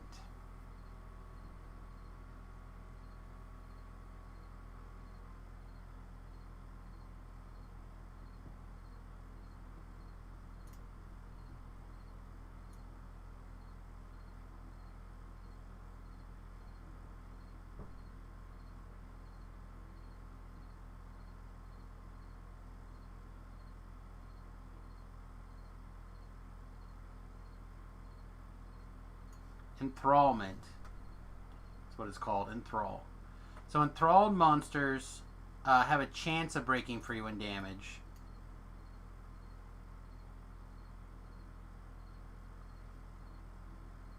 As opposed to Fascinate.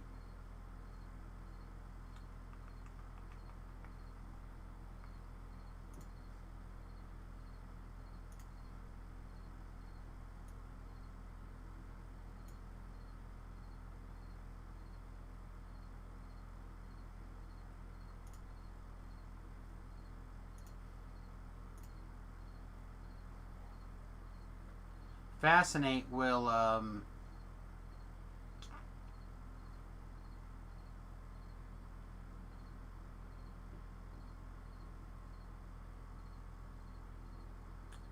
cease our activities until they're damaged or the effect ends. But again, if you're spell singer, right, as a bard, your tier 5 spell singer, I mean, you have shout, which can stun, but you also have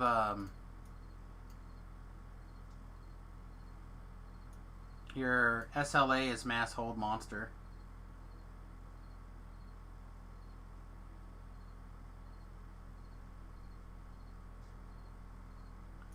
So you have a lot of sweet options.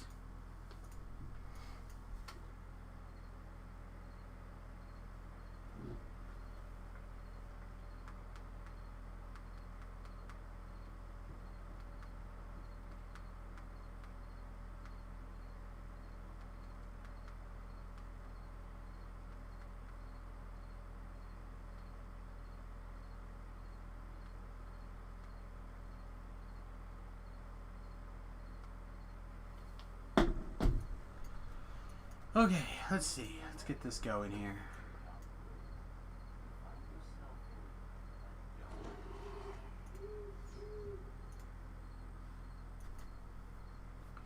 Alright, Hearts of Wood. Heroic True Heart of Wood Allowed TR to Part 1. Yes. So,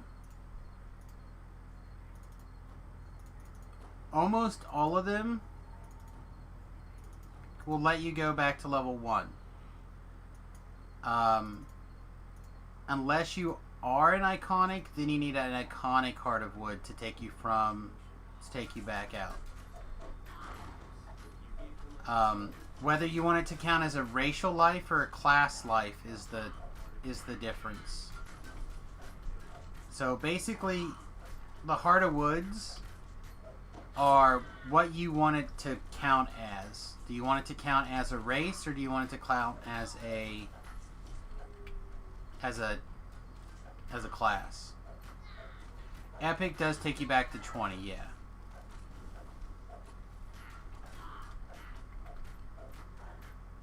No, racial can be done at 20. As long as you're not an iconic.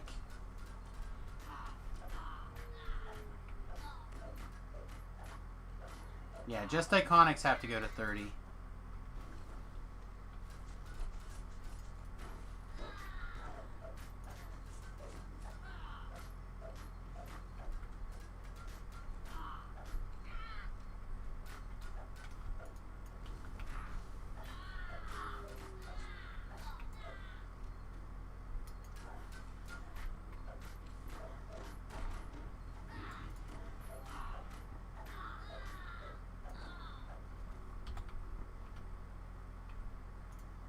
These guys did a lot more damage to me than I care to admit.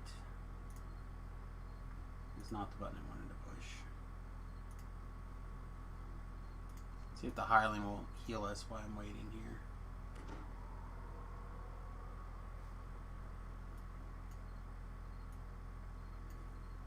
Looks like people are just out for the evening. A couple of people with one viewer each. Okay. Yeah, it looks like people are just out for the evening. Come on, heals me.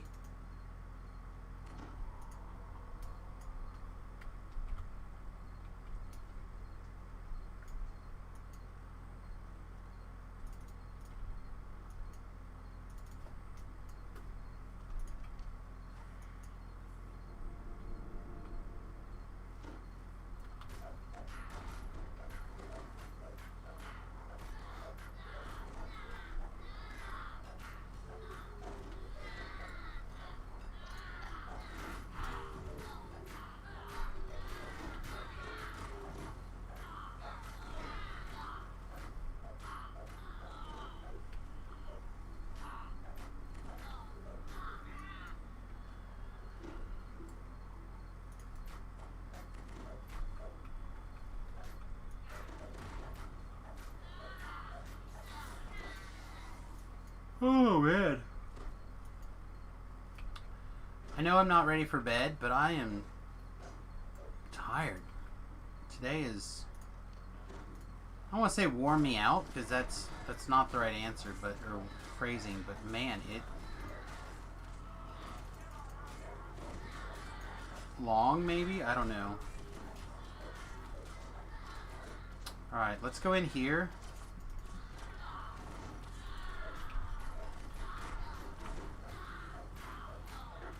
Get some holds on.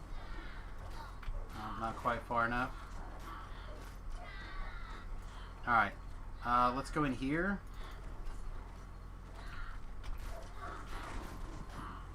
Try to stand in such a position where we can easily hit multiples. Had a very mentally taxing day today. Yeah, that's... I mean, my head has been bothering me pretty, like, for the last couple of hours. It's been like a 4. Which is not that unusual, but I don't know, like it was bad enough I laid down for what, an hour and a half, 2 hours today, just laid up and watched the stream on a stream on the ceiling. That's my motion for watching something on the ceiling. I've showed you guys that mini projector that hooks up to my phone before. That I got at buying when I got my new phone. They had a program, get a phone, get one of their attachments for it. Use it all the time. We even used it camping this weekend too. Or last week, whenever we went. Yeah, last week when we went camping. I didn't bring like the television or anything like that, and then I was just gonna watch stuff on the laptop, but it turns out the stuff I had already downloaded on the laptop timed out. So I'll have to look and see what the number of days for like pre-downloading something. So we use Amazon Prime to download certain things for like going camping. And I guess there's now a timeout on the downloads. You had a 9-level cluster from 5 to 9. Nice. Yeah, I haven't had a rough... Like, I haven't had a 9 in at least a month, I think. I'm probably due for like I had a bad weekend where I didn't sleep basically for 72 hours. But it wasn't a 9. Like a 9 for me is basically where I get to the point where I can't move.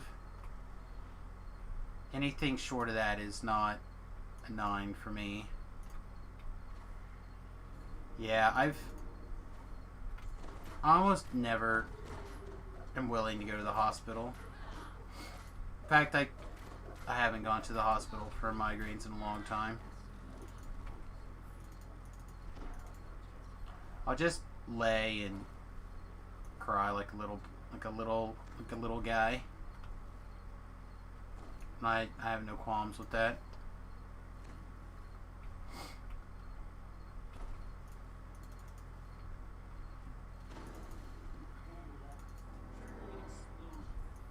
Like, my problem is what are they actually going to do for my migraines? Maybe they'll give me something. Maybe it'll take the edge off for a day. And they're going to charge me,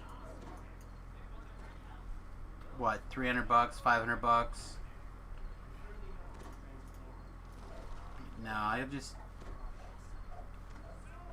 we've kind of found other things that help some, enough, usually. No, I take it back. I had a bad couple of days 2 weeks ago, right? I remember taking both the CBD oil and the herbal remedies, the wife's oil package.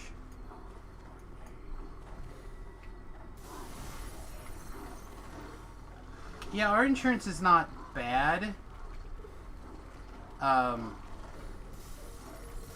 Really. But it's my wife's company, and she's the one that pays for it, is based in Georgia. So all the insurance is kind of like we're out of network for almost everything. So that puts a hamper on some stuff for sure.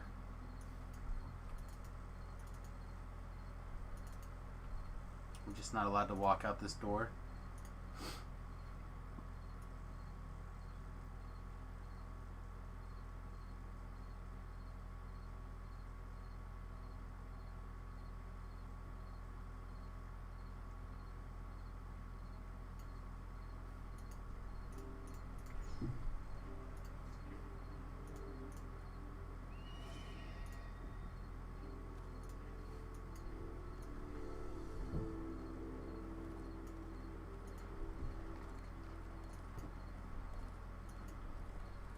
Yeah, I just my problem is that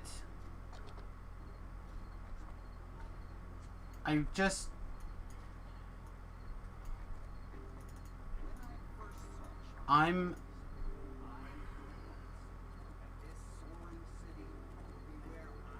like over the idea that medicine is going to help my headaches. Now it's just a matter of getting through it. You know what I mean? Like, I don't feel like they're gonna help. What did I do? Oh wow, I like really ran off course, huh? I'm way further off than I thought I was.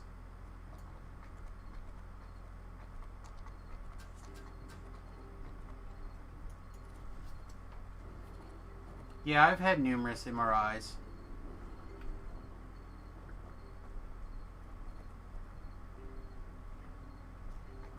I saw the best specialist in 3 states, allegedly. And he basically told me that there was... I don't know, I went in there thinking it was brain cancer because I have a history of brain cancer in my family, and my grandfather described it to me as very much what I was having and experiencing. So I went in there thinking that, and so I had numerous MRIs over the years, and apparently my brain is fine. So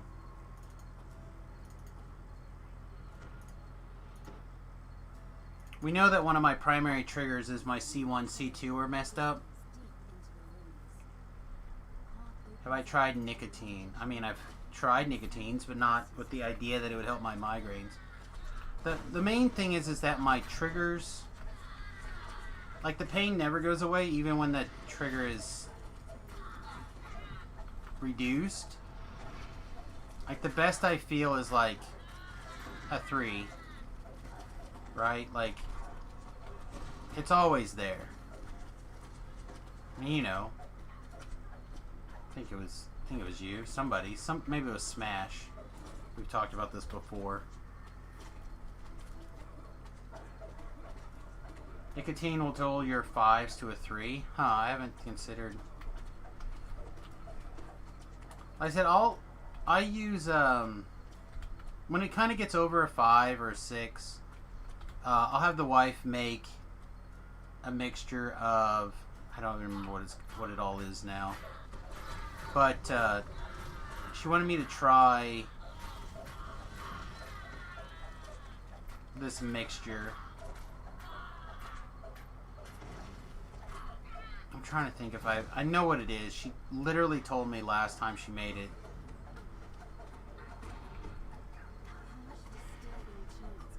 I don't know. It's gone. But it about 70% of the time I think it helps. But the main trigger is the fact that my C1 and C2 are pushed in the opposite directions. They're both pushed out. So they push against the spinal cord. I can get... And it makes the spinal fluid... It kind of acts more like a one-way pump. Like it pumps in at a reasonable rate, but it doesn't pump back out at the same speed. Basically, so I'll get a buildup of pressure. And depending on, like,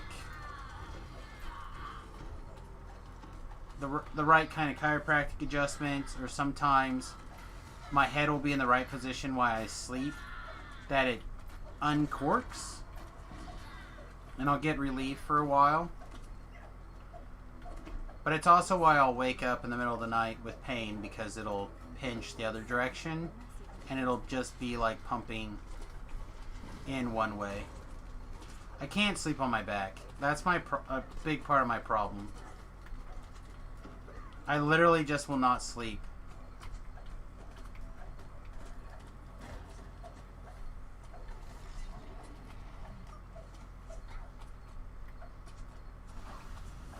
I kind of sleep towards the side and a little bit like almost face down.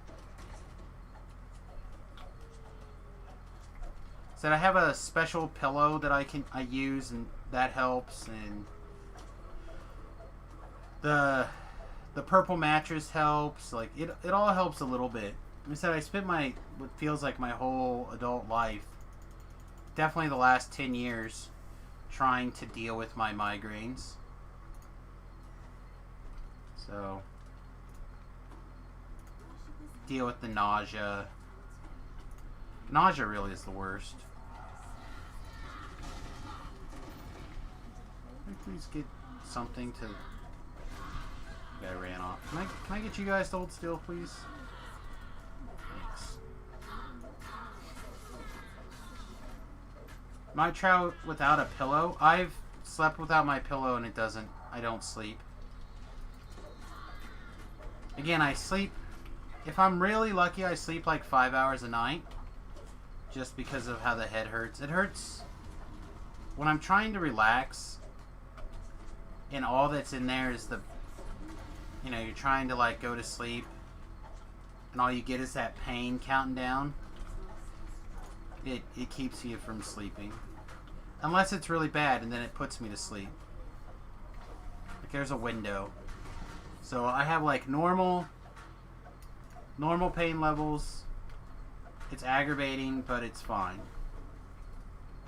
Then you have a couple of notches up, and it usually is extremely aggravating, and it hurts. And the secondary side effects start to get really bad, like slurred speech, dizziness, not being able to remember things, sometimes purple spots. All those purple spots usually start when that's really bad. This one mythic? Nope. Something's going in the grinder. And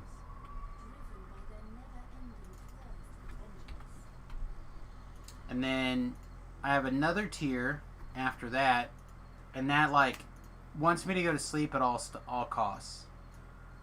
Like, it practically is an off button. You just boop, and you're done. And then there's a tier after that where the pain basically wakes me up and makes me not be able to sleep again. Like, it's incredible. Then after that, I can't move, and it's just like uncontrollable tears generally.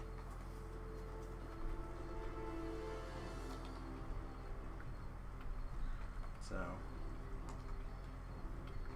I haven't had one so bad that I couldn't move in a while, but I have had several shut-offs. Like, we had one, again, think back to Monday, right?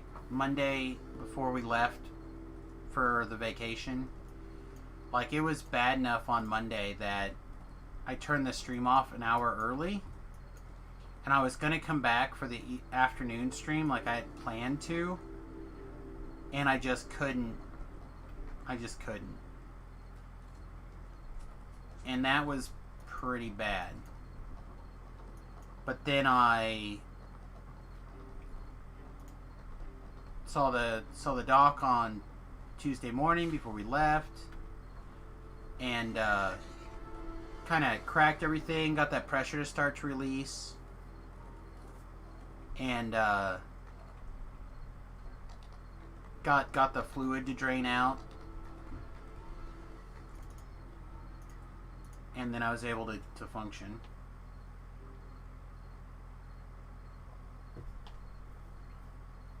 It's literally just like my primary trigger is literally just pressure. Yeah, we've considered surgeries. We have definitely considered that. They've also told me that it won't do any long-term good unless they fuse my C1 and C2. Which I kind of like the ability to move my neck. Sounds fun, doesn't it?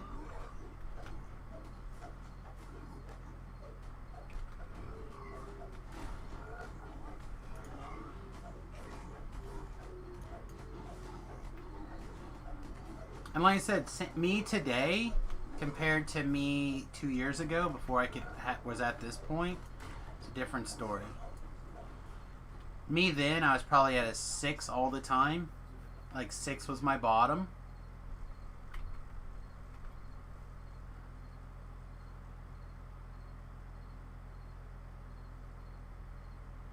Your dad does fine without the ability to turn left or right. Can he drive?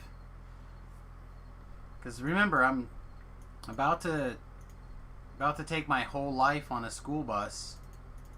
He drives fine. That's cool. Yeah, I don't think I could drive without being able to move. Said I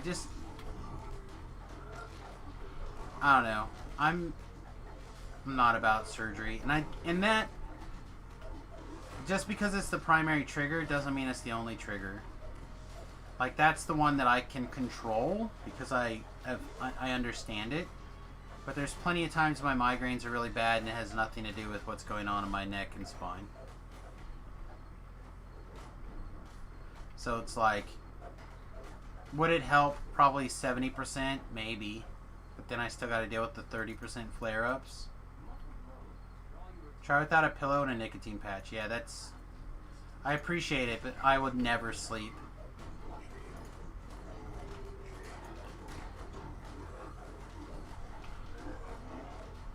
I've never had a doctor recommend a nicotine patch. I tried a whole bunch of other drugs. I think that's part of my memory. And in fact, I know it's my memory problem. One of the drugs he put me on, the primary side effect was brain damage or memory loss.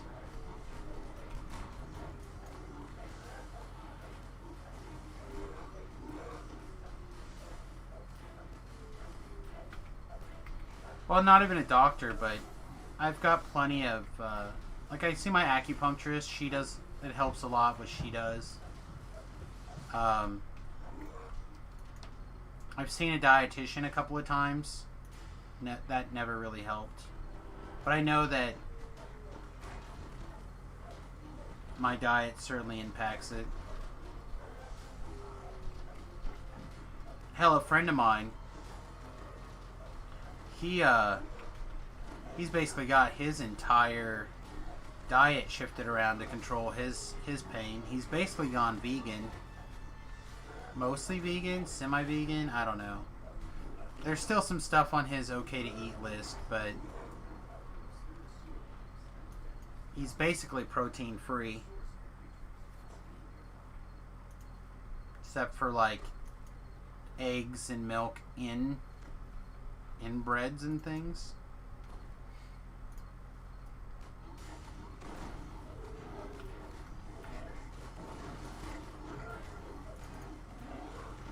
Really seems to help him a lot.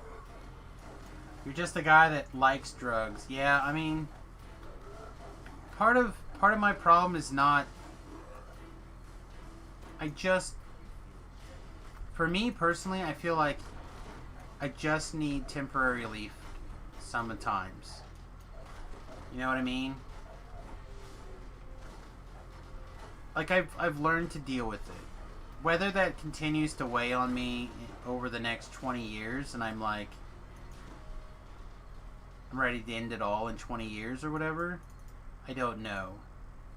But today, I already feel cloudy and foggy enough. I don't want to increase it. I want to be back to the old me as much as possible. I'm even strongly considering starting a regiment of psychotropic mushrooms to try to regrow some pathways.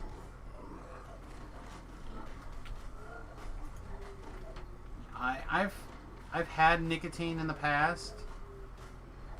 I used to smoke. Going back to nicotine sounds like a bad plan. In any way, shape, or form.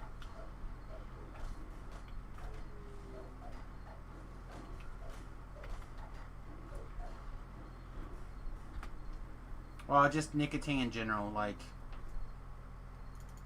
even to, I mean, I didn't smoke for like a long time. I smoked for like a couple of years, but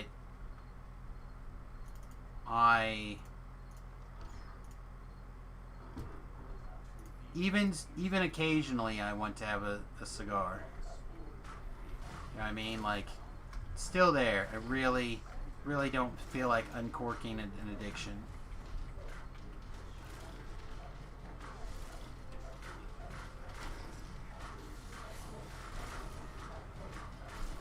I don't know if my family is particularly prone to cancer.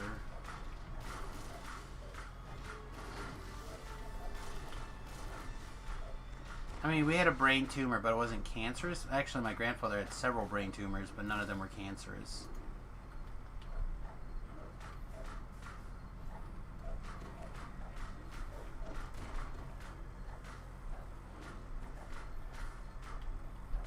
My grandmother lived to 103.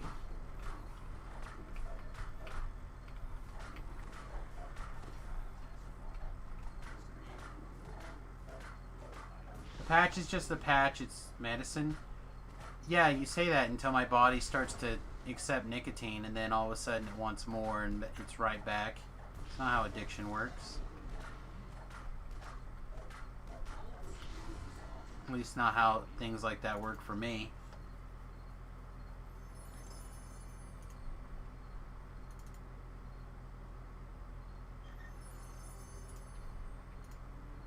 Might how that works for some lucky people. But I think I'm one of those people that would like uncork, and then I would have a hard time fighting that addiction again.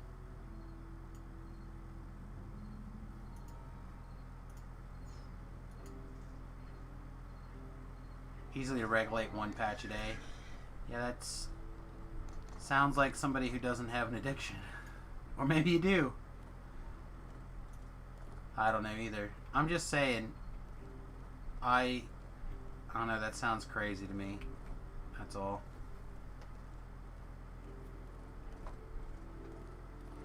I don't know, I could see, and this is already, I'm like, oh man, I could get some cigars and I could try it for a week, and then I'd be right back in the same spot.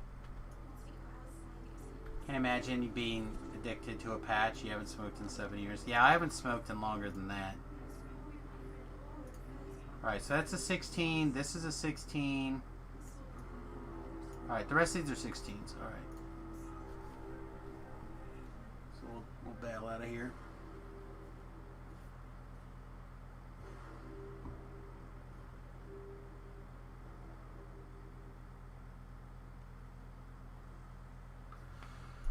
Alright, let's see. I don't have that much more experience to go here.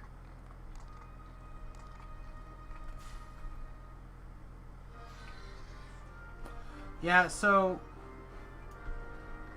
one of the things that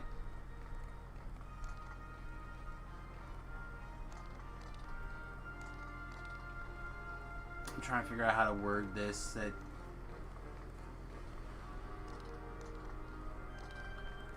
let's say I'm going to go on vacation, and one of the things I'm going to try on a vacation is some various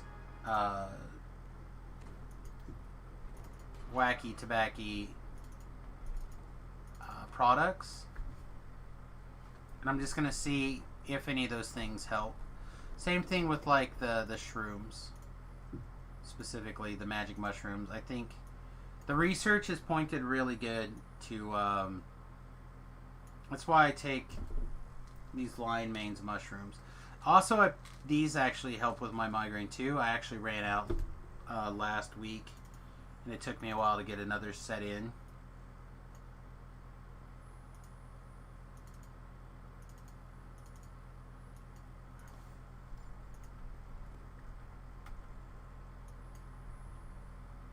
No, I don't need a reset. I just there's a great interview with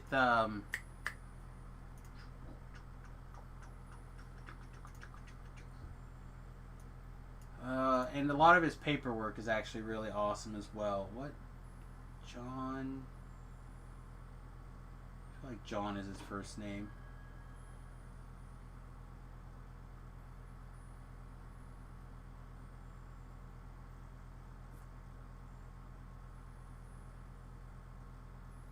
Emgality, yeah, that stuff. My friend Ben, Dr. Ben, really wants me to try that Egality stuff.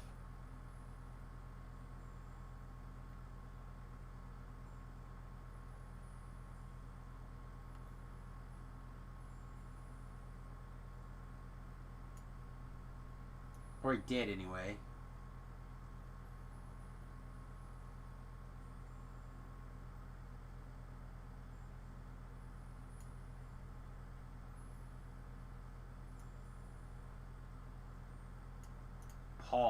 Paul Stamets is this guy's name.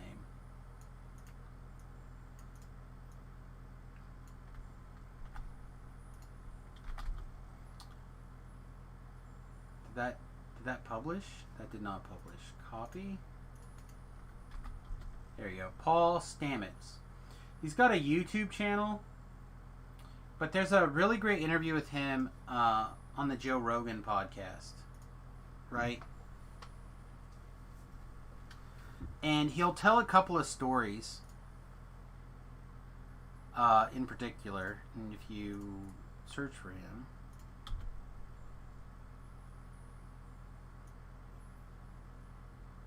yeah, here you go. 1035. Yeah, the Joe Rogan Experience. And if a lot of the stuff that he was talking about here, I actually did a lot of different reading and stuff, and you got like this up here.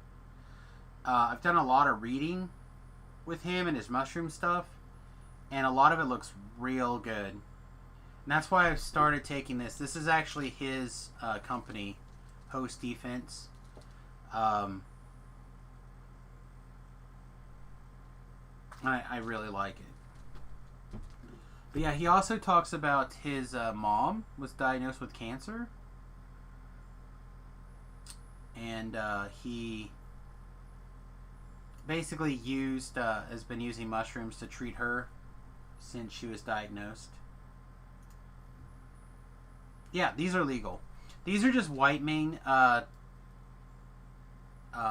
mushroom capsules. White mane is a non-high inducing psychotropic mushroom. So it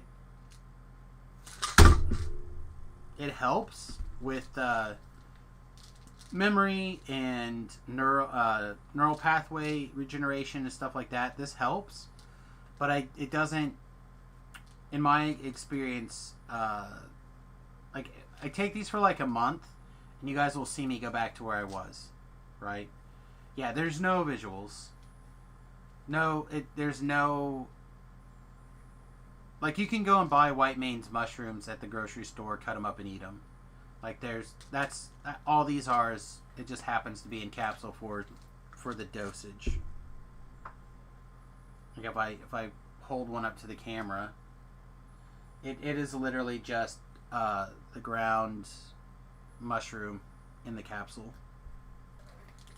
So, like, even if you like read the ingredients list or whatever, it's literally just 1 gram of lion's mane mushroom. There's literally nothing else in here. Oh wait, 0.555 milligrams of polysaccharides, which is probably the capsule. Do you have the toxin? Yeah. Herculeum. Oh, man. I have to type it up. Let me see if my brain will allow me to type.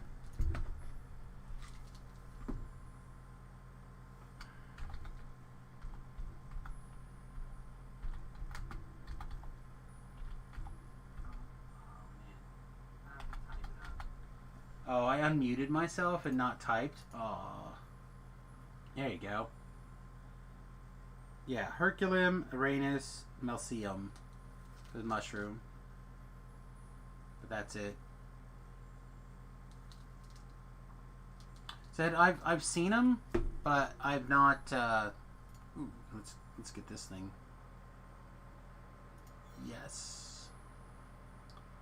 +2 to enchantment DC, +4 to spell penetration, 20 melee power. Yes, please.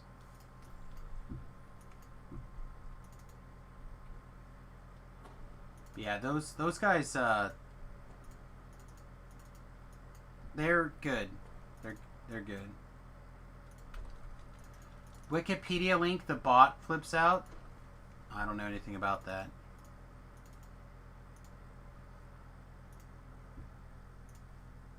But there are plenty other psychotropic mushrooms that supposedly are much better. But anyway, oh, you want to see if yeah, it loaded up just fine for me. Now you got to write it down. If you don't write it down, it's not science.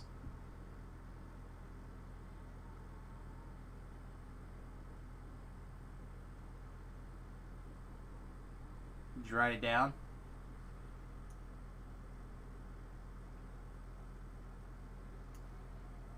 Yeah, the ones I've seen have looked more like this.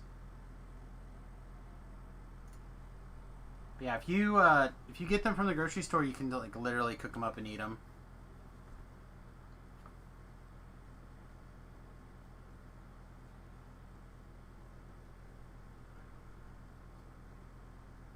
But anyway, Paul there, Dr. Paul, I believe. I think he's got at least 1 doctorate.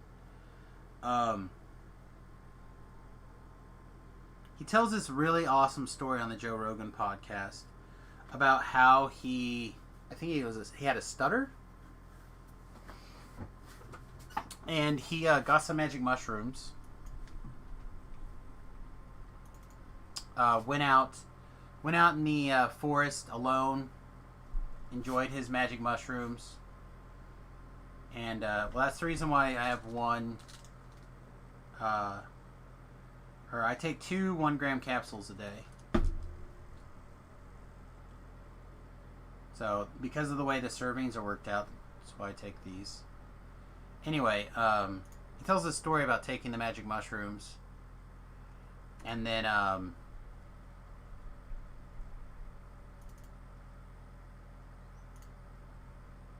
said he had this stutter. Let's see, 5 and 17 is 22. Gross.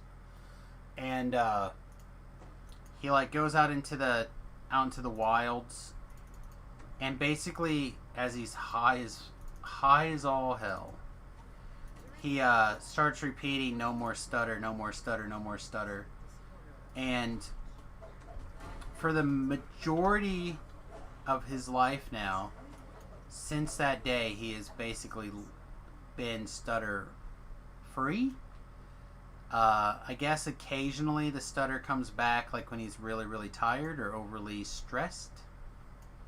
But for most of the time, he is stutter free.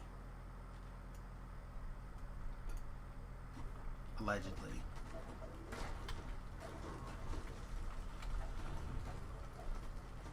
Now I said he's got a TED Talk on his mom. He was talking about how she was diagnosed with cancer. I mentioned that. And then he put together a, not just using mushrooms, I don't think, but a natural diet to kind of get things going. She was given a life expectancy of some amount, right? Pick a number. And that was X number of years ago, and she was sitting at his TED Talk.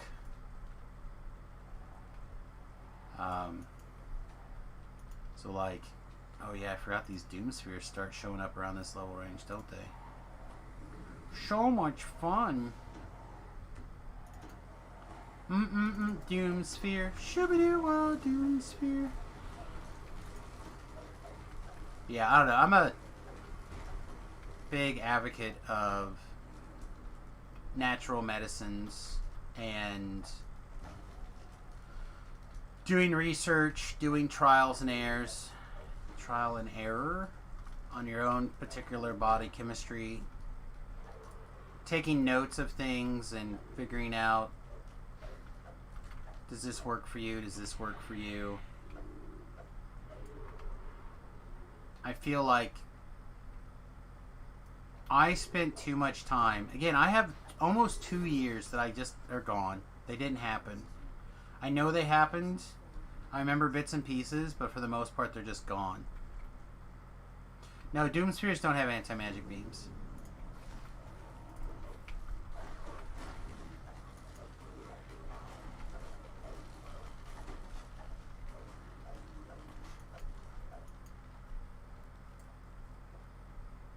Doom Spheres are basically big kittens. Basically big kittens. But anyway, what the hell was I saying?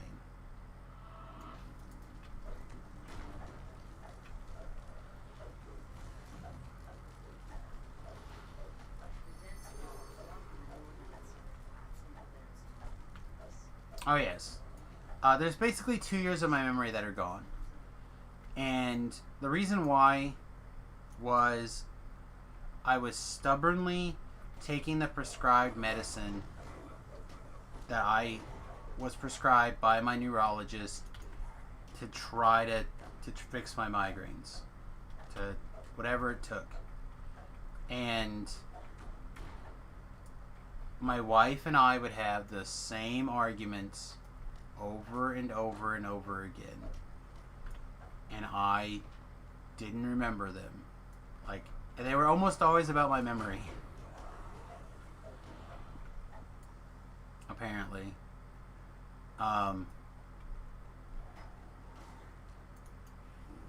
But we would just consistently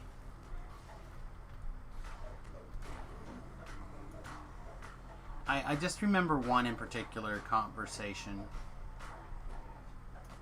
and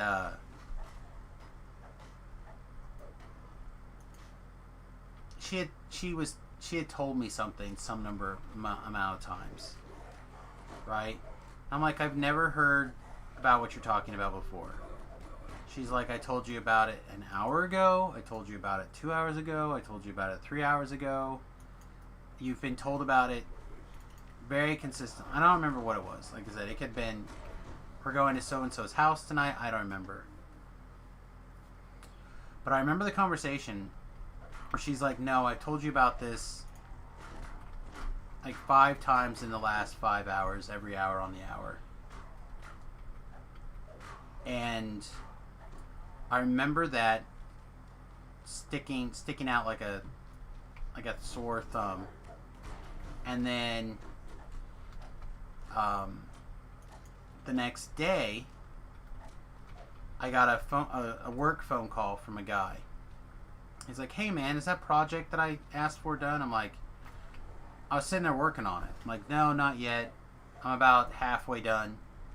And he goes, well, when I called you yesterday, you said you were halfway done. I'm like, oh, okay, well then, I must not have made that much progress yesterday. He's like, and I called you last week, you said you were halfway done. I'm like, oh, I don't know, like, I'm halfway done. I was like, okay. And I had said something out loud about it, and my boss at the, well, he wasn't my boss at the time, but he used to be my boss, was sitting, we used to sit across from each other in this workspace. And he goes, yeah, you're still working on whatever that project is? I'm like, yeah, I'm still working on it. He's like, you know, maybe you should make a note about that. I'm like, yeah, okay. So I made a note, and I put the date on it.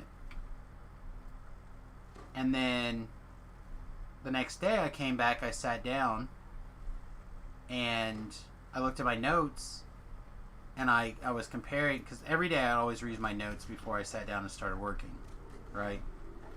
Because I knew that my memory was not great, right? But I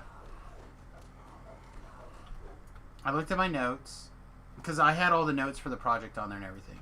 Then I had another note that said, okay, so-and-so checked on this yesterday at whatever, and put the date in. And for whatever reason, I think I stuck a line, like a coding line or something on there. I did something. And I started looking, and I had, the code wasn't there. It was gone. And I'm like, what the hell? And so I started looking, and what was happening, I figured out, is that I would work on something in the morning, go home for lunch, come back, not have any idea what the hell was going on, delete it all, and start over again in the afternoon. I'd come in the morning, decide I didn't know what the hell was going on, delete it all, start again. I did that every day for apparently almost a month.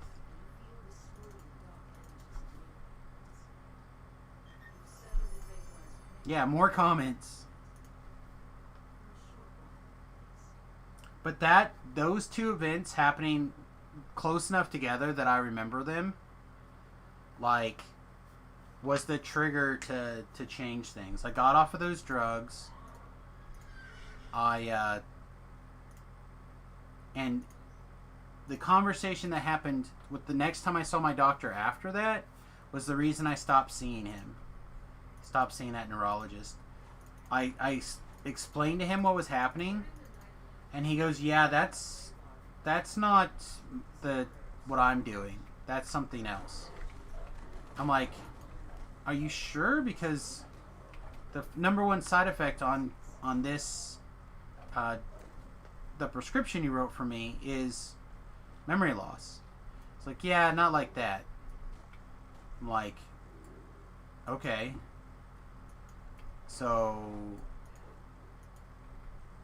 what's going, I was just like, I don't understand. You know, this is what's happening to me. And I just remember, again, I'd stopped taking the pills.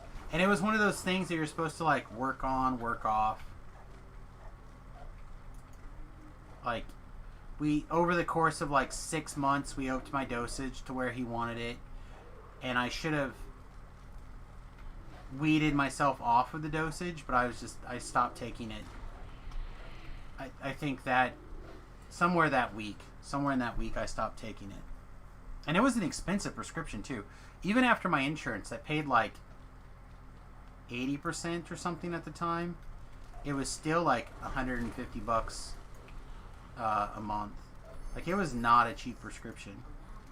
And yeah, I was just like, dude, this is absolutely bonkers. Did I show you my tile game source? I don't know.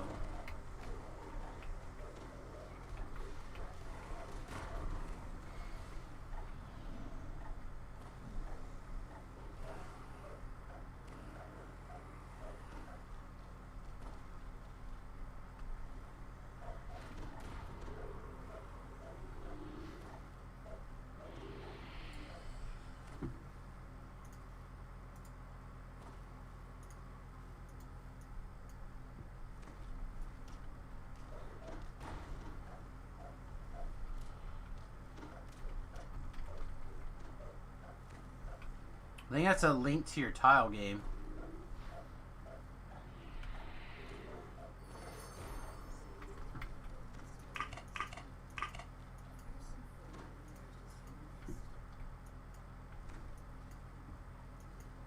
Oh, you just have it hidden in the source? Okay.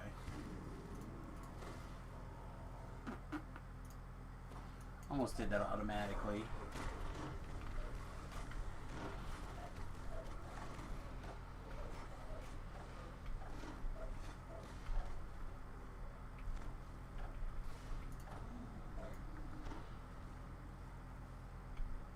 Well, that guy like threw me to the ground real gently.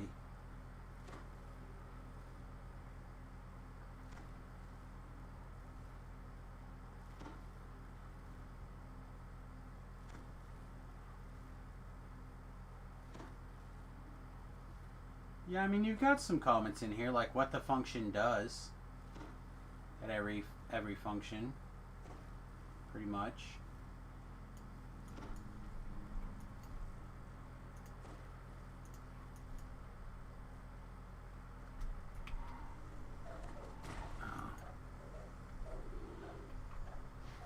I don't know.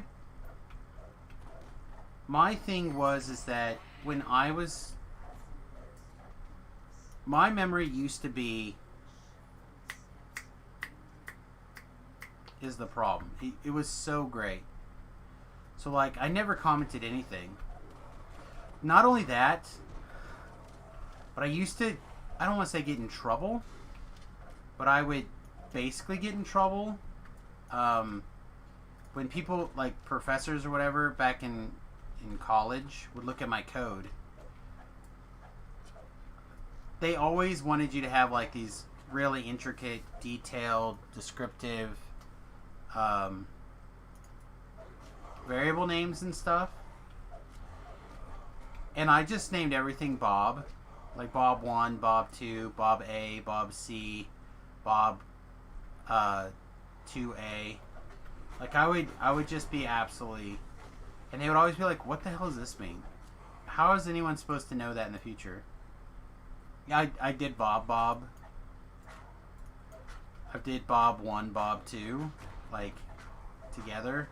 I used to, everything was Bob.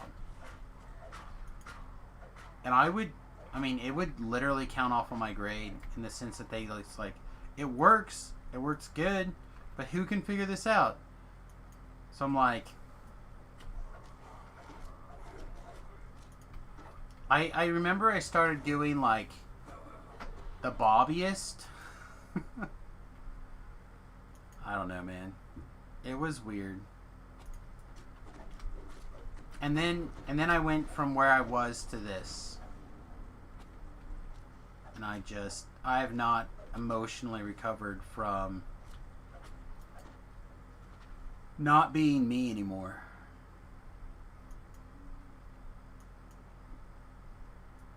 Well, I guarantee that it's really weird. So, at my former programming job, a friend of mine started working there, basically doing my job. He didn't start immediately after. He started like 5 years after I left or something. But he started doing... He became a programmer there as well. And he would one, ask me questions about programming there, like hey, what's this mean, what's that mean, etc. And I would be able to tell him. But two, I know that they're still using... They basically facelifted a whole bunch of stuff that I had done by basically creating a bunch of Drupal pages, and then they literally just pulled out my code, dropped it in, and then Drupalified them. So wherever I had like they would recreate the forms or whatever in Drupal, and then just use my back-end code to like do everything. But then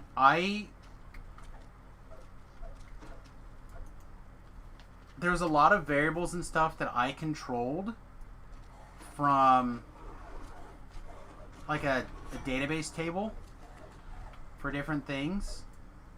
Oh man, it's crazy. Drupal has a new exploit every week. That doesn't surprise me because Drupal was a clanky, ugly bitch as far as I'm concerned.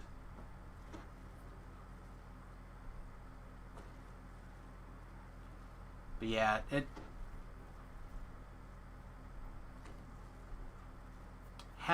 I could do things over again, first of all, I would not advocate expanding the department. Because I'm fairly certain that caused not only me leaving the company, in fact, that's the reason why I left the company, / was told to leave the company, was I expanded the department, the web department, from basically me to more people because I made so much money that people were pounding me to get their projects in next. I know that there was 1 year in particular after I had finished the new online ordering program that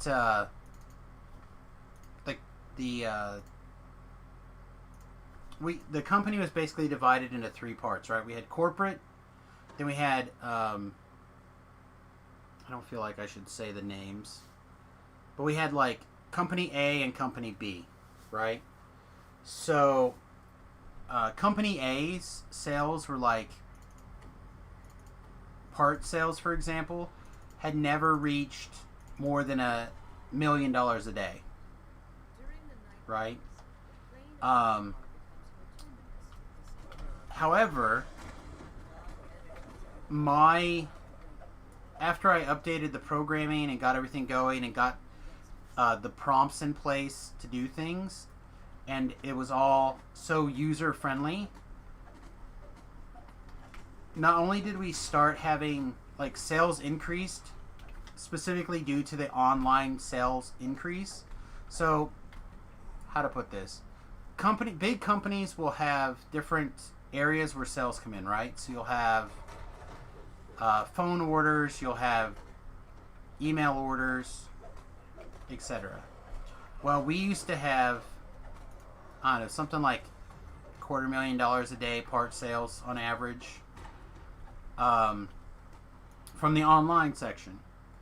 Well, then as I changed it and I adapted it and I got everything running and I made it so smooth and efficient that not only did the sales drop away from the people calling in, right? They moved to online.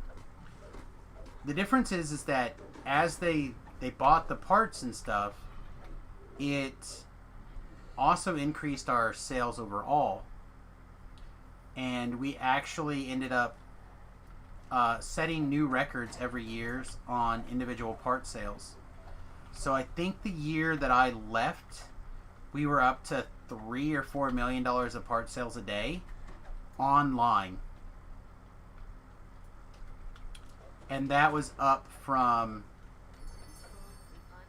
basically all of the part sales were up that used my program.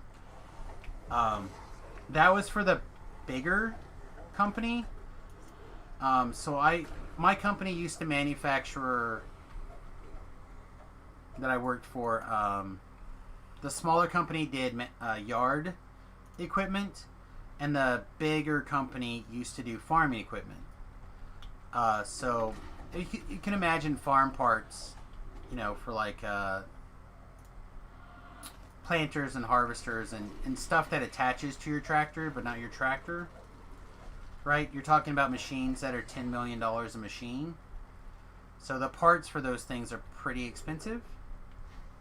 Yeah, you probably know who I worked for. Like, if you're into the industry and you know the city, you can figure it out. But, so anyway, I revised all that equipment and basically increased the sales overall, basically, I think they said something like 25 million a year, give or take, due specifically to my job, my work. And I was in the process of trying to do that for parts returns. So parts returns are really dangerous for a lot of companies. My company at the time in particular had the situation where we did not know where a particular part was sold. So we always had to return the part for the largest value, or not the the largest value that you bought the part at. So say you bought like this axle. We had a $250,000 axle, right? Was the big example, and we stopped making this axle, which is why it became so expensive. But when we were manufacturing it all the time, it was like a $10,000 axle. So some guy out there, some dealer, bought, I think, like 20 of these parts when they were cheaper, realized that because they were discontinued and people still wanted them, that the part had turned into like a $250,000 part. Because we were custom building it for people, we're like, look, man, it would be cost you less if you just bought the new machine. It's like, no, I want this machine to work. So we custom manufacture these parts. So he figured, this dealer, when shit, I got 10 of these on the shelf, and sent back 9 of them or something, and we had to write that guy a check for $2 million some dollars.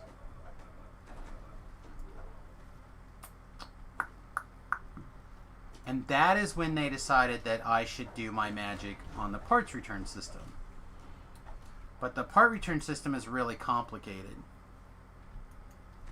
So that was a multiple year project that I was in the middle of when I left. And like, what was something else? There's something that every year I had to like drop everything and fix. The smaller of the two, the smaller manufacturer, they're now owned by a completely different company, but they still use the same name. Anyway, the smaller the company, every year they had like this big sales program where the dealerships could like pre-commit to different tiers and different discounts and different levels. Yes. The smaller company is owned now by a different company.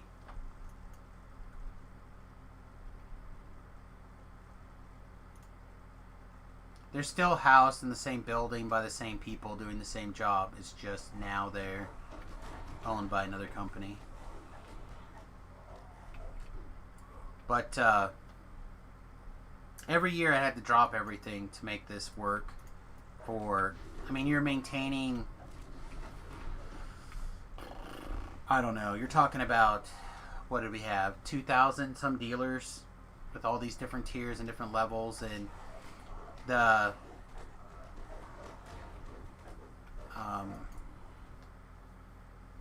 we have like regional overseers that overseed all of their different dealerships, and those people had to make sure that their dealerships were filled out correctly and signed up and approved for different tiers that extended the lines of credits, what their discounts were, all these different things, all these, like, this was a super complicated procedure that, in my opinion, shouldn't have existed. But every year they would plan this in advance. It would like, I'd be like, so that we're coming up to that time of year again. Is the thing that I built for you last year going to work? Oh yeah, it'll be fine. It'll work. Blah, blah, blah, blah, blah. And then, like, 3 days before everything was going to go live, like, oh shit, we changed all the programs. So then I'd basically have to rewrite the entire thing in 48 hours. It was like a lot of that kind of crap at that company. You're welcome to whisper to me, and I will tell you if you are correct or not. As long as you keep it to yourself. If you're really curious.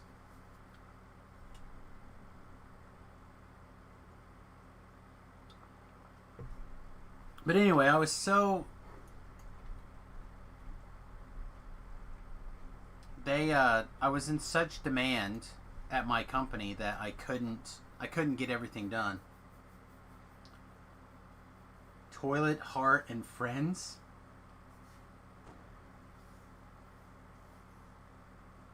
Yeah, I don't...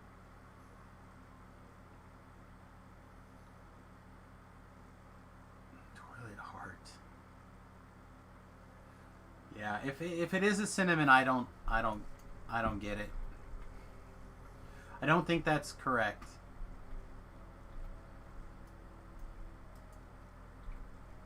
Toilet, Heart, and Friends. Yeah. Feels over my head too.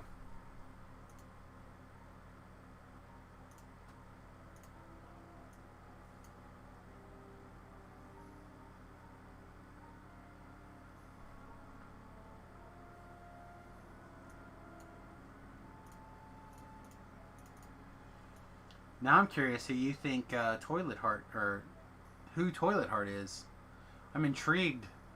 This is like a sweet company now. Oh yes. See, this can go to 11, but not yet, so I'm not going to worry about it. So we have 3 action points that we can spend. I guess for no reason we'll up that. Alright. So now we have to pick. Oh, this is our last regular feat.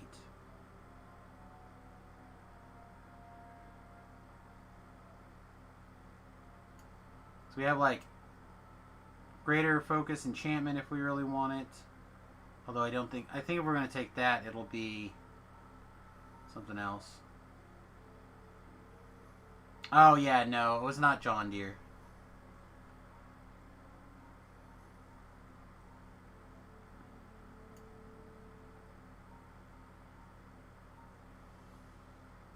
Okay. Yeah, your thing makes sense now. Toilet, Heart, and Friends.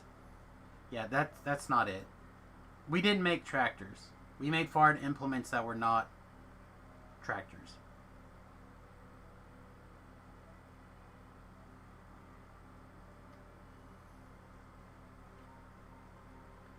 Our company actually, probably shouldn't go into this, but we actually invented some very, very innovative technology that should, God, I'm not sure which of these two to pick first.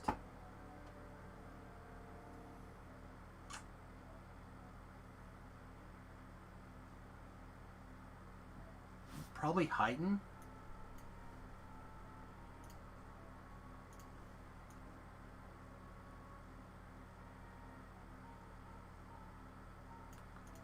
What?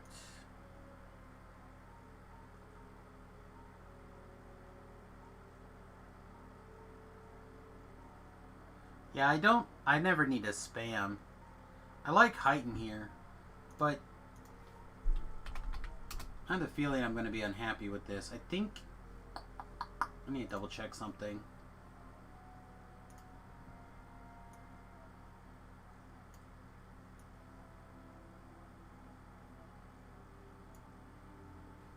Yeah, this is something I...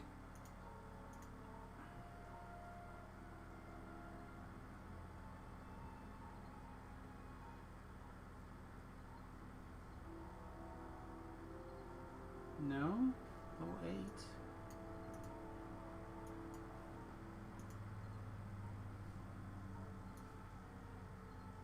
Okay, we're still good. We're still good. Alright, so what I was looking at here was I want to be able to have quickened Otto's Irresistible Dance. That is basically going to be my go-to for single target dance stuff. I'm not really getting interrupted. Our concentration is fine for that. I basically just wanted to speed up the time it takes to cast the spell so we can move into get back into attacking faster.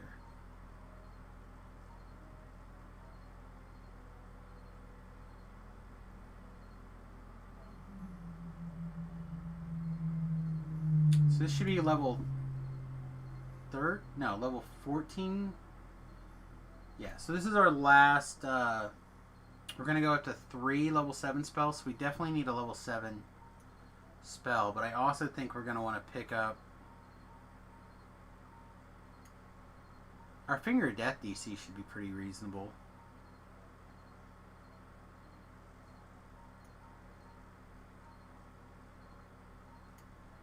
Prismatic Spray can be interesting.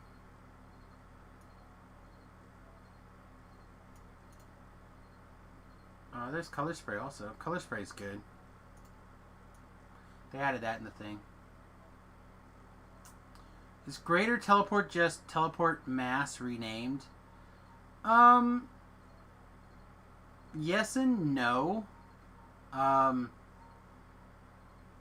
Greater Teleport will teleport you around at mass, but it doesn't take you to the same place. It takes you to like a different list of places in general, and you can cast it in mass or you can cast it individually.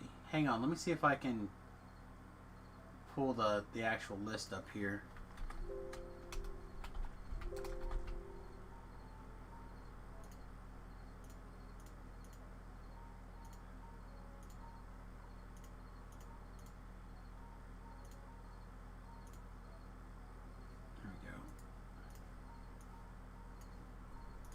So it looks like they haven't updated this, but like it'll take you to the desert, Restless Isles, Twilight Forge, Giant Hole, Necropolis, Portable Hole, etc.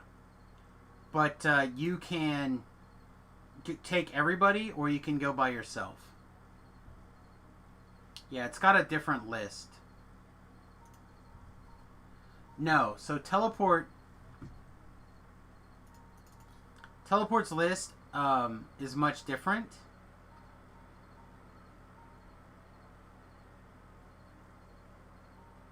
So this like takes you to the different guilds or guild houses. Meridia is kind of different. The harbor, the lower Necropolis is kind of like the guild house, sort of, because there's so much stuff going on there. The Gatekeeper's Grove. So like this is actually good. I didn't realize this was on there. Where Greater Teleport takes you to quest hubs. Yeah, still the Portable Hole.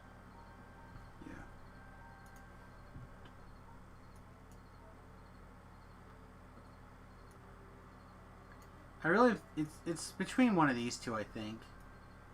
Either Finger of Death or Powered Blind. Probably Powered Blind, and I think I want to take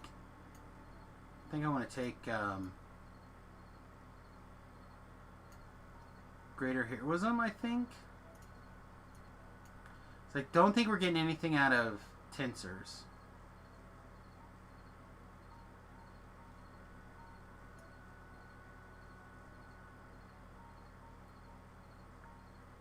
Am I actually going to cast it, though?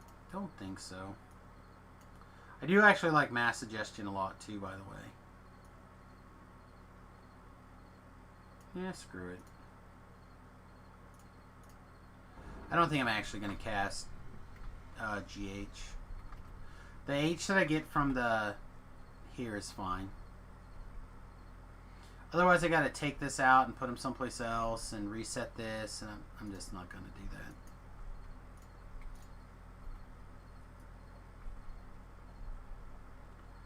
Alright.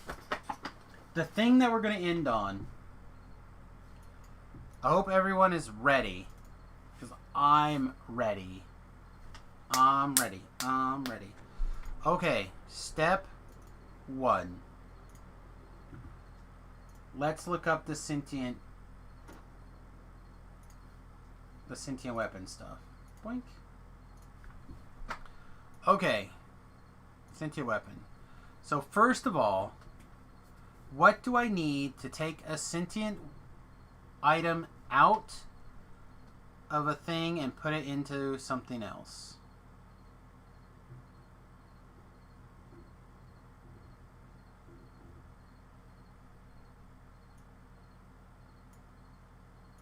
Is Tobrel still on?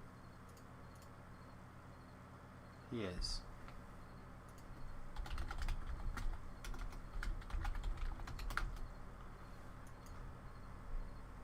Yes. So, here's a little bit of weirdness. The Bone Crusher staff is programmed to take sentience. So, I have a almost completely filled out sentience gem here. So I need a sentience toolkit.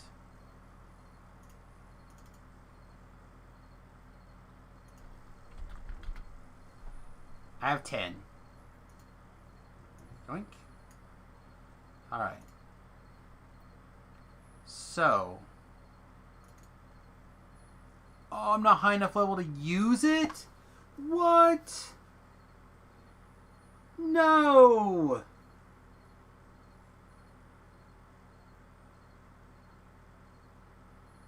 A tool for removing the sentient items. Drag this item onto the slotted filigree or sentient jewel to unslot the item.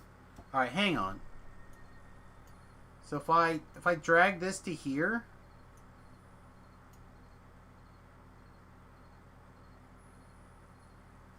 Okay, so I can't pull this out unless these are gone.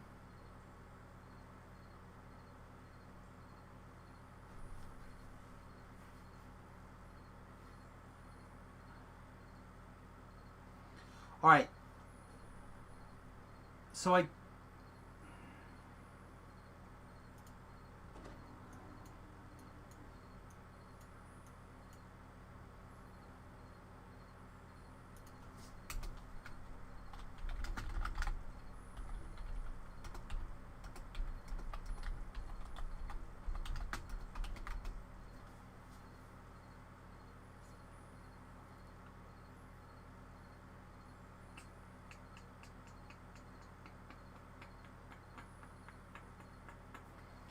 Okay. So let's...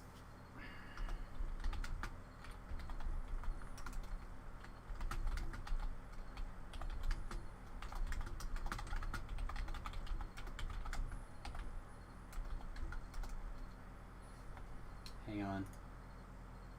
I'm typing some shenanigans here to Tobrel. Go away, go away, go away, go away, go away.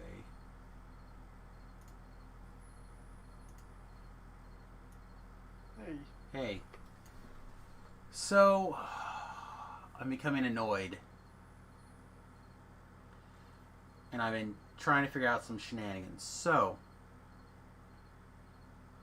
you know how I'm always pissed off that I can't use a sentient gem? Well, the Bone Crusher accepts sentience at level 18. Okay?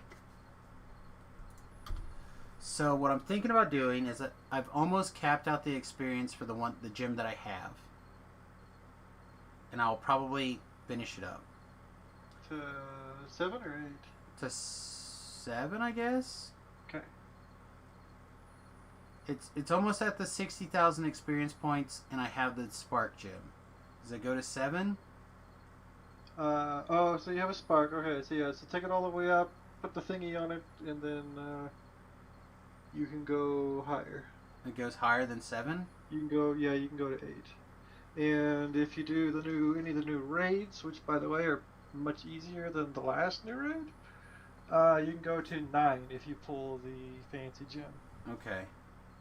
New Spark. Alright, well, I'm a ways away from that, probably. However, so I'm like rolling back here just a second. So my So original... you're almost to 60,000. Yeah, I'm like Okay. 516 away from 60,000. I We'll need could. an extra 40,000 once you get the spark put on. All right. Well, I guess it's not very close to being full then, but it's fine. But 7's really far. Yeah. Well, considering it's almost entirely just 1 to 20 stuff, right? So I was looking at doing.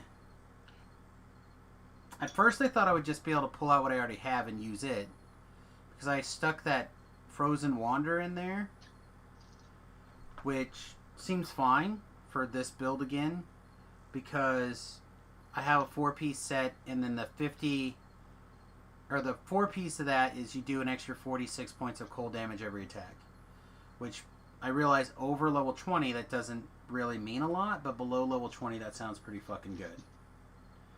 And that should scale with your cold spell power, and I was going to switch in, which also my arcane spell sword also goes off with spell power, so I was going to just change everything over to cold spell power and call it a day. But I thought I had room to also put in a 3-piece set as well, and I was leaning towards one called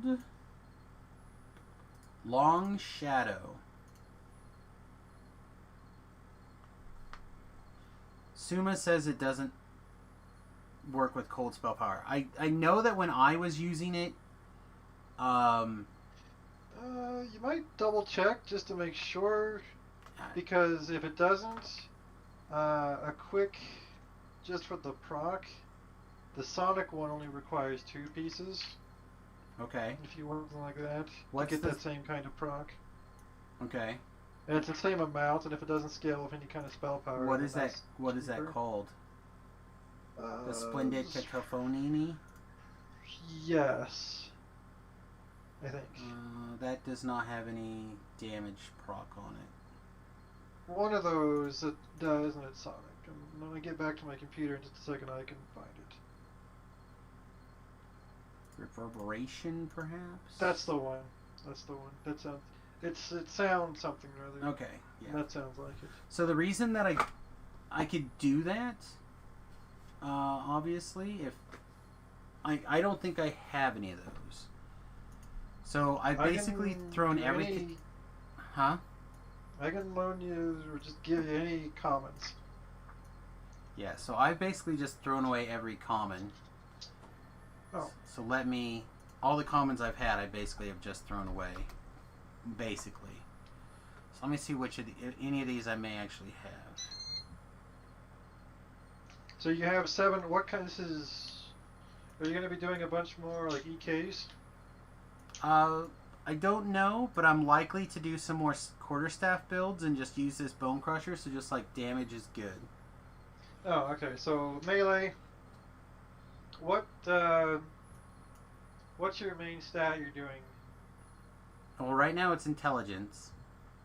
Okay. But You're it not could, doing the trips or anything. no. This is not a criticism, just because if you were doing dex based, then there's a set you might look at. But if you're not doing that, never mind. Yeah, no. There are multiple ways to make the stick. So like Shattering Device looks like it's got a 2-piece that's probably okay. Shattered Device is very good. Let's see. Shattered Device is good. Prowess is very good because you have at least 1 boost. And at 18, you're going to get enough melee power from like Prowess and like other stuff to like your top tier EK. That 20 melee power, like you should be seeing the difference at that point. So Prowess is good. Let's see. Shattered Device is very good. What? Let me just look and see what my melee power is right now. My melee power says it's 26 outside of Reaper. And then in Reaper I get like what, another 10 or something? Another 9, Yeah, something. 9 or 12, I forget. Yeah, I don't think I have it as far because I don't have as many Reaper points as I... You probably have the left all the way up or close to all the way up and then down the bottom a little bit. Yeah, I've got 6 Reaper right now. Or 6 melee power. And then I'm probably going to spend my last point here for more int. Okay. So prowess gives you 50 for 10 seconds after you use a boost. For 5 pieces. For 5 pieces. Yeah. And the individual pieces are decent. And plus you get a little bit of melee power and 2-hit damage on the way up with that. Shattered Device is very good. It gives them straight up 2-hit damage. And plus, especially if you're attacking quickly with the staff, which you are. Let me pull this up real quick. Alright, so chat saying why not Dark Hallow? Dark Hallow's fine, but I'm not generally negative on these kind of builds, like negative energy on these kind of builds. 20 universal spell power is okay. But yeah, more weapon healing on attack is probably fine. Like, yeah, it would be okay. It is also 40 healing amplification. So it's okay. Yeah,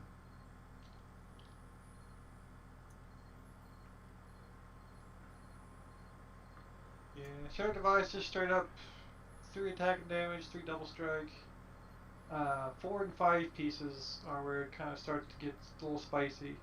4 pieces, you'll reduce PRR and MRR by 10 when you hit them, while you're hitting them.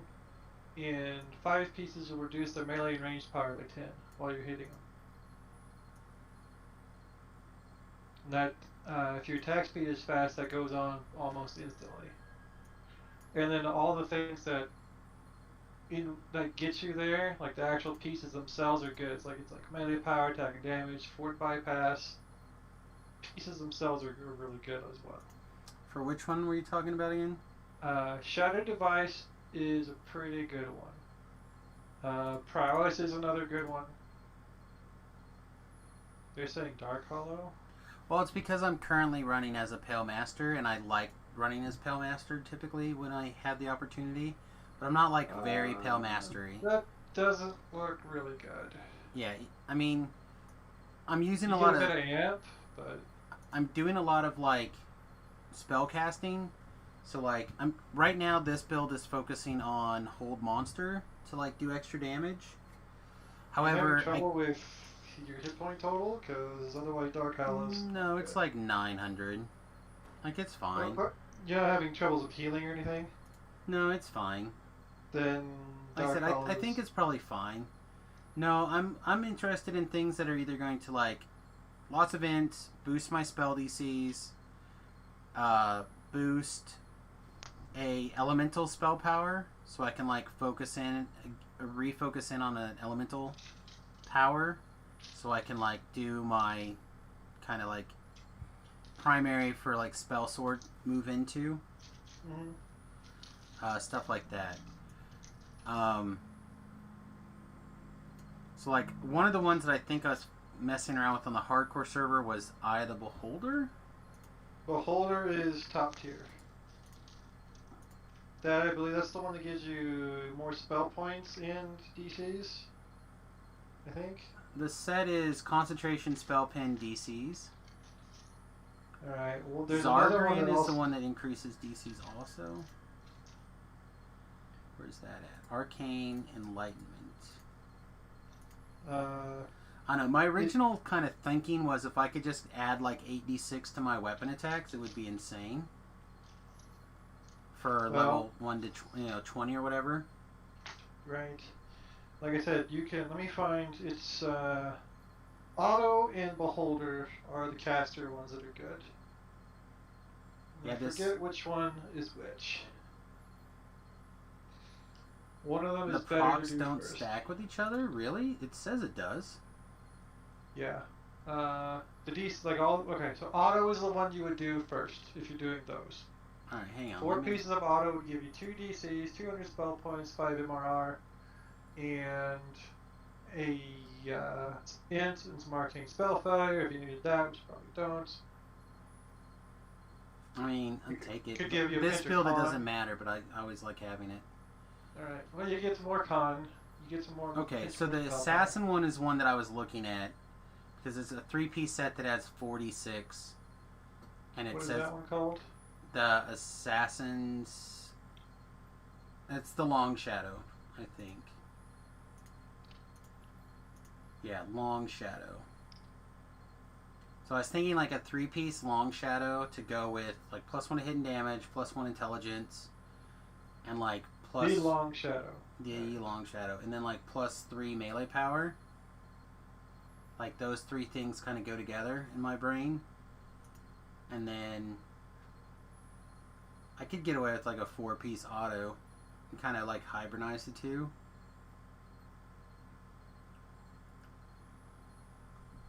What's my? Let me look at that other one again. That's a 2-piece. Reverberation is a 2-piece. Does not have as good of things on the way up. It is cheaper to do though. You have 7 slots, so if you do the 2 sets you mentioned, you have filled your slots. Otherwise, you could just take a random piece of something. Right. A random int, a random con, a random whatever. Why can I suddenly not find this stupid thing here? Oh, Shattered Device is that other one you're talking about. Where's the...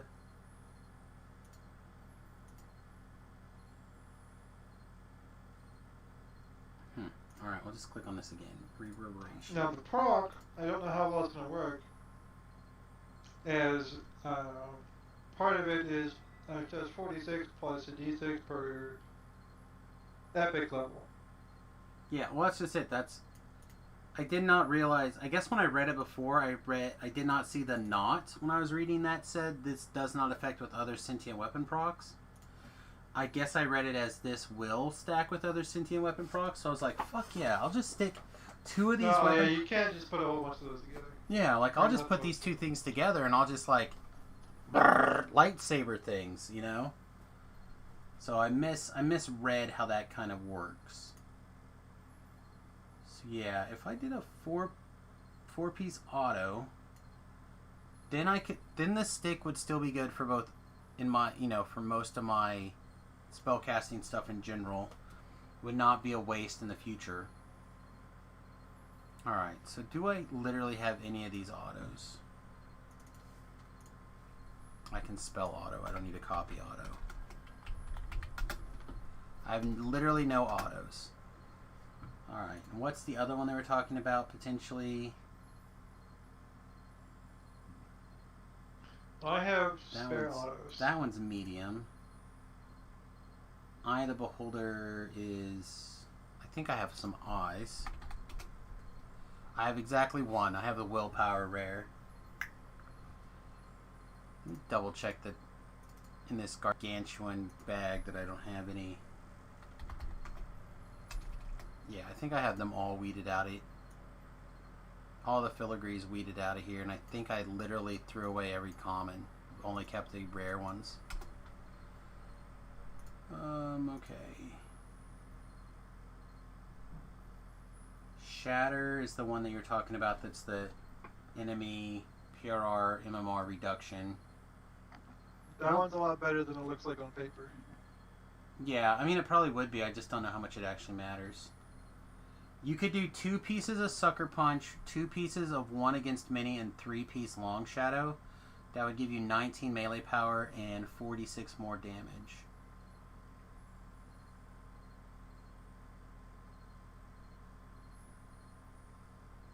What are the pieces for? Just to like, let me finish cleaning this up, and then I'll take a look at what those pieces are, because what the pieces If you are have going Threads to of make it. Fate, then things get more interesting. Say what? If you have Threads of Fate, things get more interesting because then you can buy the I have a combination ones. few, I think, from the hardcore server. They're bound to count, right? They are. But I only have I have less than 500. Isn't it like You need 1,000? 250 to buy a real spicy one. Yeah, I don't think I have very many. Alright, so this Buying is the Shatter, the that's rare the other thing. Sucker Punch, like we mentioned, lets you then put one of each on the other side, and you get basically a 2-piece of each, and that's a very common thing people do to get a lot of melee power cheap. Let's see, prowess is something that we mentioned as a maybe thingy. Alright, so here's the whole Shattered- truckload auto comments. Shatter device. Okay, that was one of the ones you were talking about, and then the long shadow. Okay, so let me stick those over here. All right, so let me look at what Suma here was saying. So 2-piece sucker, and you said sucker is the one that you have to buy things from. It is not. However, there is a Sucker Punch / one against many that combines very well, and it is one of the ones you buy. Okay, well, assume that I probably can't get away with that right now. One against many. Okay, let me look at this. So if I were to do 2 pieces from Sucker Punch is like +1 hit and damage, +3 melee power. And that would give another 5 melee power. Okay, I get it. That seems fine. Then one against many is another damage, another melee power, and like to crit. And that gives a 3-piece set that's 5 more melee power and 5 more strike through. That does not seem as high end. I mean, it makes a lot of sense for people who are like deep into the melee power. Again, a lot of that stuff makes more sense after level 20 when you can ramp up your melee power a lot. It is if you have the combination augment. Oh, it makes it a lot more. It makes it easier because it counts as double. Okay. Because for then 3 augment slots, you get 15 melee power basically. Plus, well, actually more than that. Oh, sorry. You're right. You're right, Suma. You would do 2 and 2, and then you would do like the melee power. Okay.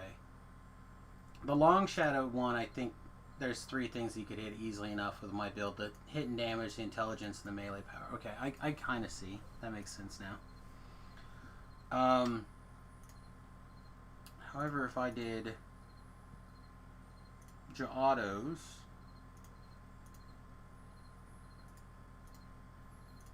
four-piece, you do int, spell failure, MMR, PRR theoretically. That'd be a 4-piece auto. Int con. Int con would be fine too. Int con spell power. I mean, it depends on what's floating around, right? I'm literally have a spare of all 3 of those, and a spare of like a zillion of the others for autos. So Suma is saying that if I were to put together what he's suggesting, it would be 24 more melee power, which would put us at what, 50 something?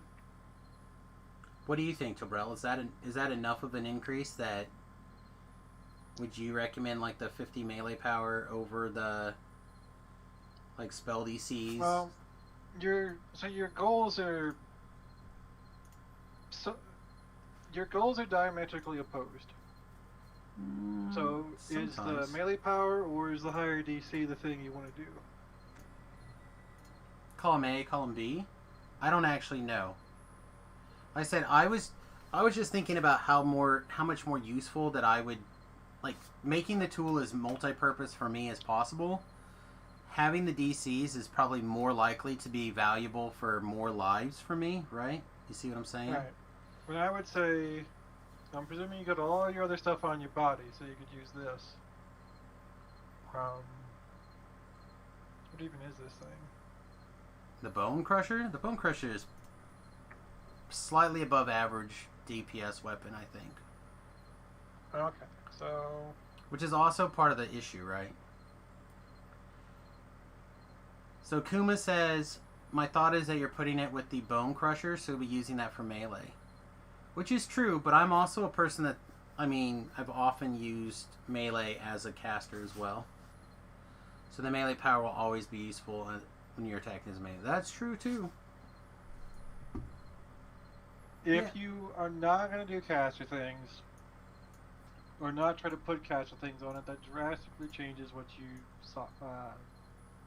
use for your filigrees. All right. Well, let's pretend that I'm not. So let's use common or Katsusuma's thing is plan A here. No caster things. All right. No caster. Let's things. let's count your threads real quick. You said you had some. You might have enough to do something. Oh, it seems very super good. unlikely. It doesn't take a ton. If you did a whole bunch of raids, you might have it. Yeah, I did. We did a couple. I don't want to say a bunch. I mean, if you did some on live, you have some as well.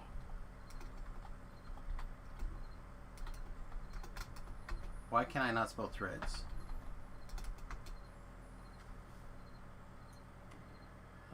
I have 36 in the shared bank.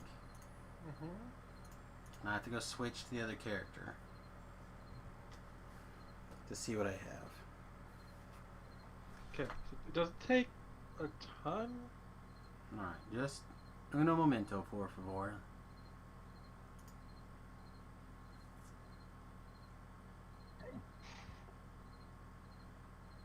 You can still do what he's suggesting on the cheap, but doing it this way opens up a new avenue. And then another question is, if you're meleeing, are you more prone to needing a big burst, or are you more prone to needing steady does it? I'm always been a fan of the consistentness. Okay. I feel like I Because have. if you're gathering and doing crunch points with a lot of strike through, that changes this scenario. I mean, this build, the quarterstaff stuff does tend to lean itself, I think, towards lots of strike through. Okay, Alright. and if you have like Alright, so I have another 34. okay, so you don't have enough to buy the thing. Alright, that's okay. How many different boosts do you take? This particular build, the ones that I use commonly are spell power boost, because with the wizard thing it also hits your melee power.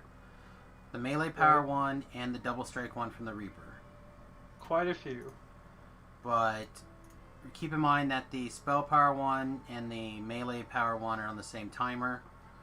That's So- actually good for this consideration. So you have basically enough to last you the entire quest, like or close to it. enough. For a lot of Yeah. At least with this particular incarnation. So prowess Okay, let me on the way up. look at the prowess one again. Alright, I got it up here. So you're talking like damage, critical, and like what? Melee power, and then whatever the other one Right, is. and now the set is PRR, melee power, more action boosts. And then for 10 seconds after a boost. So if you're grouping like hardly at all, that 50 melee power is pretty intense. Yeah, I mean 50 melee power is a lot. So if you're grouping if you're zerging and grouping, this bears consideration. Yeah, If I you're mean, that makes sense. Like, also that makes sense for how obviously the way the build kind of works in general, right? With the idea that you're pulling things together in your AOE and your crowd control and you're going to town. right, so this is 5 pieces required for that. Right. And then if your other 2 pieces, you could do the 2-piece reverberation for a cheap proc, or you could do like one of the sucker punch or one against Medi for probably the most amount of damage out of anything. And then once your 3rd thing opens up, that could increase a little bit more. So that is a option. If you're seriously going to utilize this more for castering, then probably auto and I mean, I just I just want to fiddle around with. I like the idea of having the ability to like use it and take advantage of it for a little bit, which again is always my pet peeve. Well, Right. they've kind of steered away from Gish things, unfortunately, which is, and So- hell, they even nerfed EK pretty bad. I mean, that's what people are saying, but I'm still finding it to be quite strong. But again, I'm not in the epic level stuff, so things are different.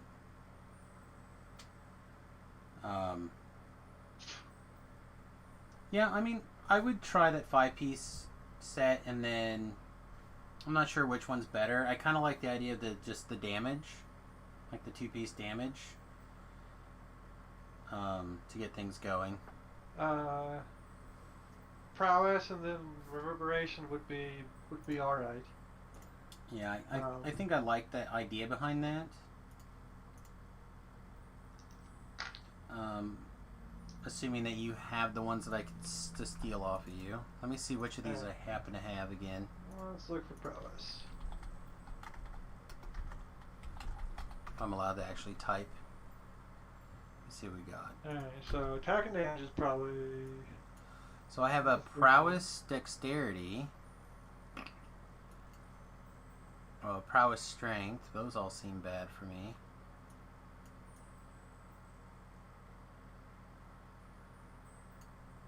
I have a reverberation, charisma.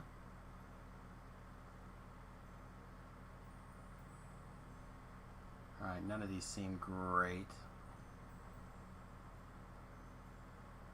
Okay, so before we even get too crazy on this stuff, let me steal some commons off of you. I need to like clear what I have, right? So I need to go get the deconstructor thing or killers. Depends if you don't care about them, you can buy the destroyer. Otherwise, you're gonna have to buy the onslaughter, and those are in the store and required. They're like. I mean, I have 10 of the unslaughter ones. I think I probably bought them while they were on sale. Okay. Look at the bonuses. They still have random chance to get bonuses. The charisma one is +2. You're right. Well, being a rare, they have extra bonuses. So my thinking is because I don't know how likely it is I'm going to want to change this in the future. My thinking is if I can steal Tobrel's commons, it's much easier to like pay them back. So I was thinking about like, so the Frozen Wanderer here that I happen to have 4 rares, but I don't think or 3 rares. I don't think they're so great that like I'm peeing myself how great they are. So like, I'm actually debating on the Destroyer just being easier. Frozen Wanderer is not a popular or spectacular set. Yeah, I mean, the reason I enjoyed it previously is because it worked out well for the double crossbow Eldritch Knight build that I was doing. And I happen to have it, so it was easy. So I think I'm probably just okay to destroy these things. Where's the Destroyer guy at to buy the things? Some of the inns, I want to say Ravenloft inns. Of course, it would be a Ravenloft Inn. How about the Sharn Inn? This barkeep might have it. This guy, Sully, might have it. Okay. Not sure. Are they like by value, like the most expensive or whatever? They're really cheap, I think. Okay. They got a weird icon. They got a He hammer doesn't icon. seem to have anything. Alright, let me go check the Sharn bar, perhaps. Suma says the Caster Druid uses the Frozen Wanderer thing. Yeah, that makes sense. Alright, let me try this guy.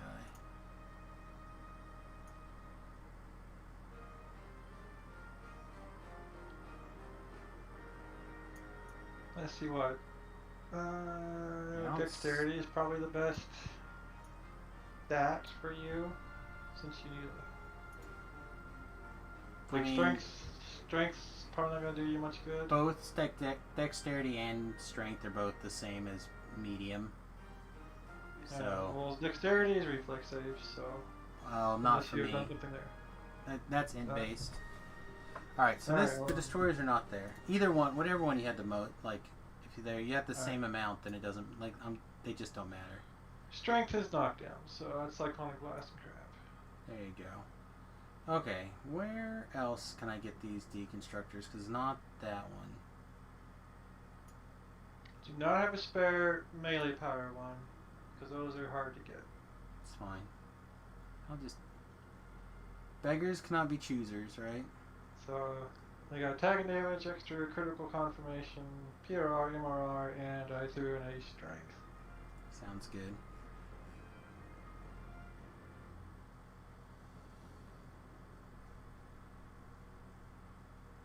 Alright, well I guess I'm going to take the... Giant Hold has a tool vendor? Okay, Giant Hold I can get to quickly. Semi-quickly. A couple of loading screens. Yeah, I'm not real good at remembering which one has the structures.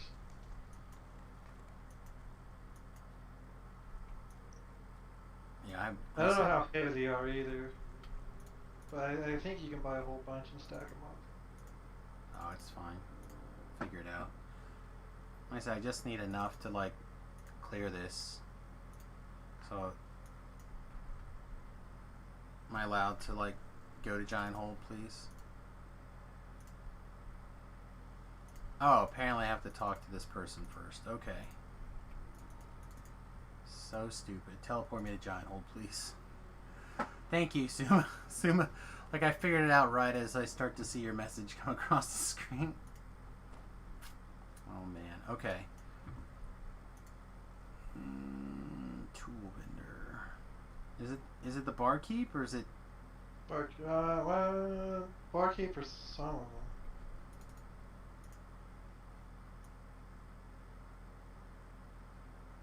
Alright, not this barkeep. What am I looking for? By the bar. The general vendor by the bar? Meek.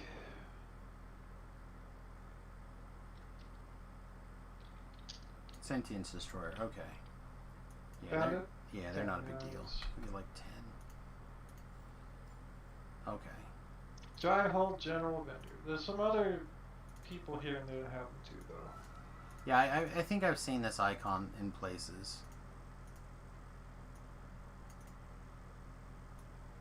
Okay, so now I take this thing and I drag it to here and they blow up. Okay. Yeah. Explode. Alright, so now then I take this thing and I drag it to here. Okay, perfect. Where did that go? Okay, so now this is the other question.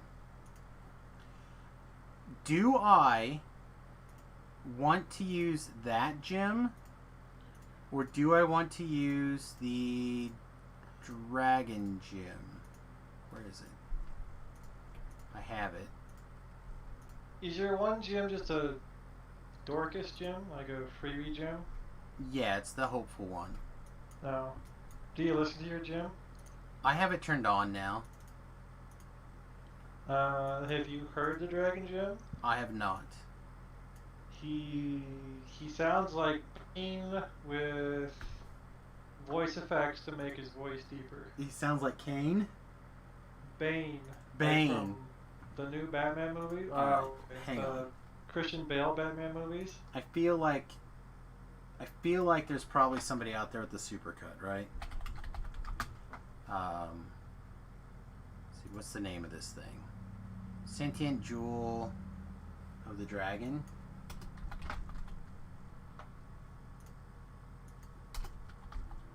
Alright, Sentient Jewel of the Dragon.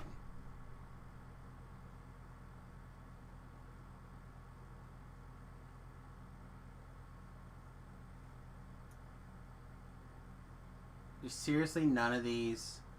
Nobody has this thing as a... Nobody has it. No one has a supercut of this guy's sounds. Alright, whatever. Chat, what do you guys think? Dragon? I feel like I should experiment with the dragon. Okay, so how do I... Now that I have the empty other one, I just drag it into this one, right? Drag the one you're gonna feed into the other, like it's a, Just like a regular Yeah, piece yeah. of trash, right? yeah. Yeah, I've been listening to the Hopeful. I don't dislike the Hopeful one. So then this goes here. So then I slot the one I want into the item, and then I feed the old one into it. Yes. And then you get the XP from the old one plus 50. Alright, there we go. So right now it's got 7. Okay. So now I need to grab a few thingies, I guess? Or would I just blow this extra? What happens to the extra experience until I put the spark in? Do you know? So like I happen to have another 1,000 XP gem.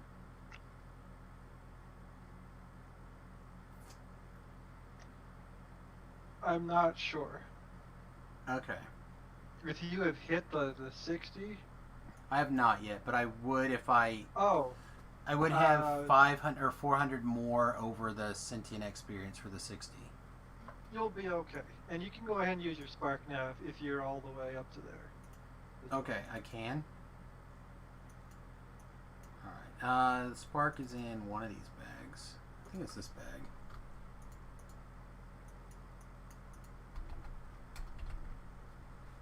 Okay. Yeah, and you'll keep either way. You'll keep the extra the change, Alright, so I just feed this here, the surplus. and then this thing. Alright, sweet. Okay, so now we have more room in our trash can. Hooray! So welcome to having another almost as much as you've put into it already. You get the last one. Whatever. Like, I'm not that worried about it. Like I said, almost all of this came from just 1 to 20 grinding. I'm hoping to get you and get with you and Distributed to do some iconic stuff when I'm ready for the iconics, like do higher level things. So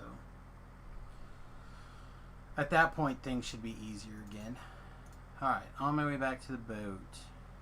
I have placed filigrees in the chest, guild chest that is not in line with the other people. The one that is by its lonesome. Okay, I assume that you'll dance by it or something in a minute. Currently fooling around with enhancements and things. It's fine. I'll find it then. It's on the bottom deck, the 4th cargo hold. Not 4th, but cargo hold. This one that's open, perhaps? That one, yeah. You have found a clue. Somehow against all odds. Alright, sweetness. So that is spare things that I had. You might be able to find a melee power on the auction house for gold. Sometimes they show up. Take a Maybe look. for some. That particular one is going to be expensive in shards, even the common. Alright, well, Prowess didn't find anything in that. Prowess is going to be shard only, probably. Yeah, that one's dexterity for commons. Alright, and you said that you put the other one in here too? There should be. There's a 5 set Prowess in here, but I don't see anything else. Oh, what else were you? We talked about Reverberation, the or- reverberation, right? The other 2 Oh. slots. Reverb. And then let me Let's see. double Looks check good to this.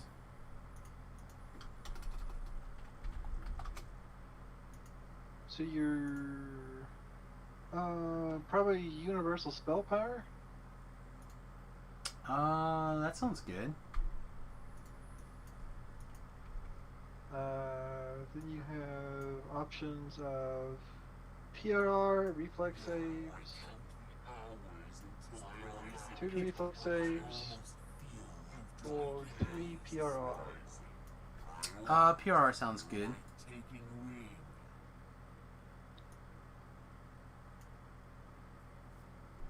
Your reflex may be fine if you're all in on int. Yeah, I am all in on int. No, we're... Oh, hey, Slab. Welcome. No, you're good.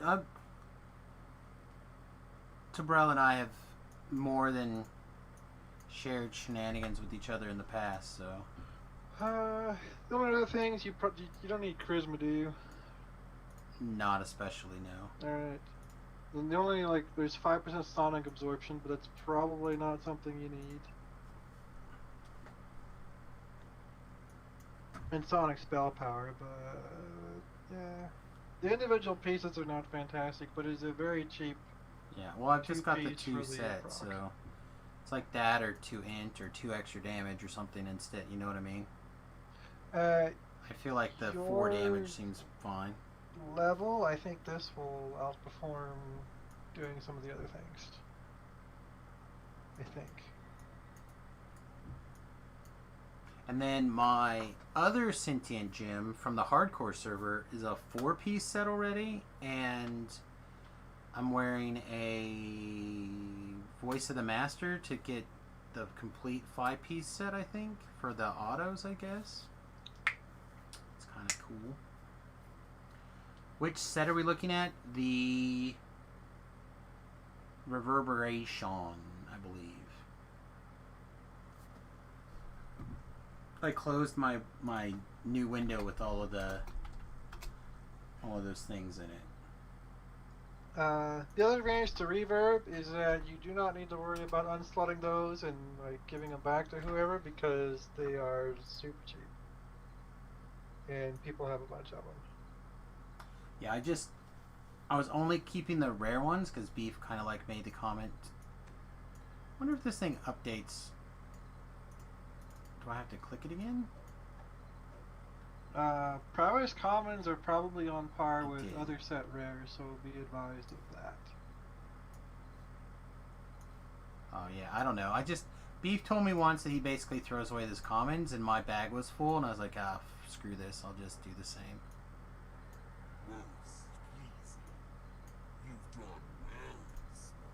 Alright, and now you're killing both of these? Alright, I'm gonna make a fresh one.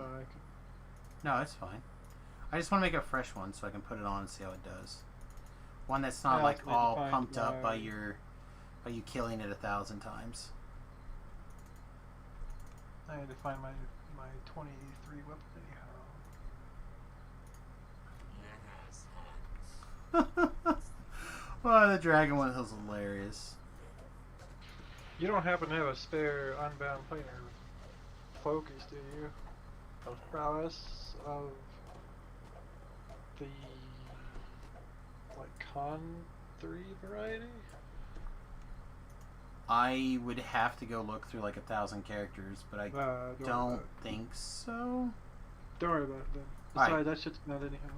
So let's see. Let's turn on the things and actually get a rough idea what our damage would normally look like here. So we're hitting for 130 pretty consistently. 123 is our low. My fully upgraded dragon one is gone. You have no clue where it went. Ouch. That is rough. I feel like I'm going to need to get another training dummy out. This guy's not going to...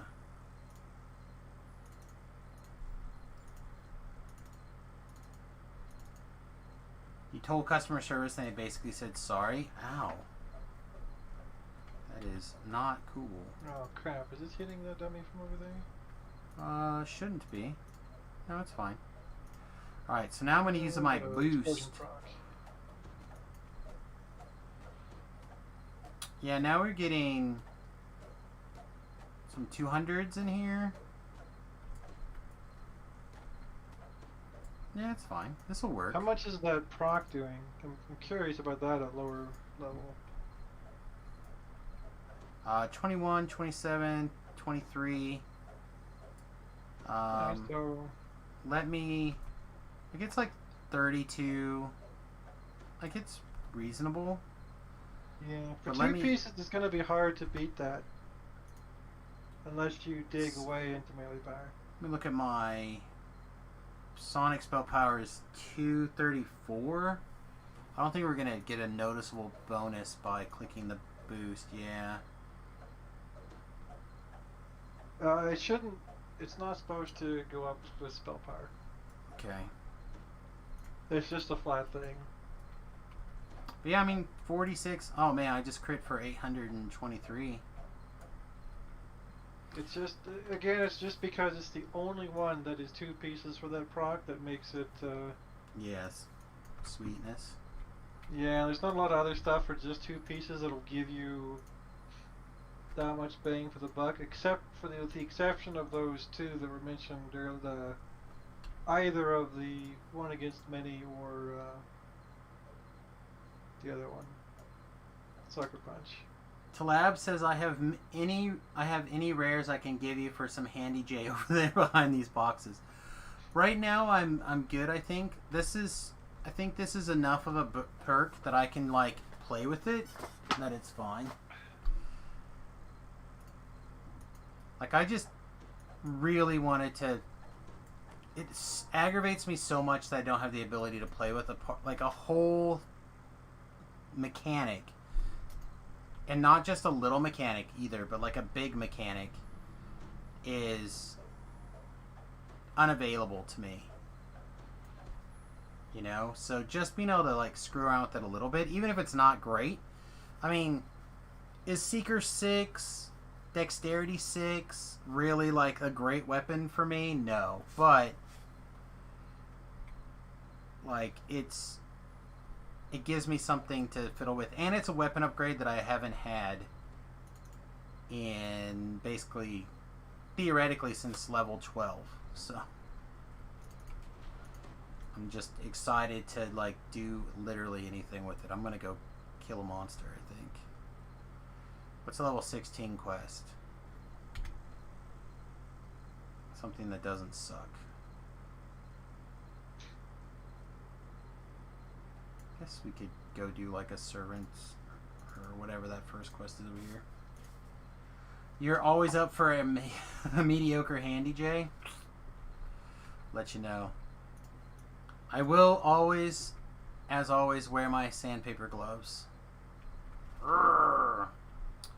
So how are you enjoying the dog, my guy?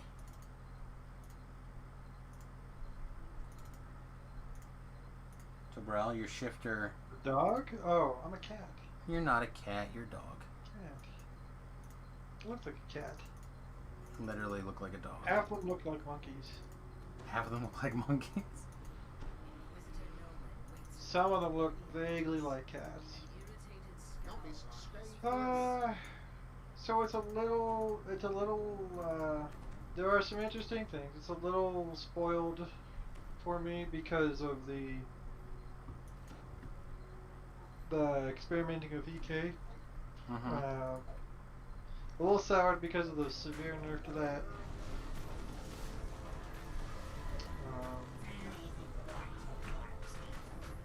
Like you're going from hitting for 50k to 10k. So it's kind of noticeable. Otherwise, for people hitting in the K's, I suppose you're probably correct there. I mean, race is okay. It has some interesting things. I think they goofed up something in the top.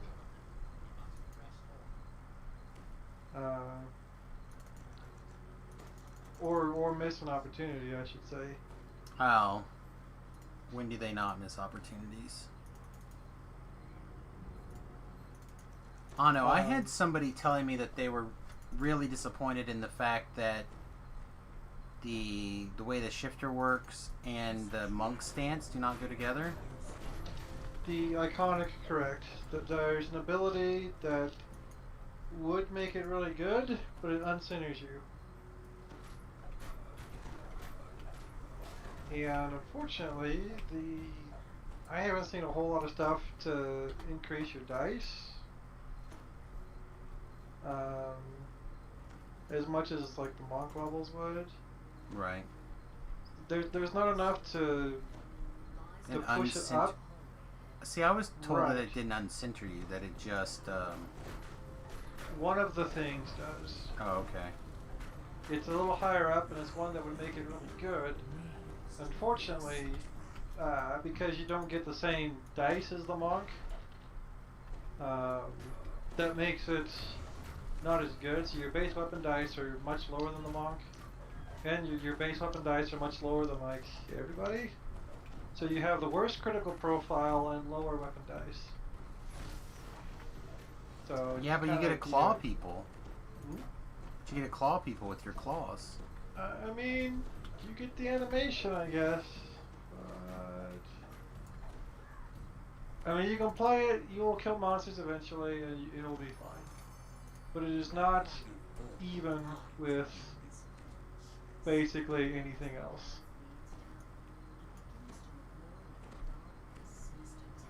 Yeah, I don't know. And it's unfortunate because it's an interesting mechanic to spend a little time on, and if they would have done some stuff to improve those base dice or crit range or something, it would have made it much more enticing. Yeah, I mean, maybe they'll still do it. They needed to get it out, I think, to hit the deadlines that they wanted to hit. Which I can understand.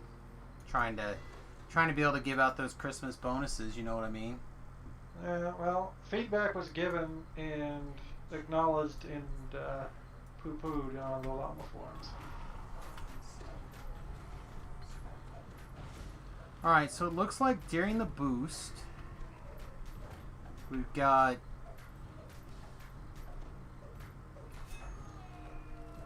that's our Oh, you got a shrine or rest or whatever to get those extra boosts, like all the other things like that. Oh, I mean, I'm at like 8.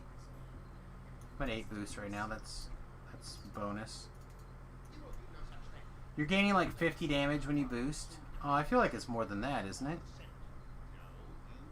Although it's hard to tell with the Relentless Fury triggering as well. It depends what level you are.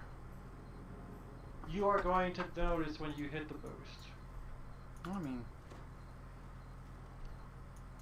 you are spraying enough gasoline on the fire that it's going to make a like, whoosh. we're doing like 100, 100, 100. Yeah. Alright, so I'm gonna hit a boost. Now we're doing like 175, 176, 175 again. So my numbers go from like 130 to 190. Yeah, somewhere in that ballpark. 4, I guess. Plus, also we got to keep in mind that I got to continuously be hitting this stupid arcane one, and also like 8 of my attacks are all weapon boosting damage attacks as well. Which is the thing I really like. This is literally doing all the things I enjoy. It's very possible that this will just become, I don't know if it's going to go to 3 wizard or 3 rogue or 4 rogue, but I really like the idea behind 4 rogue. I just don't know if it's there yet for me.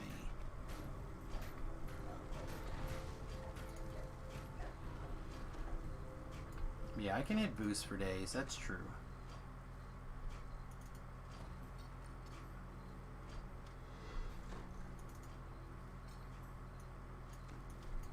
It's too bad I don't have another timer. So like I can hit one, then hit the other, and then hit the back again.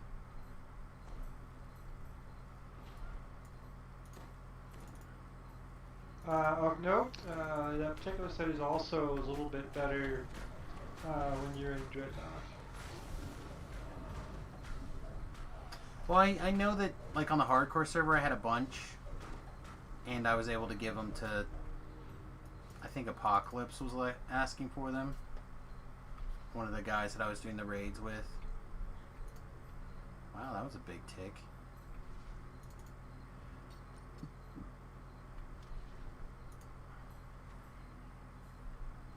But anyway, all this kind of comes together in a really nice way. Been pretty pleased with this life so far. Yeah, I'm very surprised you're not who I thought you were. When we first walked to this quest, Tobrel looked at you and went, "You're a bad guy, huh?" Like, that was the first thing out of his mouth before we even looked at the quest. He's like, this is a bad guy. Wait, who? The guy from Lord of Dust. Oh, yeah. We knew that. Was that Old Quest original mods? Like it was, or not too far after.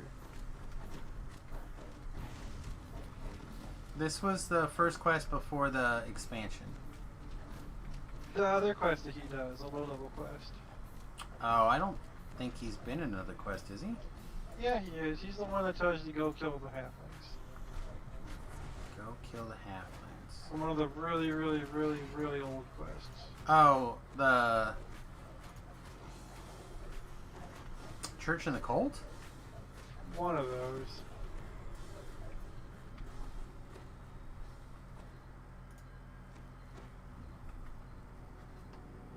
No, I didn't have time to hit my boost. He's all like, they're bad guys, and they're like, oh, they're just kind of hanging out. And he's like, fuck their couch, and give you experience points. And you're like, Oh, I like experience points. And so you murder innocents for your precious experience points because you are terrible. Oh, I like experience. Alright, are people watching the damages? Does this seem correct? Does this seem like reasonable for using a really interesting / gimpy item that lets me play with my sentient gem at level 18? Does this seem correct to everybody? Because it seems alright to me. I didn't realize you could do stuff like that. It is literally, I believe, the only one. Suma says it seems really good. Nice, okay. There might be others if that one does it then, and it might be kind of tribal. I don't know. Like I said, had I not literally pulled this on the hardcore server and went, hey, wait a minute, this does what? Yeah. This, as far as I know, this item is the only item in the game that does this. But the Bone Crusher will take, except Sentience at level 18. I don't know why. Apparently it has been reported many times. I'm going to put it into somebody else's problem.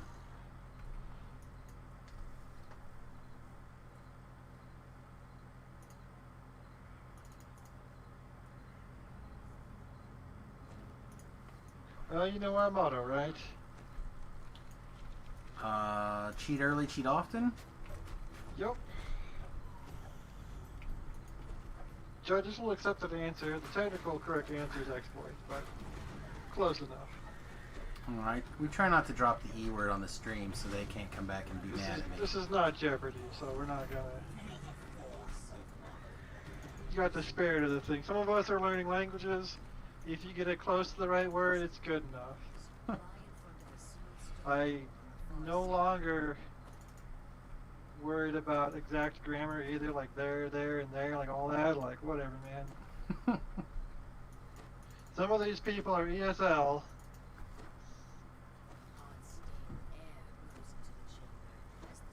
Go learn a couple other languages and then bitch at people about exact grammar. If you can do it as well. And then don't.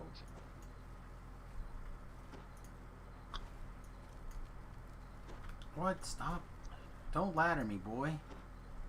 Alright, so now I had to figure out some filigrees. Well, I'm glad I'm here to complicate your life by asking questions. No, this will be... So I have my Jewel the Dragon pumped up because it was a fancy jewel we got. With a fancy voice, but I don't listen to it.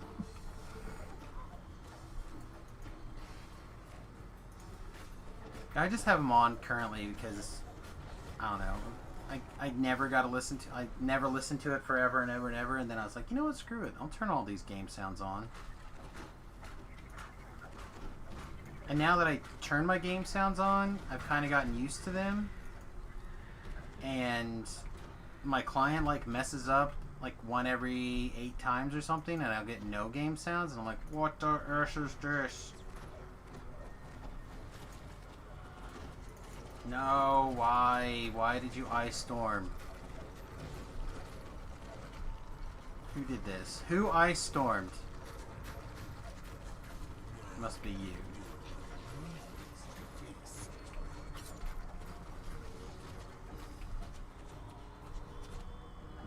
Do we actually have to retreat and heal? No. Right, so I'm going to go with the typical triad of the rare Sucker Punch, a 1 Sucker Punch melee power, and a 1 against many melee power. No, stop targeting that drow so you can heal yourself, Sam.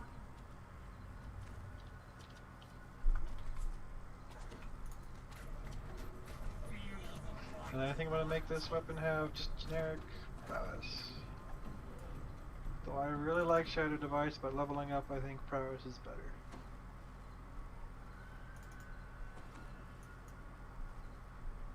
Because there's a lot of pull a bunch of guys, hit the button. Like it's a pretty reasonable scenario.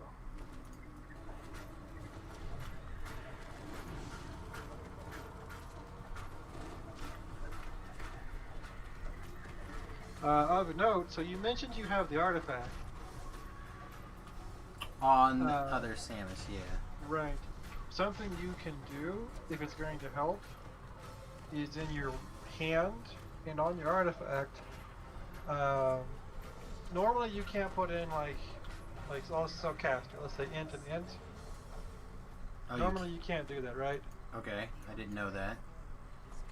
However, what you can do is in your hand and on the artifact, you can do that and they will stack.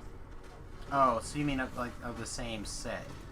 So the same one in the same set, yes. Oh, okay, that makes sense. But 2 different ones, they go together.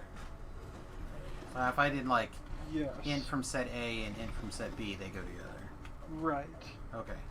But you can do A int and A int, but they have to be across from each other. I gotcha. And you have to unequip them both and re-equip them when you log in. But only once. Okay. Both of them? Yeah, and then equip the artifact first. Too many rules. I don't think that one matters so much, but you gotta take them both off and then put them on. Don't think the order matters all that much.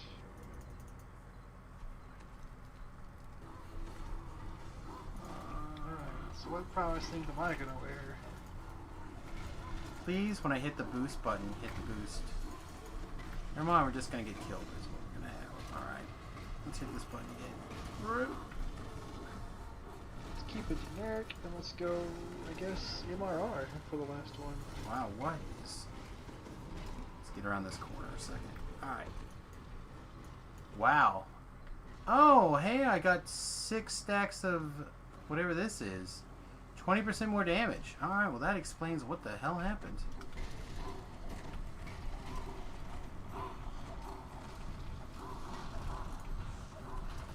Let's hit our boost again. Kill some monsters.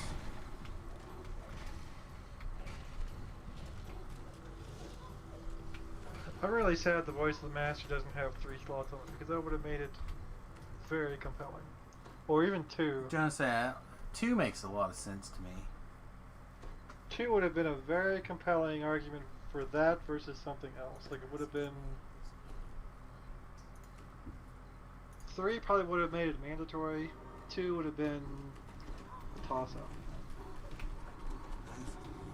And I feel that interesting choices make things interesting.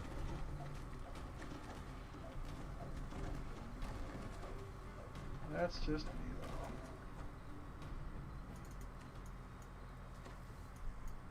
though. I mean, Please making things actual trade-offs are worth, right? Like, And if they are, you know, Tlab says with the new item, can it have 2 or no? I don't know. what?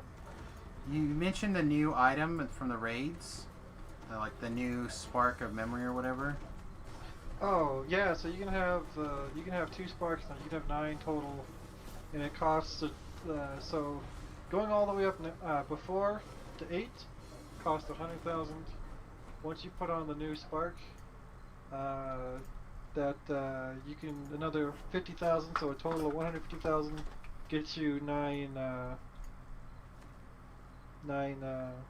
whatchamacallits. Well, I think the Slot. question was, does that unlock a second slot on the Voice of the Master? I don't know that either one of them works on the Voice of the Master. I know that the first one does not. I don't know anybody that has tried to use it on the Voice of the Master. I feel like I have seen people say that you cannot do it on the Voice of the Master for the first one. I don't know about the second one. I didn't know about the second one at all, to be honest. The second one is basically a day old or 2 days old, so. Well, I mean, And it's a bit of a surprise because I didn't see it on the llama forums. We've been seeing it drop in the raids, and so. yeah. I know of 3 on this server that exist. Yeah, I'm like, that seems like something that Patrick would have mentioned yesterday. We stayed up really, no, not late for me, but late for Patrick Maybe to they didn't record a get one. DDO cast. Well, he Why not? I raided got like one. basically all day yesterday doing the new raids. Oh, then I should have seen one. yeah, I should have seen at least more. he And said this he server did. has a lot of rabies.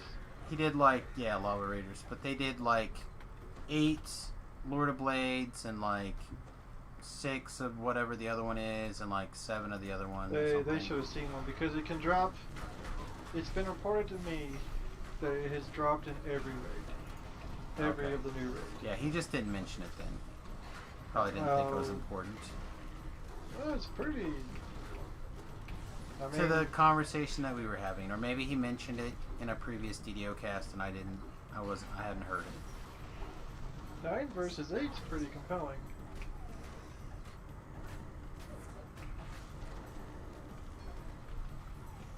That is a little bit of a difference. Yeah.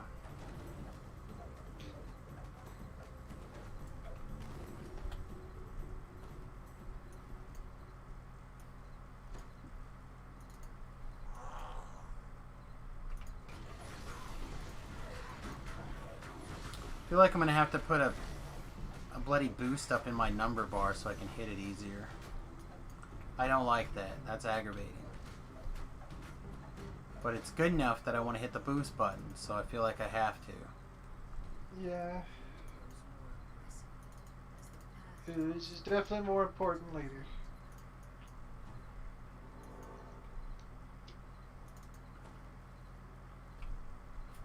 I don't know. All I know is I need to finish up these human lives so then I can get into the and hopefully get a copy of the pre-release or the pre-order. Slab says Tabro has to help me get the new staff. I don't know which new staff. Lord Blades.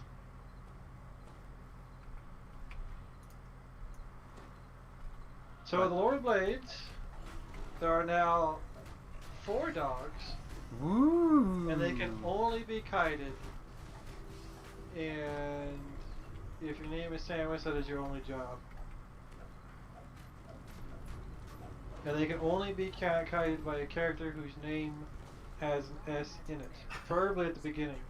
It prefers the beginning S. Good.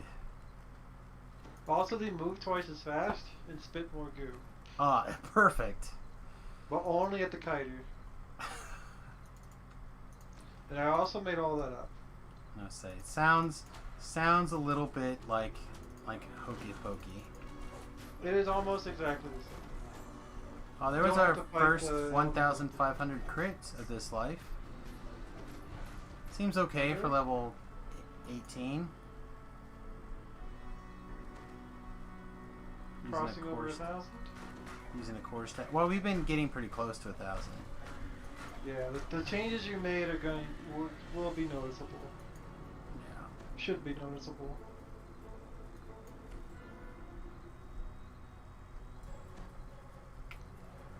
Well, people paying attention to the stream and not trying to play say the numbers are definitely valued. So. Yeah, it's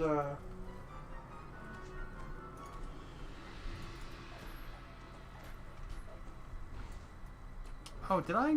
it's there. I didn't heighten the things that need heightened. Let's heighten that. I don't necessarily need that heightened. I do want this heightened.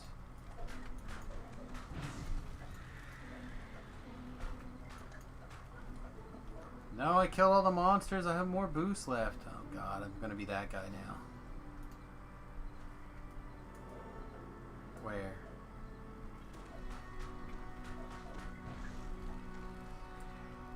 So the reason why Tobrel is so generously giving me this preemptive task of kiting is because I literally am not allowed to do any other role in that raid except for kite. Even if assigned and asked to do something else, like, oh yeah, you can tank, it's fine. Oh god, Samus, I still need you to go run the dogs around. Like, I ran that raid quite a bit.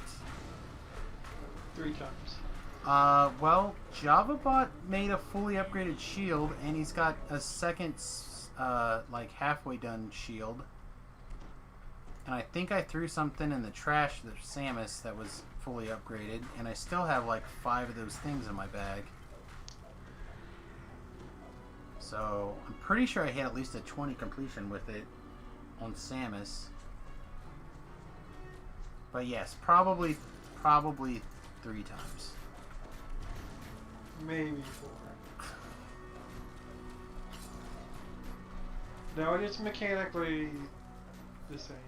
Yeah, that's what Patrick was saying. Minus the little end part though is just always terrible.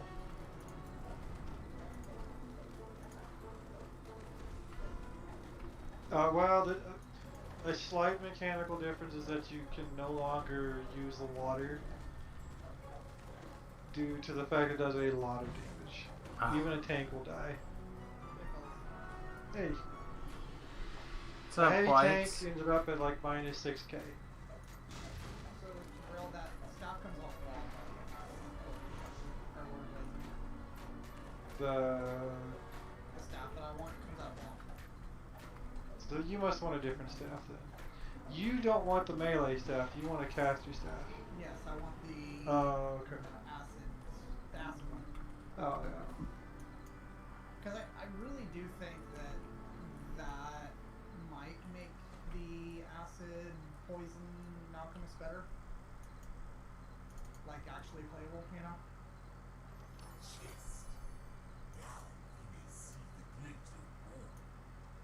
Could be completely wrong too though, but you know, I feel like Yeah, I had to look at gearing. Poison is unfortunately behind because it's not an elemental, quote unquote. Right, I know, that's why I was saying that like I think you still need the acid. But I think like the addition of like a second multi-vial. So you could just like multi-vial, and just like the room's dead, you know?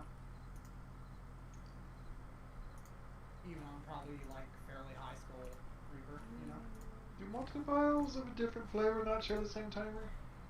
I'm pretty sure they just don't. They do, as long as they're like the casting of the spell. Really? I thought you could go like acid multi-vial, cold multi-vial. Don't think so. I'm pretty sure all the multi-vials are on the same timer. I've never tried. I would 80% bet that it is same timer.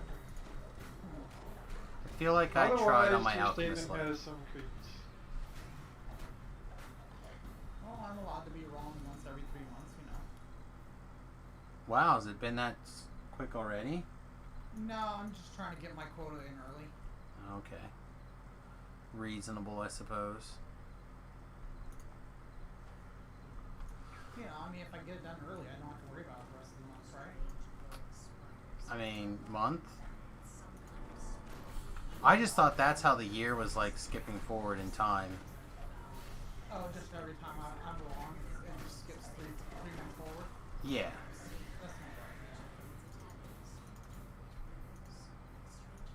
Oh, Ellery, come rescue me by going and using that rest shrine. So, Terrell, I will say that the Eldritch Knight it's fun. It's not like game breaking, but it's fun. Depending when you started doing the top tier thing, it is nerfed. No, I saw it the way it was. Like I said, I got it the day before. Oh, okay. So like I saw it, and then they nerfed it, and I was sad. Yeah, it got heavily nerfed. It got smacked hard. I didn't take it, although I've done it before. But Speaking of smacked hard, did you see that ban announcement, Sam? Mondays? Yeah. Yeah. They hit that. It was like everything I thought it was going to be. Oh yeah, it was, but like man, they hit that hard, didn't they? I don't know. I think it's fine. I'm surprised that they did it, to be honest. I know that it was like 70% of the metagame and they needed to get rid of it, but...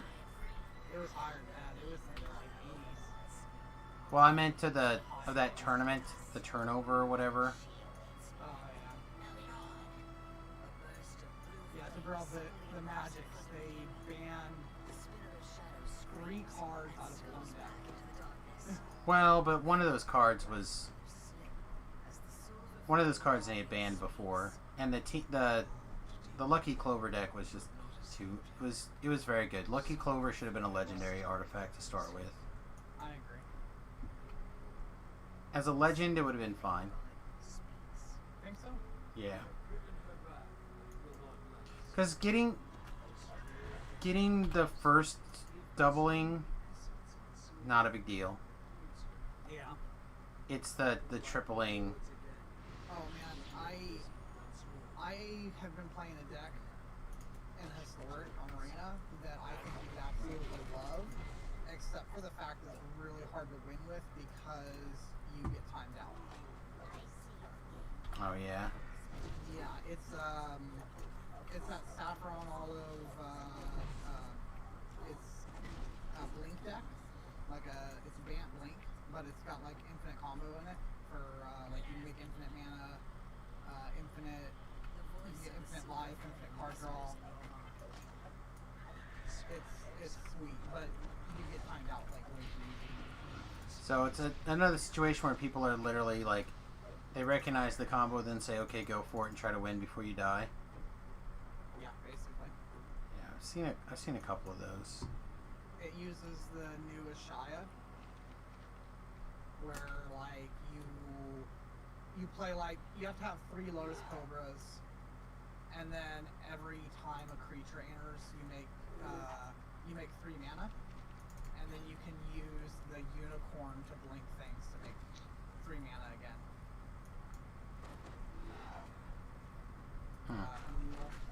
Emil the Blaster from Jumpstart, you know.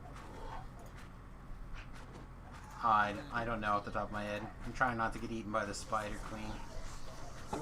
Also, Yeah, I'd have to look at the quest or look at the list. speaking of unicorns,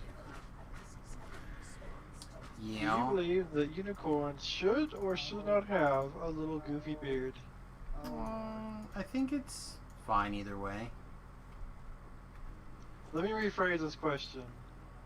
Are you a communist and believe in bullshit? Or should unicorns be beautiful and majestic without a stupid ass beard? What? Well, now wait a second. How come beards are not beautiful and majestic? Not on a unicorn. I mean, Why can't Not on a unicorn. Why can't the male unicorns have a goatee? Because it's stupid. And it's terrible. I just don't think we should be judgmental about that. We should be judgmental about this because it's wrong. Oh man.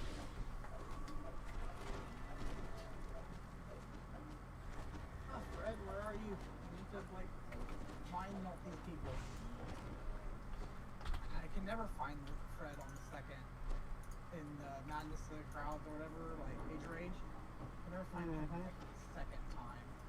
He's in the same spot. He's in the little tavern up, I believe. Yeah, he's in the second story of the tavern, which is where he's at the first time. No, I know that, but like when you go through, like when you run over the rooftops, you have to talk to him like a second time Right. to know the other part of the group. But I can't ever find him there.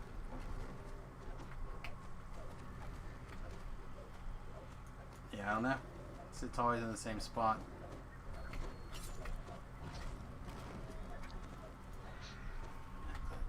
Have to learn it good, I guess. Well, I do these quests like once every like 3 lives. Oh yeah, I usually do them. This is the first time I haven't done them in a while. But I ended up picking up like the +3 con hat, I think, or something out of there. So I just from the hardcore server, and I was like, yeah, we'll do this instead. I don't know, I find them difficult on melee. Oh, I The don't know. one can be a little hard at the end. With the eyeball at the end in a tiny room.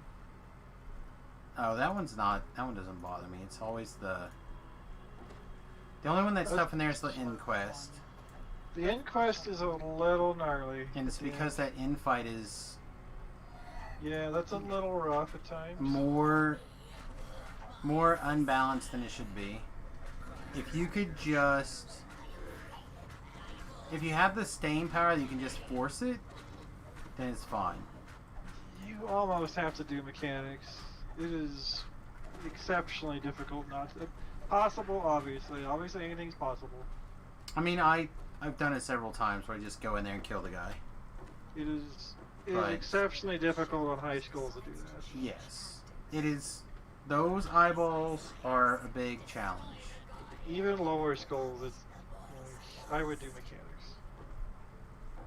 Oh, I see why I couldn't find him. I forgot to talk to him the second time to have him meet me at the damn market.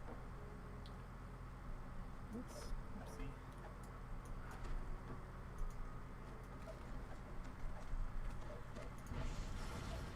See, I don't think I can actually burn these guys, which is what I had planned to do.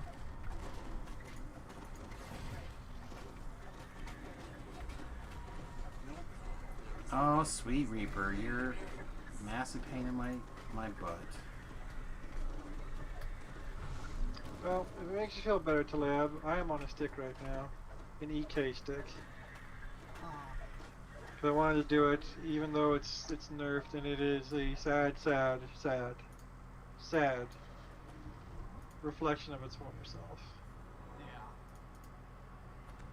yeah. It may still be okay. It's probably fine. I think it's fine. It's just it's not what it was. It is not the beat stick, it is just a stick. Yeah. Also, you cannot. So there's an enhancement in the shifter. You can cast spells. You can use clickies. But you cannot do thieving things while raged.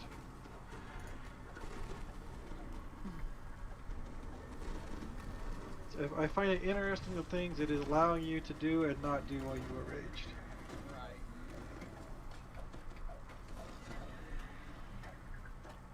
Now, what would have been incredibly awesome is if this same enhancement would have been part of the Beast Hide. I've said it a million times and I'm gonna keep saying it. I think it's complete bullshit that the regular shifter does not get hand wrap proficiency. I just think that that's what I was excited about the shifter was like, hey, I finally get to like just do this like barbarian fisty monk without being a monk, you know? Like I thought it was gonna be really fun, but now like I can only do that as iconic and that's bullshit. Only iconic. That's bullshit. Well, you can throw that in the pile of unicorns with beards. You know what? I will agree with you if you agree with me. You know what? I now feel the same. I will say this about Tobrel. He is excellent at jumping on the hate bandwagon with you. For years, we've hated Bobby Flay. You hate Bobby Flay? I do. Why do you hate Bobby Flay? Because he disrespected... Oh, I took a death? What did I do? He disrespected the kitchen Also, he exists. by standing on the thing. Also, he cheated on his incredibly hot wife repeatedly with... is her name Jaya? Jaya? I can't even think of her name. Oh, Jada? Yeah, Jada. I mean, she's a good looking woman. Nah, Let's be hard fair. pass. No, she's a good looking woman. Hard pass. She's like poor man's Natalie Portman. Oh, you know how to pull my strings. Yeah, the poor man's Natalie Portman. No, the Natalie Portman. Well, Right. there's a quality Natalie Portman, and then there's her. I thought you didn't like Natalie Portman. I thought you said she wasn't a good looking woman. Well, she's not an unattractive woman. She's just not what I would normally like be super excited.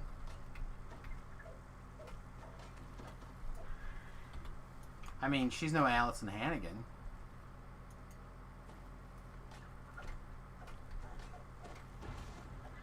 Cheated on his hot wife with another hot chick. Big effing surprise. I mean, as far as I'm concerned, cheaters can have their entrails pulled out through their nostrils Yeah, I agree. and tied in a little bow. So, Well, let's not make it pretty. sure. If you are willing or knowing and willingly participating in cheating, then not a fan. Well, that's why I said let's not make it pretty. Let's just tie in a big old knot and call it good. It's a rat's nest. We don't need to make it a bow. No, two bows. A bow is too good for it. Two bows. Multiple bows. No.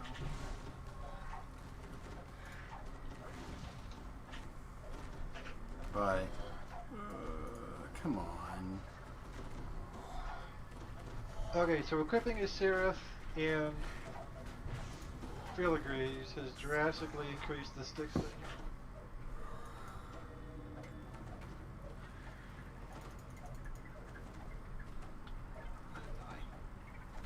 Don't die. Do not grant you the power of death. You are alive.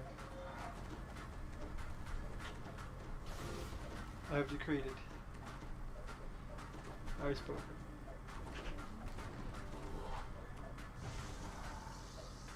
Oh, I need to check my very important thread about unicorns. I made a bunch of grown adults look up unicorn shit like all afternoon. It's great. I saw that you shared it somewhere. I glanced at it. I saw it in the Giants.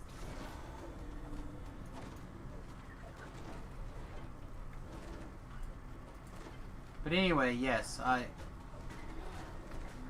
Is it Jeff Gordon? Jeff Gordon for Tobrell and Bobby Flay for me. We've hated those people for just because the other person has willed it so. Basically. Seems like a good enough reason to me. For more than 20 years. You know, Talab, if you would like to pick somebody to add to this, I don't know if I have room in my heart for that much more hate. Yeah, I'm trying to think of like somebody that I hate. I'm hard to think of somebody. doesn't have to be very sensical or reasonable either. Tobrell literally picked his because Jeff Gordon happened to be on a pizza box. That was, if that's not a sign,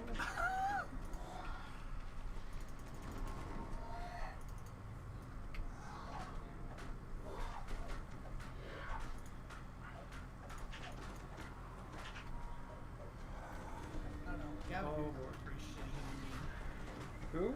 Gavin Newsom. Gavin Newsom. Who's that? It's the governor of California. Pretty shitty human being.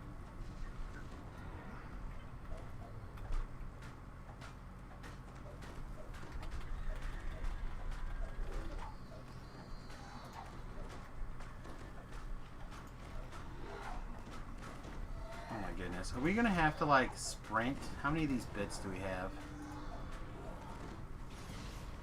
We have 17. He's asking for biddies, people. He's asking Oh for my biddies. god. I'm always asking for biddies. But no, the Show him them biddies. this one, this one, this one, and then one way across the bloody room. Run. There's force of personality. That's the feat we're taking. Seems like a good feat.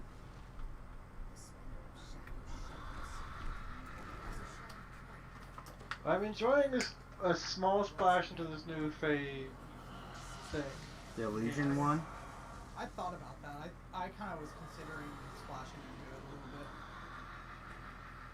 I'm just not sure that I can fit any into it. It's for specific things, but for specific things, it can be very good. Well, because like my plan right now is go tier 5 Eldritch Knight for the big boom and the improved Knight's training, and then go the tier 5 sword Pale Master for the Death Lord. I was actually going to run a build very much like that until the EK nerf. Yeah. Yep, that's on my short list of things to like final build.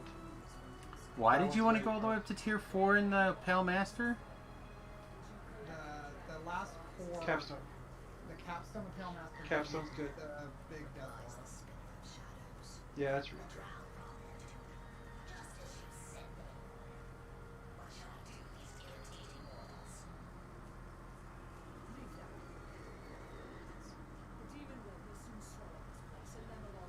That is very in-game, very potent, extremely powerful build. Oh, I guess the idea of the 20 wizard on the stick build didn't appeal, but you're not stick building, so it's fine. It would be just like a straight up, like you'd be doing like axes probably, I'm or whatever big weapon you happen to have. I'm using axes, but I'm not sure if that's correct. I'm kind of thinking I might want to go to greatsword. In a void, axe. Well, I guess it depends on destiny also. So Well, I mean, in probably heroics, Fury. I feel like in heroics I should be using the Sword of Shadows because it's probably Yeah, the Macrobay great axe, right? yeah. Yeah. The Sword of Shadows is warping. Yeah, I don't know. I've been messing around with axes, but I'm just thinking that it's wrong. You know, like It won't matter unless you do Dread, which is probably not the correct destiny choice. You don't think It's just that- a matter of like whichever one is better, and then for that matter, like it kind of depends on what weapon you have. Like if you have the Falchion from that nasty end quest that we talked about a few moments ago, that's very strong. I think I have the legendary Falchion, but I don't have like Like that Falchion is a 100% in-game weapon. yeah. 100%. Very good. If you had that, that's Oh, great. the Fang or whatever it's called, the tail. I The- feel like yeah, I feel like I have it. it's very good. Let me go check Legend Bot because I feel like Legend Bot has that. Yeah, 100% that weapon is great. But I have the one that you like to use, the Great Sword, but I don't have it upgraded. Probably not as good. I mean, that one's more good if, like, if you're a paladin, just because the great sword is the best great sword. Legendary Tail of the Scorpion. Yeah, that's the one. That would be a excellent thing to use. Yes, I have that. Yeah. That would be really good. Alright, speaking of things being really good, I think it is time to wrap up for tonight's stream. So thank you everyone for hanging out. Terrell, thank you very much for helping us out with the filleries and whatnot. Otherwise I would have had a build from whatever I could just like randomly find. Yeah, that's... Does this show me? Yeah, this hitting that boost takes and doing it with one of the weapon power boosting things takes my weapon power to 105 or something. Seems okay. Seems like a reasonable trade-off for life in general right now. Now, Tabrow, do you think that it's worth the enhancement points to go to Knight's Arcanum? What's that one? That gives like the +2 to either your enchant or your evocation. That's Doesn't the one that I gives take. for melee power?